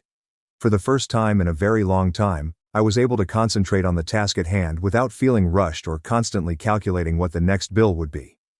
I was on the verge of not responding. The name that was displayed on the screen remained there as if it were a dare. After wiping my hands on a towel, I picked up the object. "I don't know where my money is," my mother asked. There was no greeting, no pause, and no affection. It was just that inquiry, which was harsh and immediate, like if I had failed to finish a transaction, entirely. The only sound I could hear was my own breathing as I stood there with my phone placed to my ear. The sounds that were known to me from her home could be heard in the background. There was a television that was turned up too high, and I could hear the faint clink of a bottle being laid down. There was another person present. She went on to say, "I was not successful in this transfer." A hint of irritation could be heard in her voice. It was there. There must be a problem with your bank. There it was then. It was not a question like, "Are you okay?" or "Did something happen?" but rather a presumption that the money will come, as it always does. "It's not an issue at all," I confirmed. After that, there was a profound deafening quiet. I pictured her blinking and performing a recalculation. She inquired, "What exactly do you mean?" When she said, "I have bills due," I responded, "I canceled it." Very little. Her breath caught in her throat. In order to fill the void, fury flooded in at that moment. The volume of her voice increased as she asked, "You what?" I switched the burner off on my stove after looking down at it and saying, "You can't just do that. We depend on that money. You may wait for the food." This was not possible. I helped because I chose to, I explained to myself. An instantaneous change in her tone occurred when she said, "I'm not doing that anymore." Suddenly the annoyance was gone. Something familiar, something that had been rehearsed, appeared in its stead. The voice for the wounded. "Jessica, you know Ryan is going through a hard time," she remarked in response. I almost chuckled out loud at how predictable it was when he said, "This isn't about you." "No," I responded in a composed manner. Ryan's voice, which was far away but clear, became audible at that moment and said, "This is exactly about me." He was close enough to hear, Close enough to comment. What's her problem now? He said to himself. Not even my mother lowered the volume of the phone. I said that, landing. You're being dramatic. This is family. Family helps. Family does not draft a will, cutting out one child and expecting that child to fund the consequences. She snapped at him. Don't start. And then brought her focus back to me. You're being dramatic. Her tone became more firm. You went through my things and you told me everything, she added, as if it were nothing at all. She let out a harsh lungful. I did what I had to do. No one needs security, and I don't. I inquired about it. Not because she was unable to comprehend the question, but rather because she was unwilling to respond to it. There was a pause taken by her. She finally said, You're doing fine. And she meant it. My eyes were closed as I listened to the words. You have a good job. You are independent. You have always been. That was not a coincidence, I was able to say. With a sneer, she said. That was survival. Ryan laughed in the background as he said, Oh, don't turn this into something it's not. A brief sound that betrays disdain. When he said that, it was as if we owed you something. You always think you're better than everyone else, he remarked. Something icy began to settle in my chest and I felt it. To be sure, not to be angry. I stated, I don't think I'm better. And I meant it. At that moment, my mother lost her temper and said, I think I'm done. She yelled out. After everything I've done for you. And she meant it. I steadied myself by leaning against the counter and saying, This is how you decide to repay me. Tell me, I commanded. She stumbled over her words as she asked, What exactly have you done for me lately? Her words were tangled up with each other. After that, she was able to regain her balance. I gave you life, she remarked to him then. It was I who brought you up. And I brought myself up, I responded. You taught me how to disappear quietly. Congratulations. I learned the lesson, she said with a voice that was low and menacing. You're selfish, I grinned. But she couldn't see it. I understand. No, I clarified. There was movement on her end of the line, a door opening, and at that moment she said, I'm setting boundaries. The sound of footsteps. After then, a different voice, which was bright and obtrusive, came in. Someone questioned, Is that Jessica? As I closed my eyes once more, I asked myself, Oh my God, is this about the money? My mother added, Of course she was there. She thinks she can just cut us off. Pretending that I wasn't paying attention to what she was saying. Samantha let out a chuckle. That's messed up. Ryan was banking on that. Ryan was counting on it as if it were income or something. Just as if it were due. I responded by saying, That is precisely the issue. I responded to my mother's statement by saying, No, and she stated, You were counting on something that was never yours. You are ruining this family. The irregularity in her breathing increased as she said, You already did. I just stopped paying for it. At this moment I was able to hear the panic which was once again bursting through the entitlement. You can't leave us behind, she pointed out. I thought about all the evenings that I had gone without things that I wanted, so that they may have what they demanded. What are we supposed to do? I asked myself before thinking about it. When I stayed at home for vacations, they went on vacations. I was responsible for paying for the repairs while Ryan slept until noon. You have a house, I told her. The statement that you made, you have choices. You have the son you chose, was not the appropriate one to make. I never loved you the way I love him, she exclaimed in anger. He needs me. You never did. The words did not strike the same chord as they would have a year ago or even a month ago. They were unable to break me. Then this makes sense, I whispered after they released me from my confinement. You made your choice. Now live with it. She began crying at that moment, her tears being loud and dramatic, the kind that were intended to draw people back for more. She uttered the words, You are heartless, in between gasps. I waited till the tears slowed down after I had made all of my sacrifices. I pleaded with them. Don't call me again. As I yanked the phone away from her, she yelled out my name and said, I'm not your backup plan. I'm not your bank. I'm not responsible for fixing what you refuse to face. I put a stop to the call. With the exception of the hum of the refrigerator, the flat was completely silent. My food was left in the pan, unattended and allowed to cool. The phone was still in my hand while I stood there for a considerable amount of time, and I was half expecting it to ring once again. Indeed it did. Not this time, but text messages. when one follows another. There are accusations of guilt, and threats. In addition, Ryan sent me a message in which he said that I was destroying everything and that my mother was crying because of me. I prevented them from doing so. Every one of them. I sat down at the small table in my kitchen and had a sensation that I hadn't experienced in many years. Peace, not victory, not vengeance of any kind. They had not been able to maintain control, and I had reclaimed my life. After that call, the weeks that followed were quieter than I had anticipated, but not empty quiet. There were no more unexpected demands, and there was no longer any late-night shame that was disguised as worry. My mobile device did not move. At first I continued to check it out of habit, as if my body hadn't yet caught up to the decision that my mind had already made. Relatives who were well-intentioned provided me with a few pieces of information. The house had a heavier feeling to it because it was not supported by my money. The maintenance was put on hold. An unexpected halt was placed on the plans. The fact that life had become unfair was the source of my mother's complaints that things were difficult. Ryan was still trying to make sense of everything. With the exception of one issue, they did not change at all. The item was no longer in my possession. I invested the money that I had been sending each month that I had been sending into my own future. It was not done on impulse, but on purpose. If I had a savings account, it would be in my name. There were objectives that did not require saving anyone. The relief was not shouted or dramatic in any way. Little by little, it manifested itself. The entire night was spent sleeping. In spite of my worry, I prepared food. Rather than preparing myself before opening messages, I ceased doing so. I discovered an old photograph that had been put away in a drawer one evening.